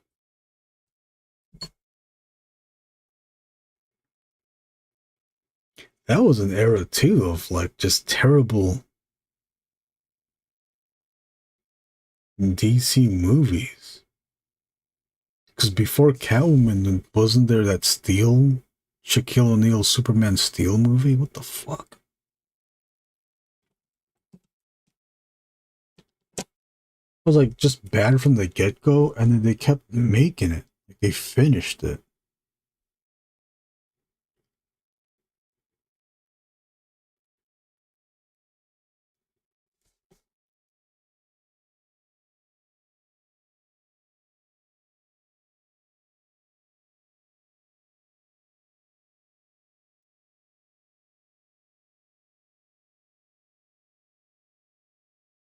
But I don't know. How could you fix that?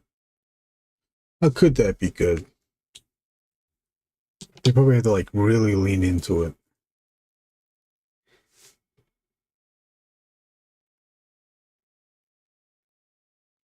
really lean into it, they would have to, because if it's only Steel, they would have to base it on the comics, on his storyline. This is just me thinking out loud. They could do it after Superman's dead, Kal-El is dead, and that could be like the beginning of the movie. Superman is dead.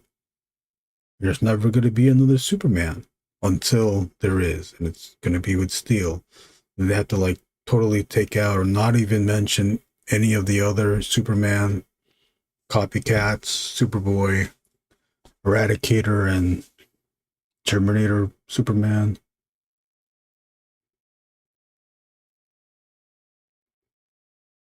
And then at the end of the movie, there's a nod to the 1970, was it 1976 movie Superman, where they reveal that, oh, Superman is back. Maybe. I heard Jonah Hex is bad. Oh yeah, I heard Jonah Hex is bad too. I think I saw a video about it. So they gave him a power that he can bring back the dead or talk to the dead or something. Like, don't add shit. Although, you know what? The Christopher Reeve Superman, they did some dumbass shit in there too. That saran wrap Superman S chest logo, they turned into saran wrap and wrapped the Kryptonian bad guy. Like, what the fuck was that? That putting Superman turning back time and then putting the fixing the Great Wall of China by just looking at the bricks.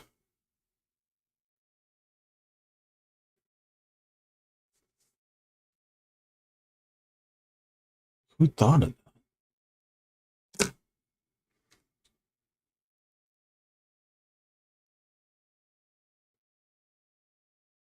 That saran wrap logo was made in Family Guy. The saran wrap, like, who fucking thought of that? It would be great if they revealed that it was Richard Donner's idea. And then Donner came in studio and said, Richard Donner came in and just mentioned to Christopher Reeve, like, hey, what if you rip the logo out of your chest and wrap that big guy, that big Kryptonian guy. Christopher Reeve, he just went with it. He thought it was a cool idea.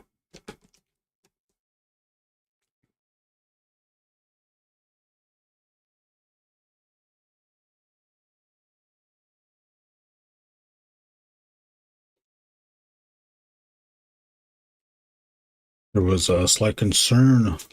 Someone asked damn, I just said his name. Richard Donner about, like, do you think the fans would appreciate something like that with the saran wrap logo? And Richard Donner said the fans of Superman comics are going to love it. Because Richard Donner still thinks that, or assumes that only children are readers of the comic books.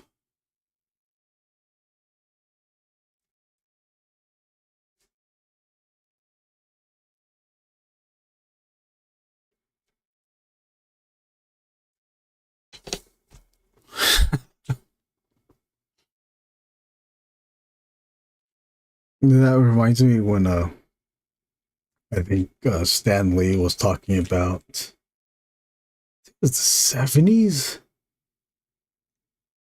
mid 70s maybe, and he was kind of in the braggadocious kind of way, in the bragging kind of way, explaining to the interviewer that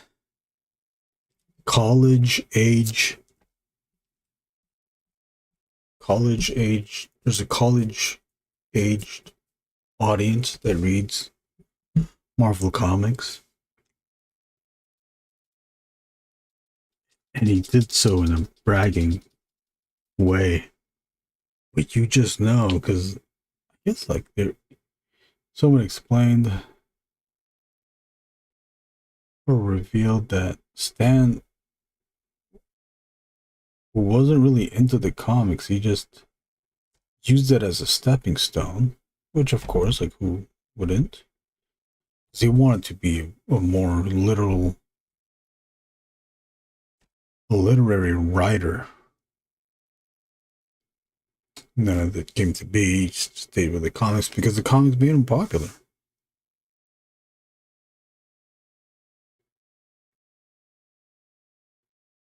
But the thing I thought it was funny, I guess I can,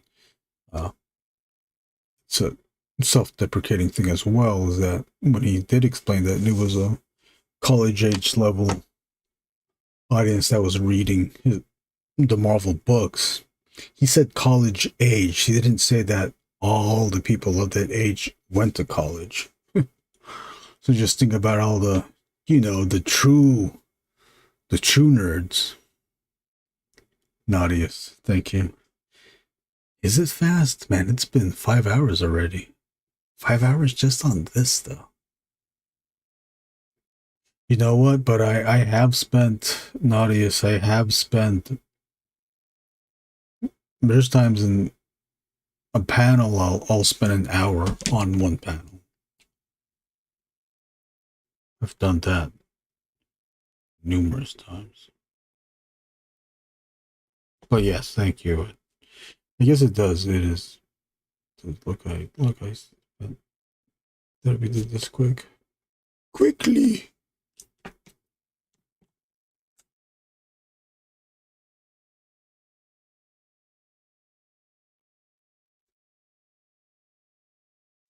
I know there's some stuff.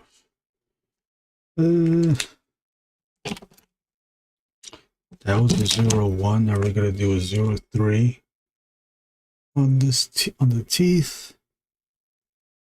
Add some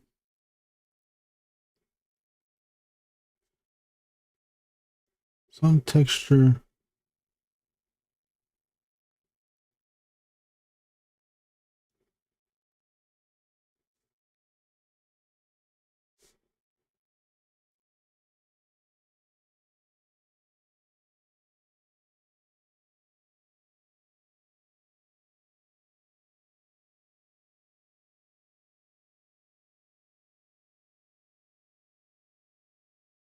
Oh yeah, I wanted to. What do you guys feel?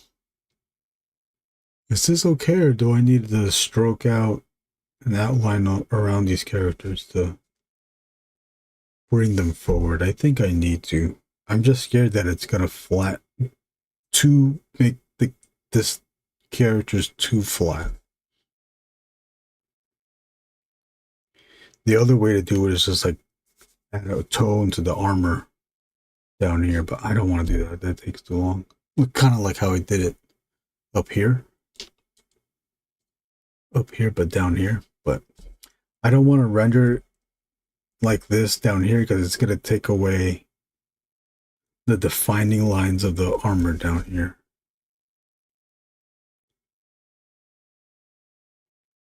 The only reason why I did that, the rendering like this here, was because it's it's a rounded surface, but they are flat surfaces. There is no, there's none of this detail. I mean, there's detail down here, but here there's no detail like that. So because it's such an open space, I was able to render that. It could be rendered down here too. There's that wrinkle type texture, rusty looking type texture down here. There's some rounded shadows here. This thing too there. The big Kryptonian name Onan, who Superman throws the plastic S at. He makes some pretty damn scary roaring noises. Oh yeah, God, I remember that. I can see him yelling now. See, that's cool though, making that scary roaring noise. That is scary. And then there was also that, I forgot which movie it was, but it was a Christopher Reeve movie, and they did I think they filmed it too, or something like parts of it. A Bizarro sequence that would have been cool. It's weird how movies at that time the studios thought that they had to change it up for the audience. Superman is so iconic. Like, there is no reason to change things up. Change things up or add things to it. Gotta add things to it. It's gonna have to make sense.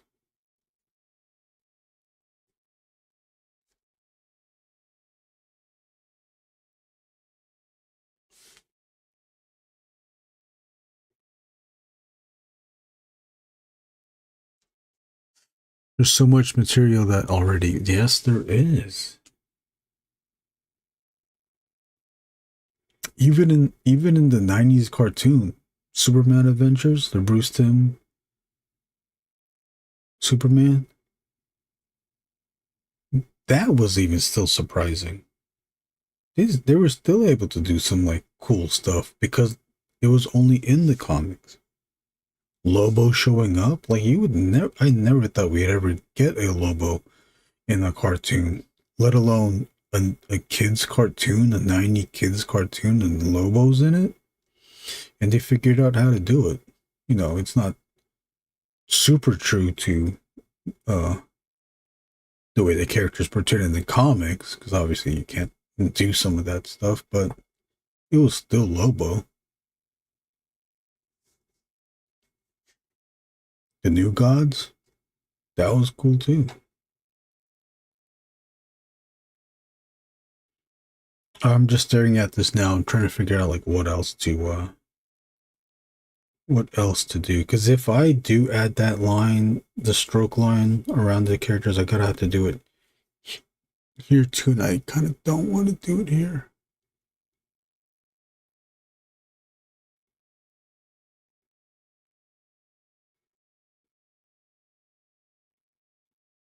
I hate that I'm thinking about this way too much. I'm gonna try it with a 0.5.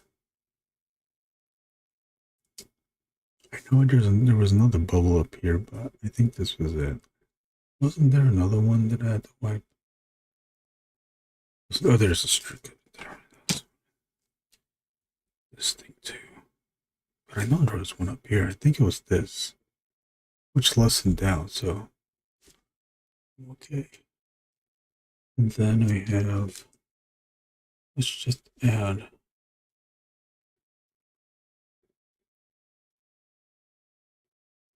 Some render there, and then I'm gonna add the thick line.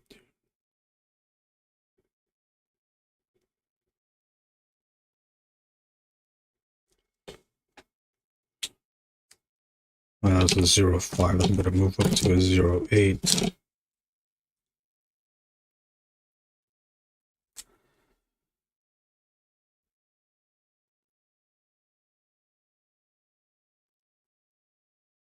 Check out the poster for Alone in the Night, 1994. It's a Japanese film. Poster for. So I'm gonna write that down. Alone in the Night.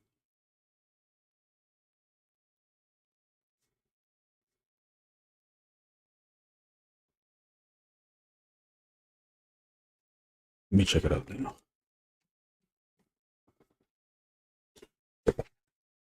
Nadius, where are you from again? And let me know if I'm pronouncing it wrong. Your name I always get. Always forget. Alone in the Night.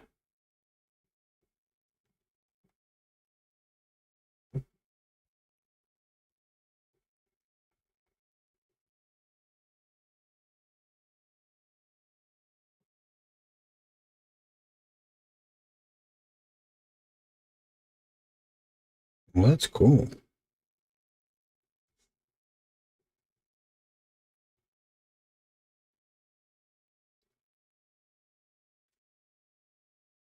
see if this is better. No.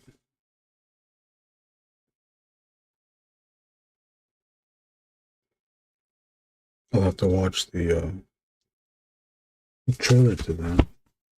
It's an ink drawing of a woman holding a gun. Oh yeah, we just looking at it. Isn't she holding a gun in this? Oh yeah, she's holding a gun in that. That is cool. That is cool.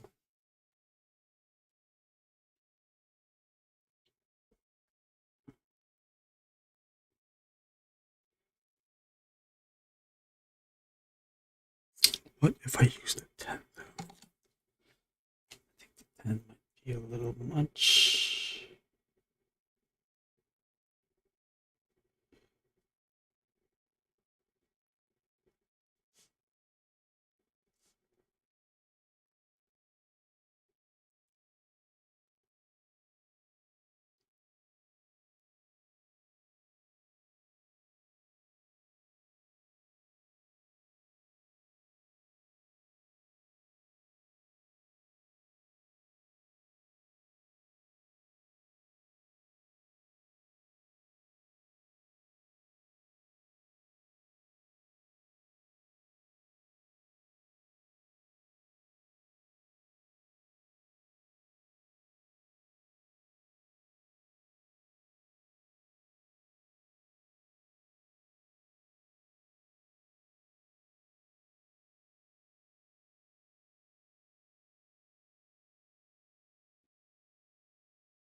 Well, I'm gonna add just some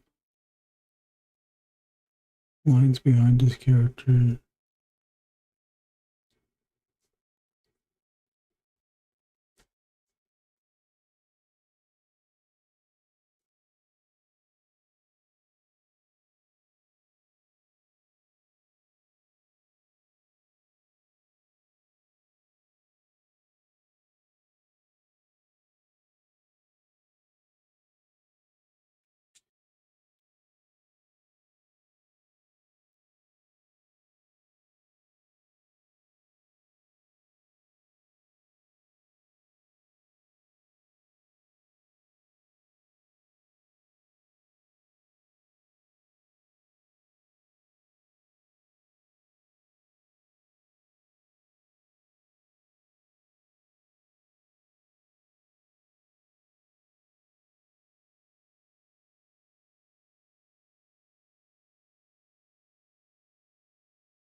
Holding a 03 and a 01.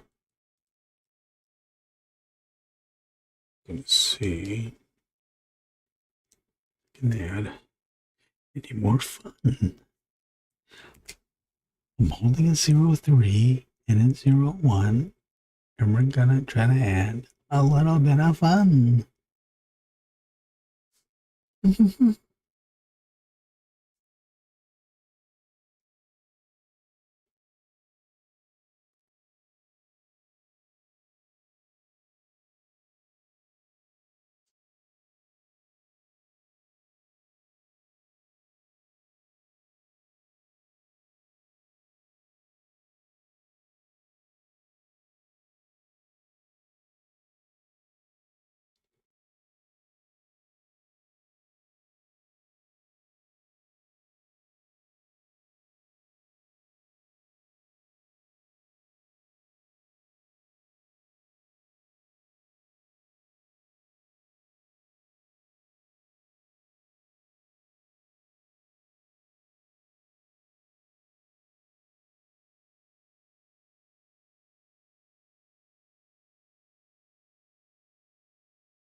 It's an ant. Can't see it. Oh, it's by the color.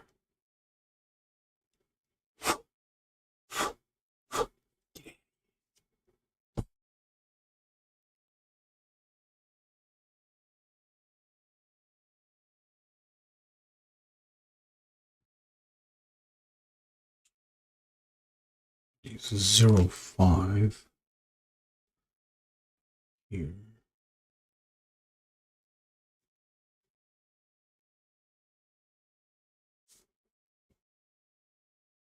As much as I like to using the nib, don't have to always use the nib. The nib is clean. I cleaned it now. I guess that's kind of part of it. Don't want to clean it again.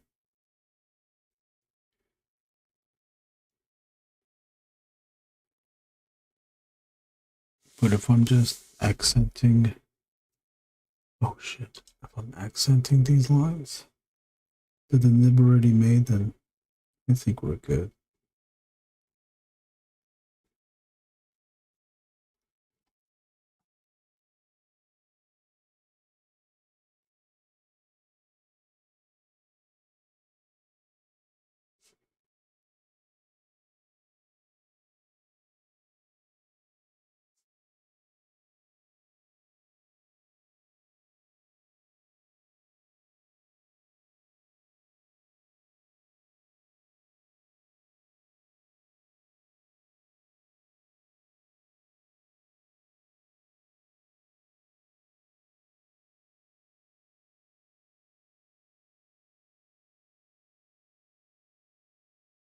What are you guys reading any currently reading any comic books? I'm reading Transformers, G.I. Joe a little bit. What else am I reading currently? I think that's it. Oh,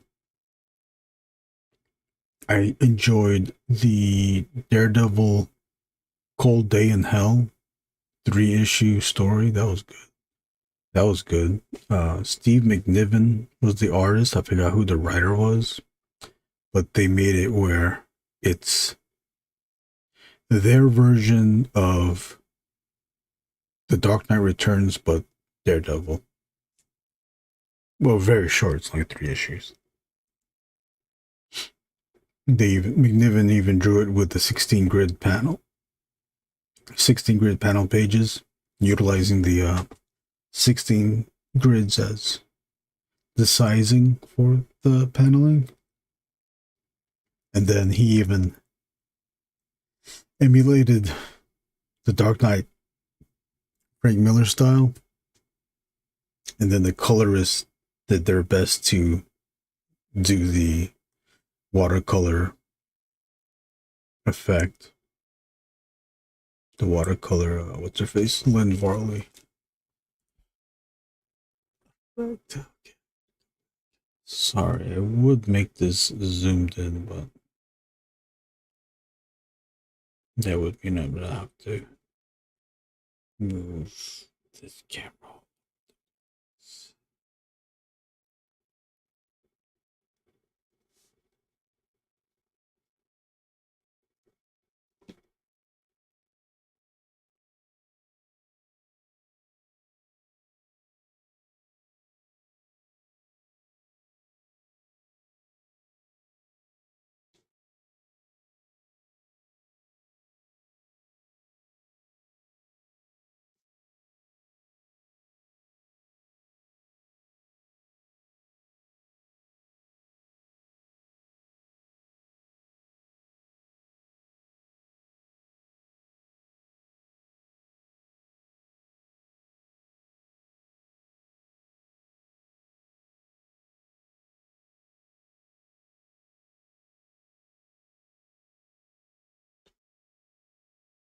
Bit though, I think we love it.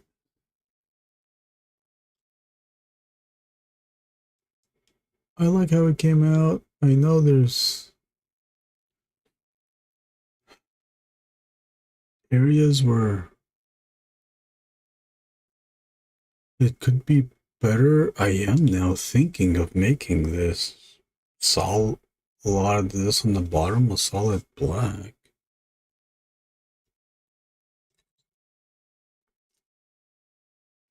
this.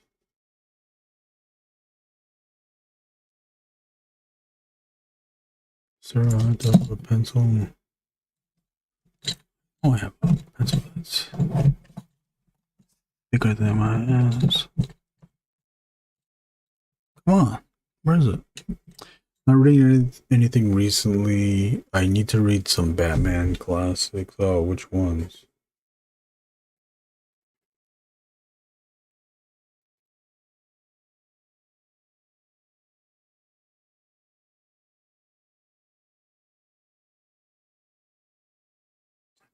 Damn, I even said I'm not gonna tone this thing. Now I want to make it black.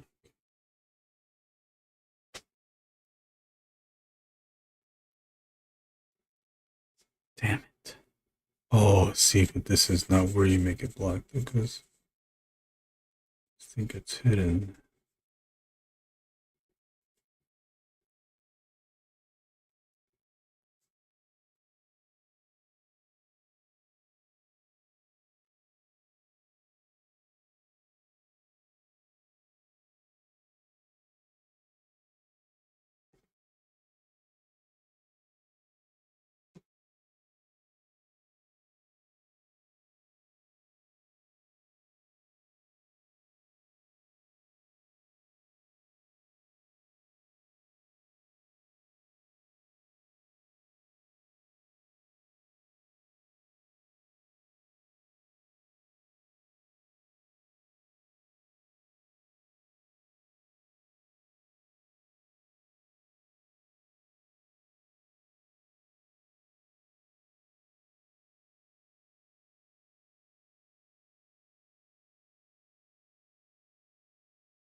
What I'm saying?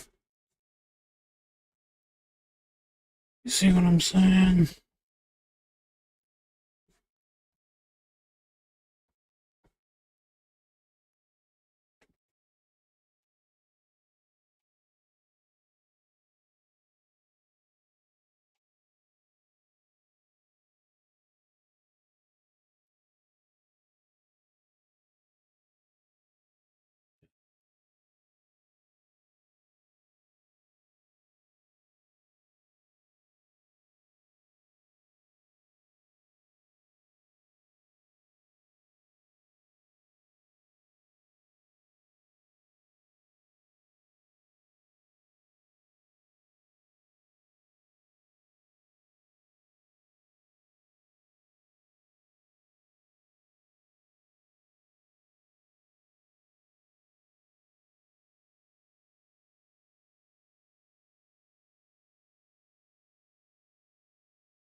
Looking at the monitor.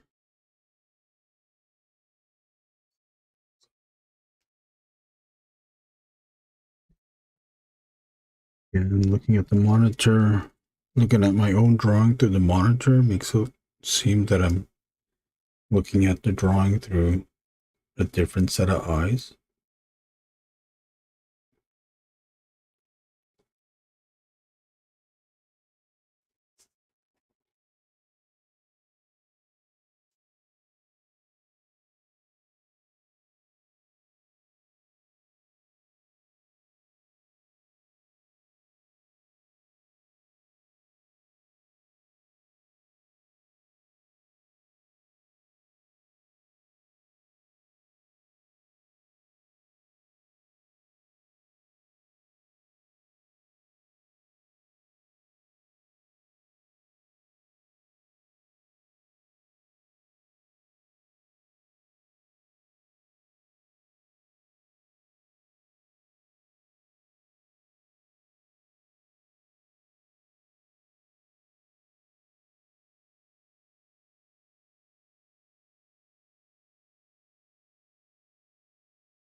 Oh, you need a read on. Yeah. The art is very good in that story. Frank Miller still does some like weird stuff in that book too. Because it gets described as a realistic or a gritty take on Batman. You know, when they say gritty, then it makes it feel that it's going to be real, a realistic take, and it's up to a point where it's realistic.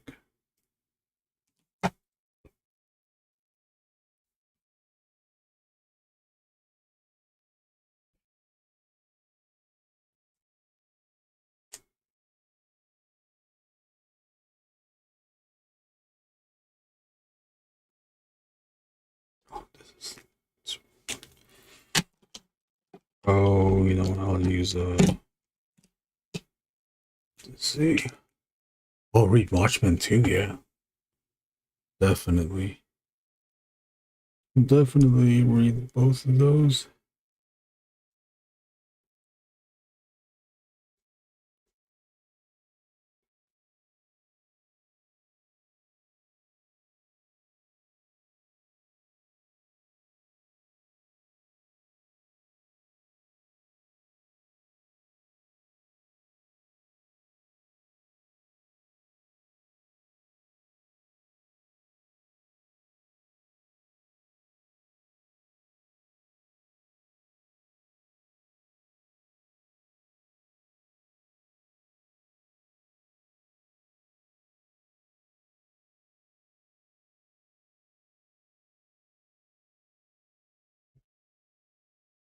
Yeah, I thought there was too much hype on both of those books, but I still enjoyed both of them.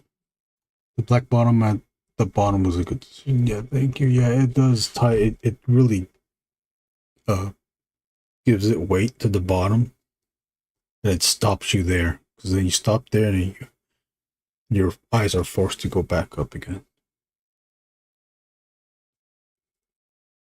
Without the block on the bottom, your eyes, I felt like you were just looking throughout this whole thing. While there was detail, I don't think it was necessary to spend time to look at it.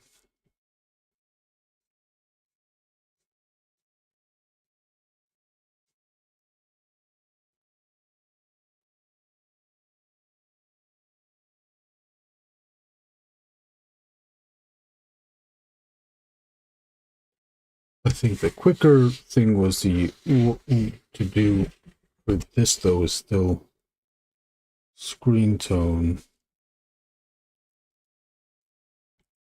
But guess what? I don't have any screen tone. I could do it digitally. The only thing is that I don't want to do it digitally.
There was a comic I really wanted to check out about a plane in a snowstorm, and I think they encountered some creatures when they land somehow. Oh, I don't know what that is. What decade was that?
I have second thoughts about that block. What else am I gonna do?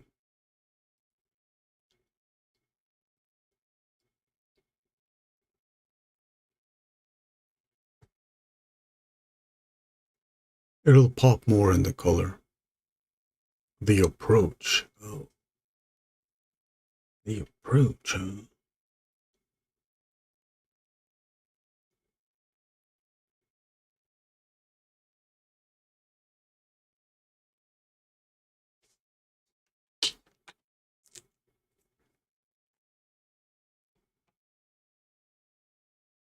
The song Black or White is stuck in my head. Michael Jackson.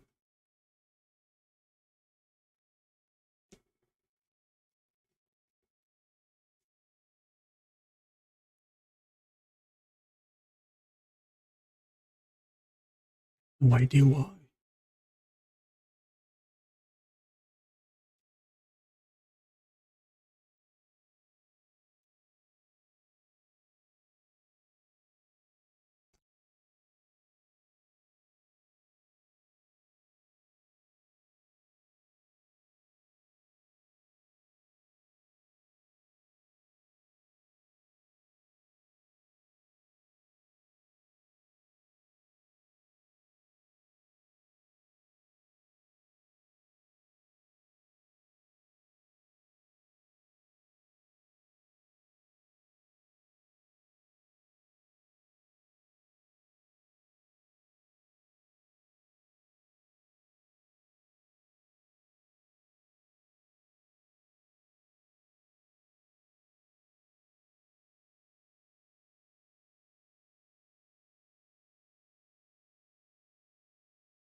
Just realized I could have stroked it with the white.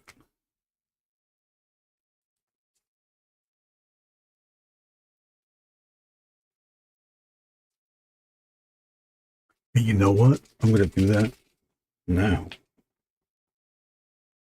Cause my baby, man.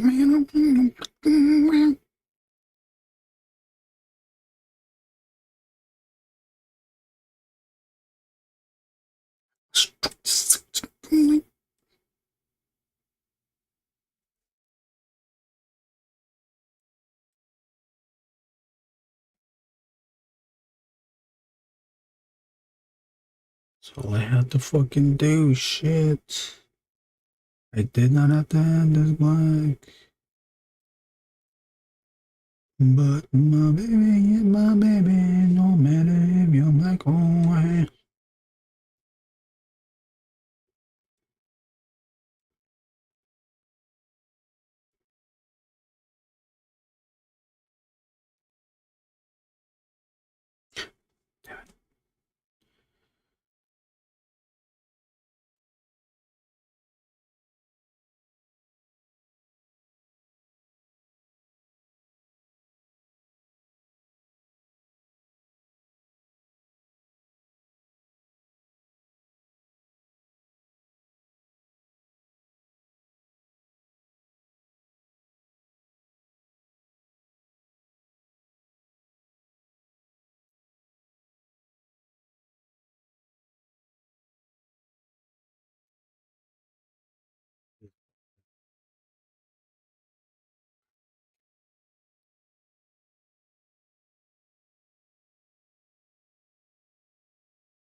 In the name of the... Oh.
All right. I think this is done. I might go back into it again tomorrow. I won't do too much. It's pretty much done. Thank you all for watching. Appreciate everyone. It's time to watch some drawing being done. I will take my leave. Leave out for out 20 seconds for the YouTube video, so I can add the recommendations at the end of the video. Thank you all for watching. See you next time. When will you wear wigs? I like pizza with all pepperoni. Anything can happen.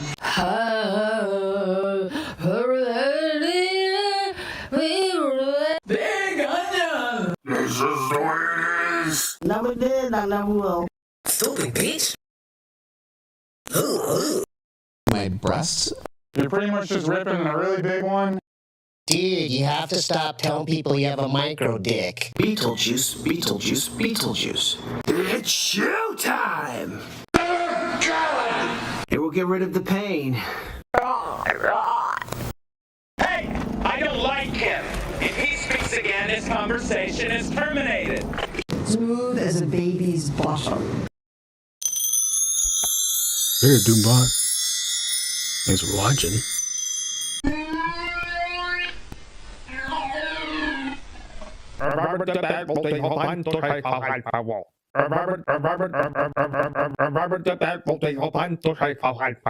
I might call Josh Brown a friend because of that. Oh! I'm the baddest motherfucker on the planet! TNA. Tits and ass. Lord, thank you, Jesus. Thank you, Jesus. Thank you. I said Hobby Ginky, or Nin Nin Games. You're gonna look pretty funny trying to eat corn on the cob with no fucking teeth. There should be no problem in getting your order processed. We're moms on the net. Sometimes a bitch will come earlier. I said Hobby Ginky, or Nin Nin Games. I said. Tell me about your parents. I bet the Sheepy. Little Richard. What do I supposed to do? Woo! Wop papa loop papa wop bamboo. Tutti fruity, oh Rudy. Better luck next time. There's no basement crying. Splish splash, I was taking a bath. Long about a Saturday night. Oh, well. Tignataro.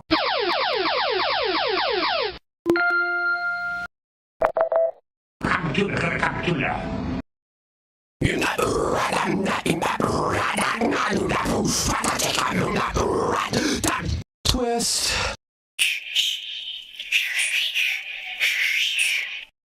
This bitch just hit my line, talking about This bitch just hit my line, talking about UJ, Officer Ray! UJ, Officer Ray! UJ, Officer Ray! Boy, I love eating meat, and no vegan's ever gonna change my mind. Sorry. 1, 2, 3. I ain't afraid of no ghosts. Bust Bustin' makes me feel good. Bustin' makes me feel good. Bustin' makes me feel good. Wow! Yeah! Yay! Yeah!